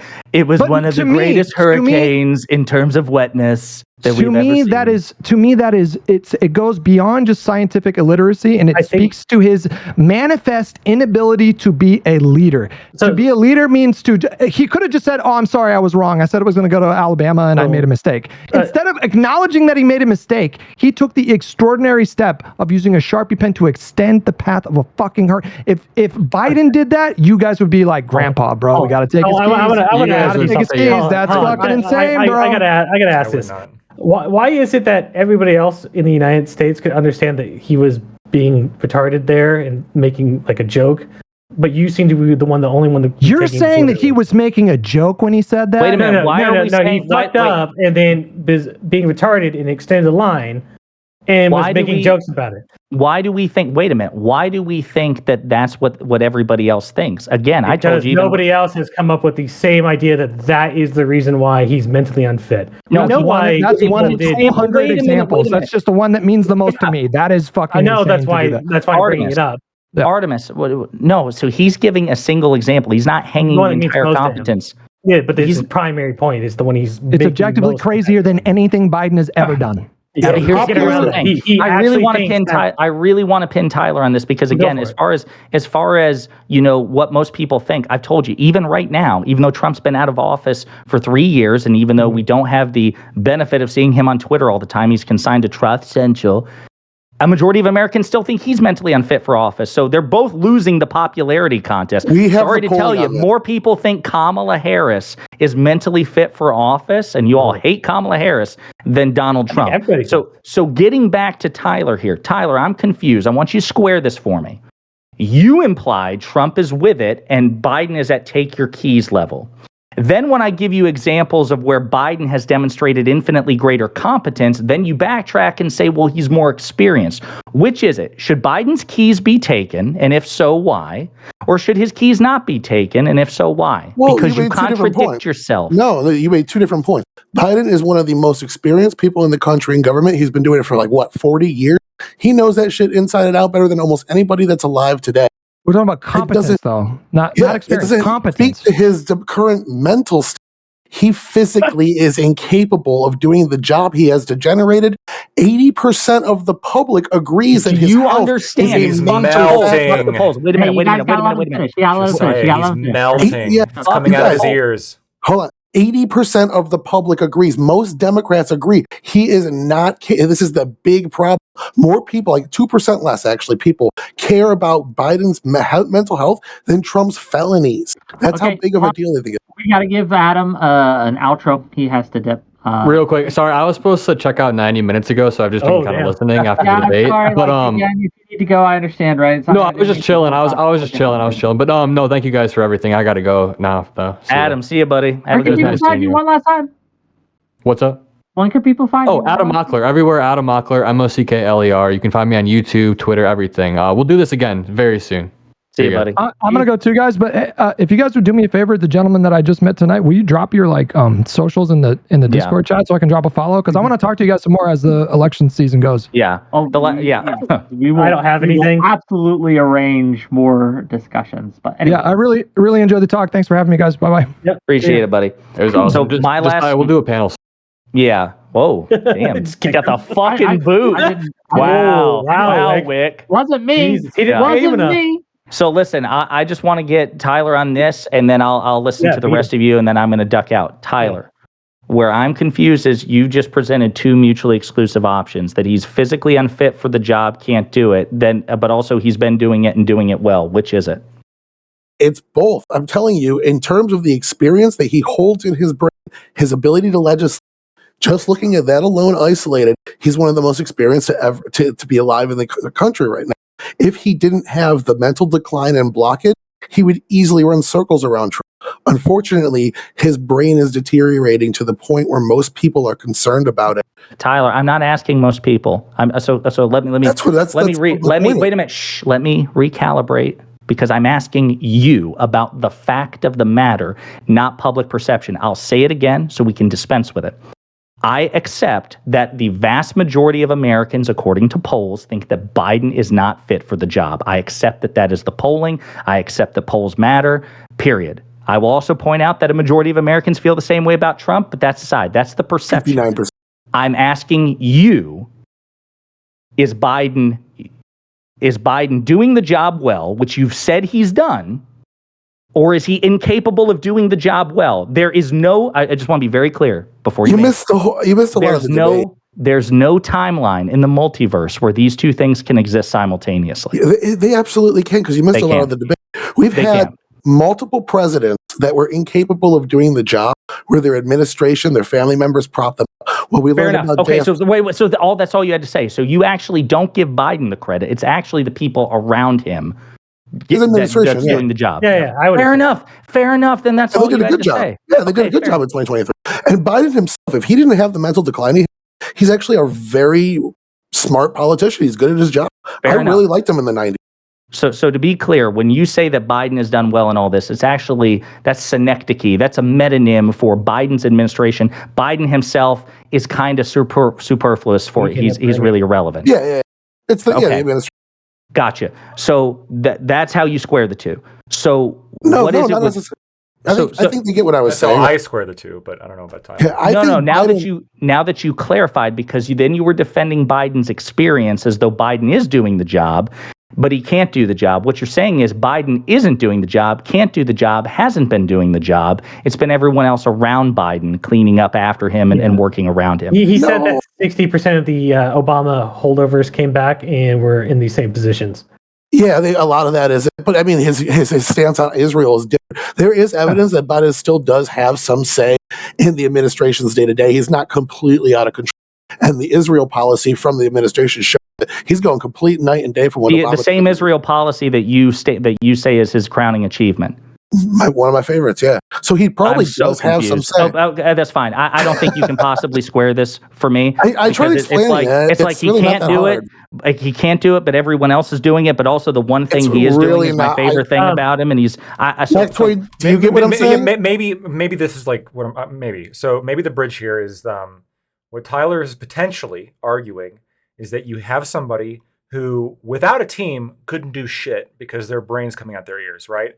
But they still have like a few good opinions that come from like a whole lifetime of good experience. And they, every once in a while, like spurt out these opinions about what they want done to their relatively efficient team, which then goes and does it in a relatively efficient way. So it's sort of a symbiotic relationship where like, if either of them were separated from each other, Biden and his team, they wouldn't be as good in Tyler's mind, but they're not nearly it's not that Biden's competent by himself. But to me, okay, that's not totally wrong. Grampus. That is, I do agree with that. But what I'm trying to say here is Biden is just unfit because his brain is melting. If his brain wasn't melting, he'd be one of the most competent politicians in the country. Wick can translate this for me tomorrow. I'm sure he's, especially since he was here the whole thing. So then my next question is my last question for you, and then again I'll hear all of you, and then I'll dip out. And then Trump in comparison, what's his beef? Because you said because this started with a comparison between the two. Where's Trump's competence versus incompetence, and his team versus without his team? Where is all that? Extremely dependent on the people around him to make the right decision because he's a fucking inept idiot. You can tell. Okay. With that, let's hear them out, and then we're gonna probably wrap it up since Josiah's gonna go. So. I mean, I gotta write 3 articles for my buddy Luke. Paul Ryan gave him the funding from the wall, and in a way Mexico would have paid for it. He fucking turned it down. He's an idiot. Okay, I want to say a couple of things before I go. Sure. First thing, as I've emphasized, I think that Donald Trump does have more mental acuity. I think he comes from a lower knowledge base, and so I think that a lot of the criticisms have to do with his way, maybe like kind of an asshole-ish behavior, and his way of appealing to people. Not necessarily the same kind of like brain melting out of his ears, but and I've been making this argument for Trump for a while now. I do think that generally speaking, presidents, they're not complete figureheads, but they do represent more of a policy position than necessarily they represent like a personality. And so when people, and this is very often used against Donald Trump, right? I mean, during his presidency, 91% of the media was hostile towards him. They constantly covered his personal shit. Everyone like was getting angry at him for the way he talked about things, as opposed to like what actual policy was getting that he was pushing. And so, you know, with Biden, I think it's somewhat similar. Where yeah, you can criticize him for his brain coming out of his ears, which I think is happening. But I also think it's probably true that even though he's declining, if he won re-election because of the people around him, you would probably see like just a regular presidential administration. Now, you would see a presidential administration that's, quote unquote, getting shit done. But I just want to emphasize that oftentimes, and Democrats obviously do this, because it serves their interest, people often conflate with like passing shit with doing a good job, which like totally leaves out the option of maybe expanding government and passing shit is actually bad. Maybe like not, turning the government bigger and bigger and bigger and stealing more and more money and having it intervene in every part of your life and forgiving student debt for all these rich, fucking college graduates who are using their degree to make all this money. Maybe that's not the best fucking thing, even if you can list it on one of your fucking achievements. Lactoid, I fair enough, and that's the libertarian philosophy. I get it, but what I would say is, just Biden has gotten more of his agenda accomplished than Trump's. You can say that Biden's agenda sucks, but it doesn't matter. The goals Trump established, Trump failed at spectacularly. Biden has accomplished more of his goals. That's how we evaluate competence. Biden's administration, and you know it, even if the ends you think are sinister and anti-liberty, that Biden's administration. I don't think that's true, and only for one reason, really. The reason why I don't think that's true, and I don't even think you can credit Trump for this. So I'm not. Maybe you can still say that, because Trump's so disagreeable, he still has a hard time getting like quote unquote his agenda done. But he, at the very least, unintentionally got the Republican agenda that's for 50 years had been trying to get done. He arguably got that done, right? I mean, name one other president that Roe v. Wade, by putting in the most principled court, right, which I mostly care about, but he's going to go up on stage and talk about how he got rid of Roe v. Wade, how he got rid of affirmative action, how he got rid of all these Chevron doctrine and all these other fucking regulations. Why? Because those weren't fucking Biden Supreme Court picks. Like, Biden's Supreme Court pick fucking sucks. You have Trump's Supreme Court picks, which are generally pretty fucking good. I agree that you should give McConnell all the credit in the world for that. Yeah, I think that's Artemis had the last word here. Go ahead, Artemis. Oh, the last word. Okay. So Texas is in the right. What they're doing on the border is good. It is effective. If you look in the news reports now, the migrant pathways have shifted towards California, so now they're getting fucked with migrants. So it's a great time to be alive, because the Democratic Party is still not trying to come out of their death spiral, and they have learned nothing. Okay. Gang, if you like today's show, hit that like button, hit that subscribe button. Great guests. Thank you all for coming. We're going to raid out. We're going to try a YouTube raid too. Would you please give Lactoid some credit here? You talk about great guests. You don't mention the motherfucker at all. Oh, that guy. Yeah, he is. I love Lactoid as well. Yeah, but gang, what we got coming up tomorrow? Yeah. Tomorrow we're going to have a call-in show. So if you have issues with me or anything I've said or done, please call in. Lav will be joining us as the guest star. And she, I'm sure, will be eager to hear your thoughts. But for now, we're going to raid out. See you guys later. Bye-bye. 6 p.m. Bye, everybody. Bye. Wick, did you eat? Yeah. I had a little something, right? Yeah, like some noodles or something. Yeah. But here we're going to go. Let me end the stream, and I think I rated out on all platforms effectively. We'll find out. It's cool. Mm-hmm. All right, before I go, I know he's rating out. So, but for those of us who are still in the chat, guys, it was a good chatting with you, Artemis. Man, it's always fun chatting with you. It is fun. It's always fun busting your balls, Tyler. Good to see you, buddy. Hope you guys are doing well. No, thanks for coming. I'm actually. Do you want to set up something with Wick and like a couple of these other guys on the other side for like a election night something? See what what happens. I don't know what I've got planned, but I would definitely be down to do some more engagement with you. I think a lot of people could make a lot of views and money off of that, because those election night things are fucking. There's going to be a lot of fuck yous hurled.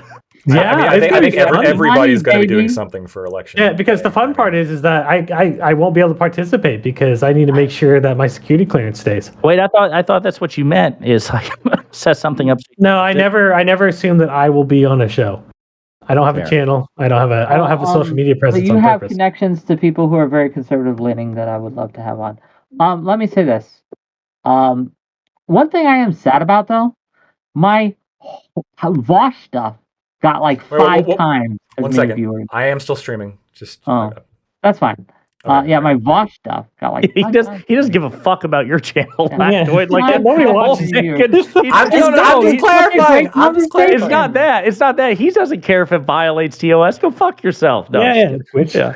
But no, I'm not. Well, I wouldn't violate TOS. But yeah, this was such a great conversation. I think this was such a great energy, right? I hope everyone enjoyed it. I really do hope Adam liked it, and I hope Hutch liked it too. That this was Adam's first live stream. So, Adam loved it. So good.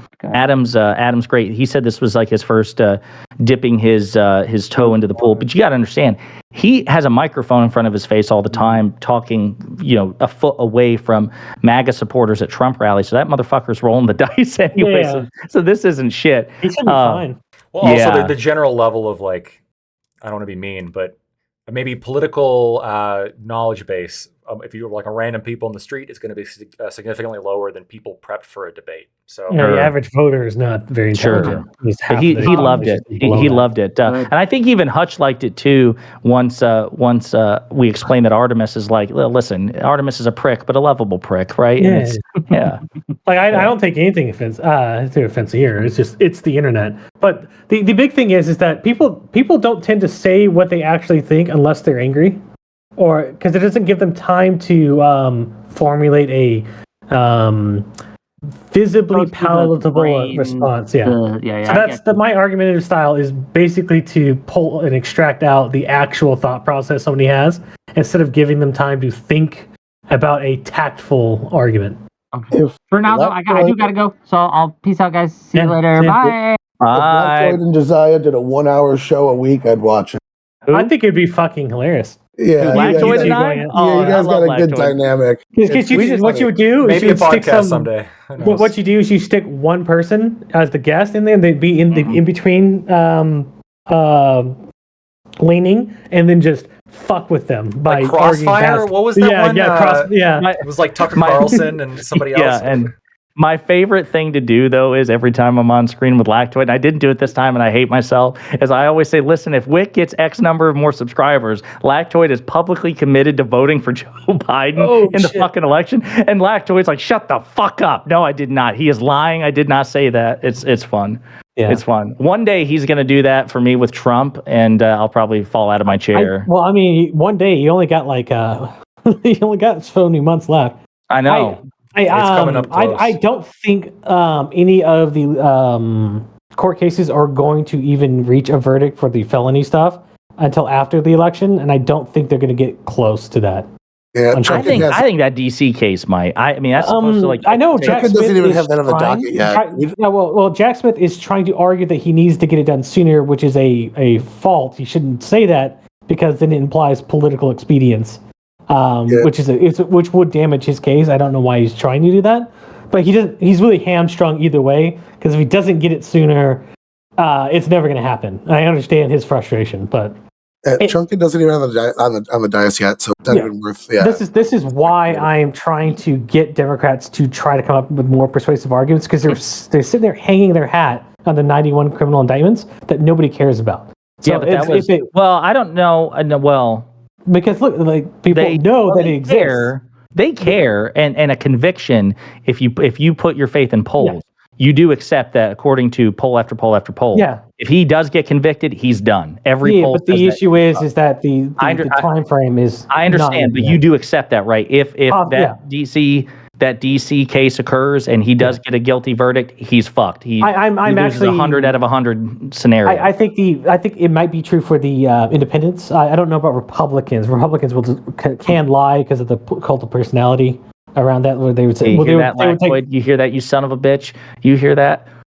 Well, there are some that will say that, but when it comes down to it, and they'll go, no, fuck it, I'll vote for him anyways, because there are people that will say principally yes, but when they're in the heat of the moment and when it comes time to pay up or shut up, they're going to do what they actually want. Just like all the Gaza thumpers are all going to vote Biden when it comes to just like the vote blue no matter who people, where they're principled until they're not. So that like the Bernie Bros who didn't vote for, they claimed they weren't going to vote for anybody, but then voted Biden anyways because you got to vote blue no matter who. All the leftists are going to come crawling back to Biden, and they're not going to admit I don't know. I don't know about the Muslim faction this time around. Michigan is really, really dangerous. Guys, much love. Season. Oh my god. I've got to go.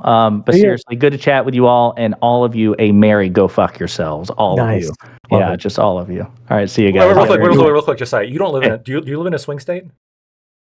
Do you count North Carolina? Technically, it's purplish, but I think it skews more reliably red than not. So I live in Charlotte. I would consider that. Okay, I was hoping that you didn't, so I could dunk on you for the fact that my vote matters and yours doesn't. But your vote kind of matters too. Okay, fine. Are you gonna cancel each other out? Oh, nice. Where are you? Are you in a swing state? Yeah, I'm in a swing state. Yeah, Midwest. Okay, gotcha. All right. Yeah. Well, listen. So, but it doesn't matter. Our votes are not. Yeah. It has nothing to do with that because again, Lactoid is going to vote for Joe Biden as long as we get Wick to a certain subscriber count. And Artemis is he just DM'd me Artemis. I can't believe that Artemis is committed to voting for Biden too. This is so beautiful, guys. Yeah, I'll vote for Biden. Jim Biden. Oh, fuck you. All right. See you guys. You have a good night. Oh, that was fun. Yeah. You gonna head out? See ya. Yeah, I'm gonna head out. But it was good chatting. Good talk. I don't know what those insane people are talking about. They are fucking retarded. I think it's election season. I think that if we weren't in election season, like even if Biden wins, which I don't know if he will actually, but I don't think he will. Let's say he wins. I think that like a week after he wins, all of the Democrats here are going to be saying, okay. Yeah, he's pretty bad. Maybe we should plan on getting Kamala. Well, think about this, right?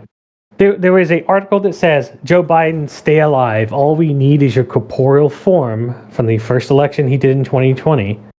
Okay? They knew back then that there was an issue. Yeah. They I don't know why I don't know why anybody didn't bring that up.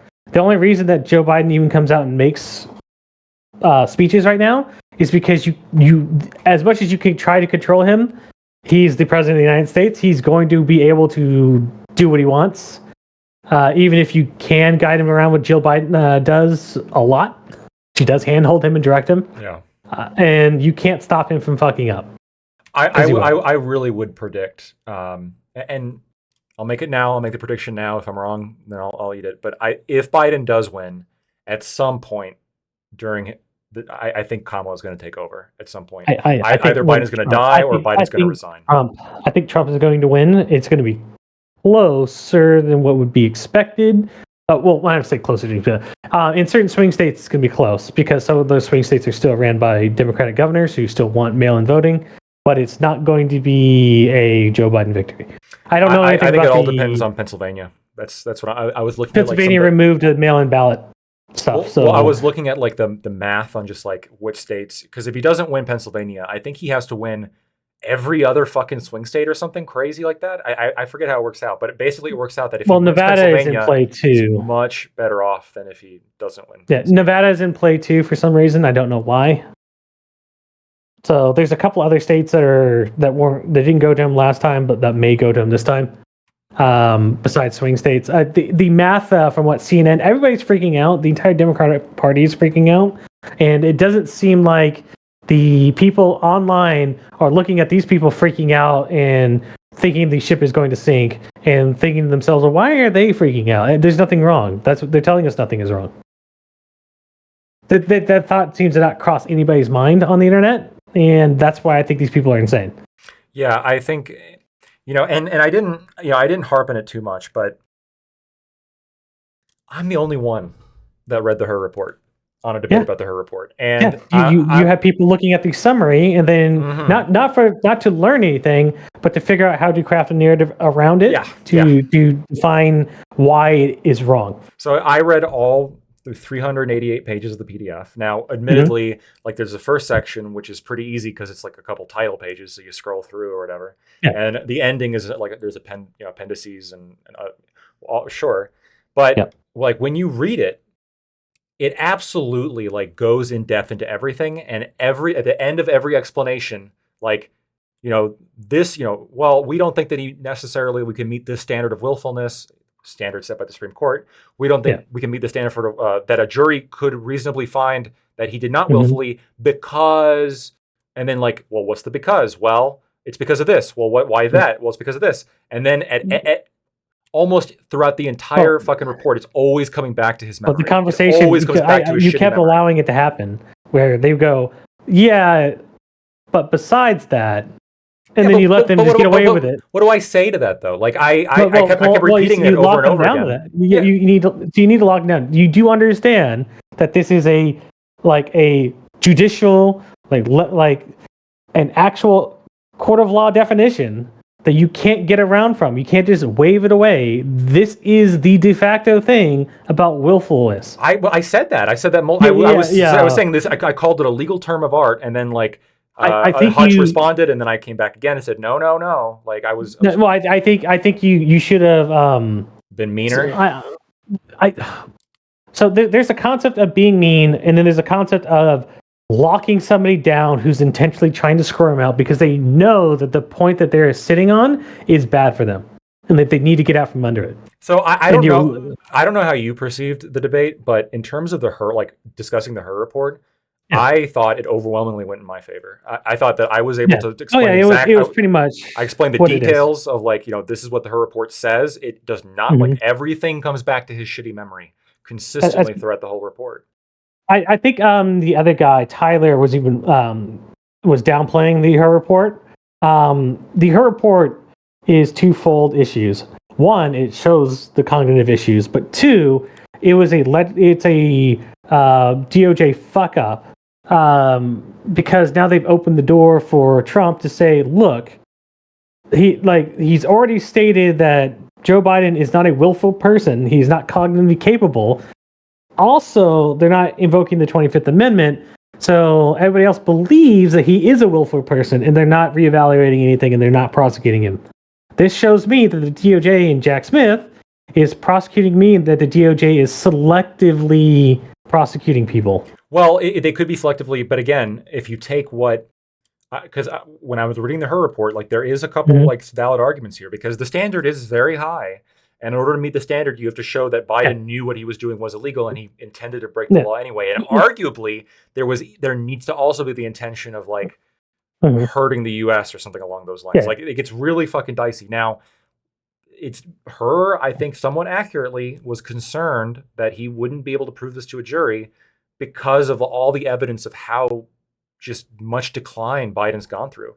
Biden has a lot of mental decline, and it's a real problem. And again, the catch-22, if Biden's not having mental decline, well, then we have to reevaluate the Her report and maybe bring charges, right? Because we can't use all of these faulty memory excuses anymore because Her consistently reports, relies on that to say why he's not bringing charges. Okay, so he's mentally fine, then charge him. Or at least come up with some other reason why you don't want to charge him because this was the main reason for this report. Yeah, but that's the thing that the other guys weren't allowing you to insinuate because they understood that he's not. He's like, no, he's not in mental decline, or he's not a dementia patient, so he's a willful person. Well, then by de facto, Her report would have to be redone. Yeah, but they didn't want to because they acknowledge that. Yeah, because they don't want him. They don't want him charged. So that's why I put out that super chat. Was that's extreme cope. That they know they have to make this argument because they have no other choice. Yep. But I would recommend going through all the 91 criminal indictments again because almost every case now has some type of fruit of the poisonous tree issue going on. Everything from Jack Smith to Fannie to the New York fucking I don't not the New York for felony, but for the civil case with New York business stuff. Every court case seems to have some type of fruit of the poisonous tree corruption issue that is likely to get it thrown out or delayed way past the election cycle. So this is the issue: is there's so much, and in order to speak about a topic like this, where the on the ground facts matter so much to the analysis, because if we're just talking like nebulous philosophical concepts, I can riff off the top of my head and give my opinions without doing like a lot of solid research, right? But if we're doing research on like an evaluation of a set of facts, I don't feel comfortable talking about it unless like I'm really sure of my position. And so like I just finding the time to go through all that shit, like I killed the Her report in a few hours, but I mean that did take like a few hours of my day. And I mean, so for right now, like the Jack Smith documents case, right? It just came out that the Jack Smith had redacted conversations between him and the White House, and that's on Twitter right now. You can see the issue with the judge saying no. I don't see any reasoning so far why any of this should be redacted. So, by the way, we didn't even talk about it because it's not necessarily relevant to whether or not Biden's brain is melting, which it is. Yeah. But the ghostwriter, Zwanitzer, the one who did he try to destroy evidence? He did destroy evidence. He received the subpoena and then he proceeded to delete audio recordings. Only some of which were able to be recovered by the investigators. You should have brought that up. Well, the link because that describes intent. The problem is there's a little bit of a broken link because they haven't been able to find anything that Biden directed Zwanitzer to delete it, right? All we know is that Zwanitzer admitted to deleting it, and when asked why, he had no valid fucking answer. In fact, well, when did he delete it? He deleted it. He deleted it after he was told not to. Okay, so there you go. They get him up on charges, and he should be charged with, what was it? Obstruction. I actually disagree with her in that I do think he should be charged with obstruction. Because here, I'm reading directly off the Her report. Investigators asked Zwanitzer if he deleted the recordings because of the special counsel's investigation. Zwanitzer replied that he, quote, was aware that there was an investigation when he deleted the recordings and continued, quote, I'm not going to say how much of the percentage it was of my motivation. The fucking slime ball. The fucking slime ball. He absolutely deleted it because of the fucking investigation. You should have brought that up. You should have brought that up because then that would have made them have to defend that action because it would just insinuate malicious intent. Well, it would insinuate malicious intent on the behalf of Zwanitzer, but not on the behalf of Biden. No, it would be both because Biden. Why would he delete that? So there could be a lot of reasons. The first one that comes to my head is like the obvious reason. Well, we don't know if Biden directed him. No, not directing. The obvious reason would be that Joe Biden had talked extensively about classified information past just the notes that he was talking about. Oh, obviously, yeah. That would be the obvious thing. So their argument would fall apart because their argument relied on him just talking about his memos. Look, man, I can't talk the whole time. I'd love to, but I mean, there's other people jumping in and cutting me off. And I'm only invited on when there's a last minute like spot to fill or like coming in at the end. Like I like most of the time I'm doing glowy stuff in like foreign countries, which I got to go back to like next month. Well, Artemis, if I'm streaming and it's like not a debate panel or whatever, just send me a message. We can just chat, go back and forth, and kind of evaluate issues. You're saying you can't do any election coverage stuff? I can't. I won't. How do I say this? I don't vote because again, that's all public record. Okay. And when you're dealing with I'm making almost $200,000 a year at this point. So the position I am in is fairly enough to where administrations start looking. Yeah, man. I mean, don't fuck up. If you got a good thing going, don't fuck it up. Yeah. But the big thing is that this is why I use a moniker and there's all this other stuff. So as long as I don't talk about myself and everybody thinks I kill people for a living, I should be fine. All right, fair enough. I won't ask you about yourself, but I do like your takes, and if you're ever free, because my takes are all about how the average person perceives an event, because that's who's going to be voting. Motherfucker, you're running a psyop in fucking China next year. Some bullshit. It's crazy. I was in the vicinity of Yemen during October 7th. Oh boy. So that should help. I got a coin from CENTCOM about that. Jesus Christ. I can take a picture of it and send it to you if you want. Yeah, I believe you. Yeah, but yeah. So it should be fun. I mean, just send me a message. But like East Coast time, like to give you a point, I'm near DC. If that makes you. So You're just scaring me more and more. You know that, right? Yeah, that's the point. It's funny. Like the people I hang out with, like Dev. I don't know if you know who Dev is. I don't. Short out of Taku.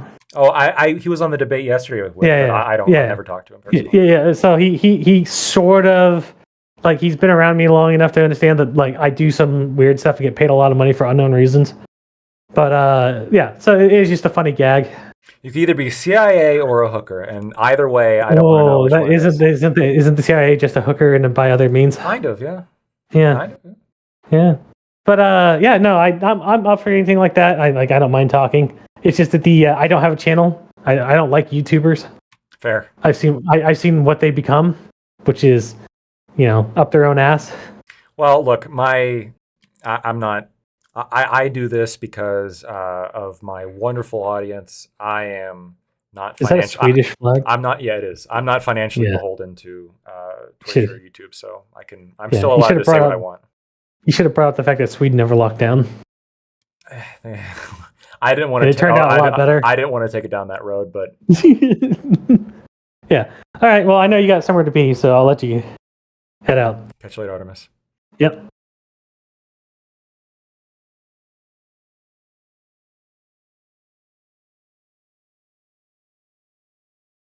Oh, well, actually, I might as well leave it here.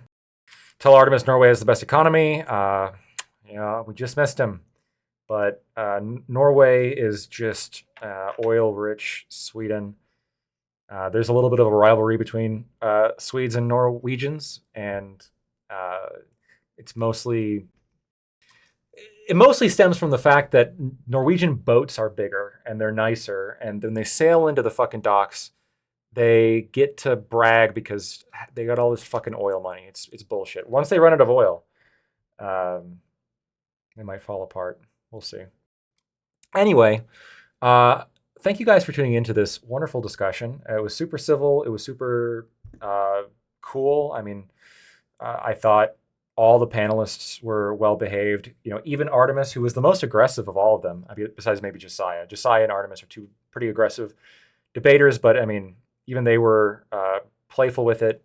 Everyone else was calm, and I thought we covered a lot of good ground. I still think the Her report is pretty definitive. I don't think Biden is mentally all there, and I think the Her report demonstrates that. It's really bad. And as the only person on the panel who read the Her report in its entirety, I'm going to appeal to authority a little bit and say that my opinion on this should count more because I read the whole report, and throughout the entire report, it consistently said that Biden's got a crap memory and he's got declining mental faculties, and he couldn't remember when he was vice president on 2 different days. He couldn't remember when his son died. He couldn't remember the Afghanistan debate. He couldn't remember the details as to specific generals that supported him or didn't support him. He was just all over the place. And then the day after, or I think it was the day after, but not the day after, but it was the press report after the press conference. He went up there and he misremembered who brought up Bo in the first place.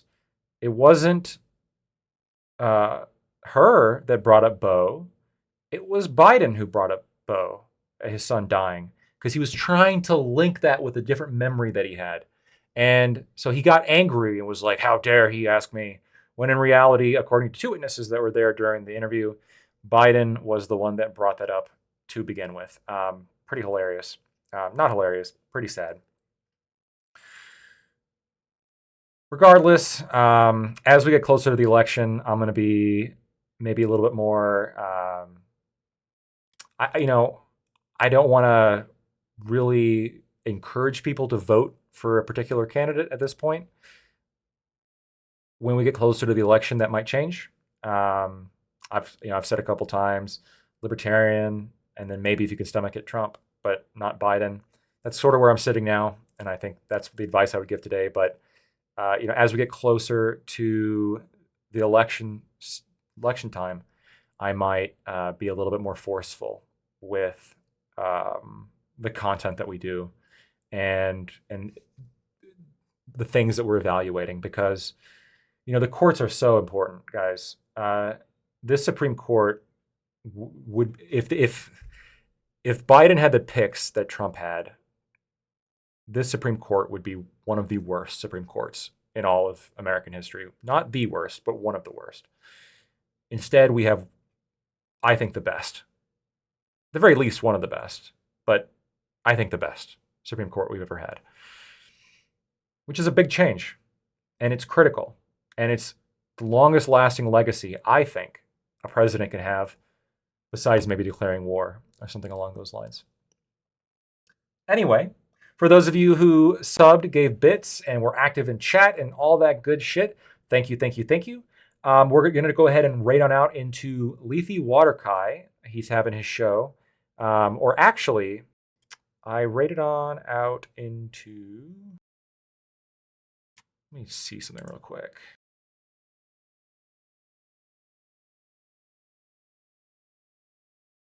What we're actually going to do is we're going to raid on out into Rob Noor. The reason being is Rob Noor is doing, looks like, interviews and kind of Trump-related political content, which is more of a continuity with the topic that we had today. So we're going to raid on out into Rob.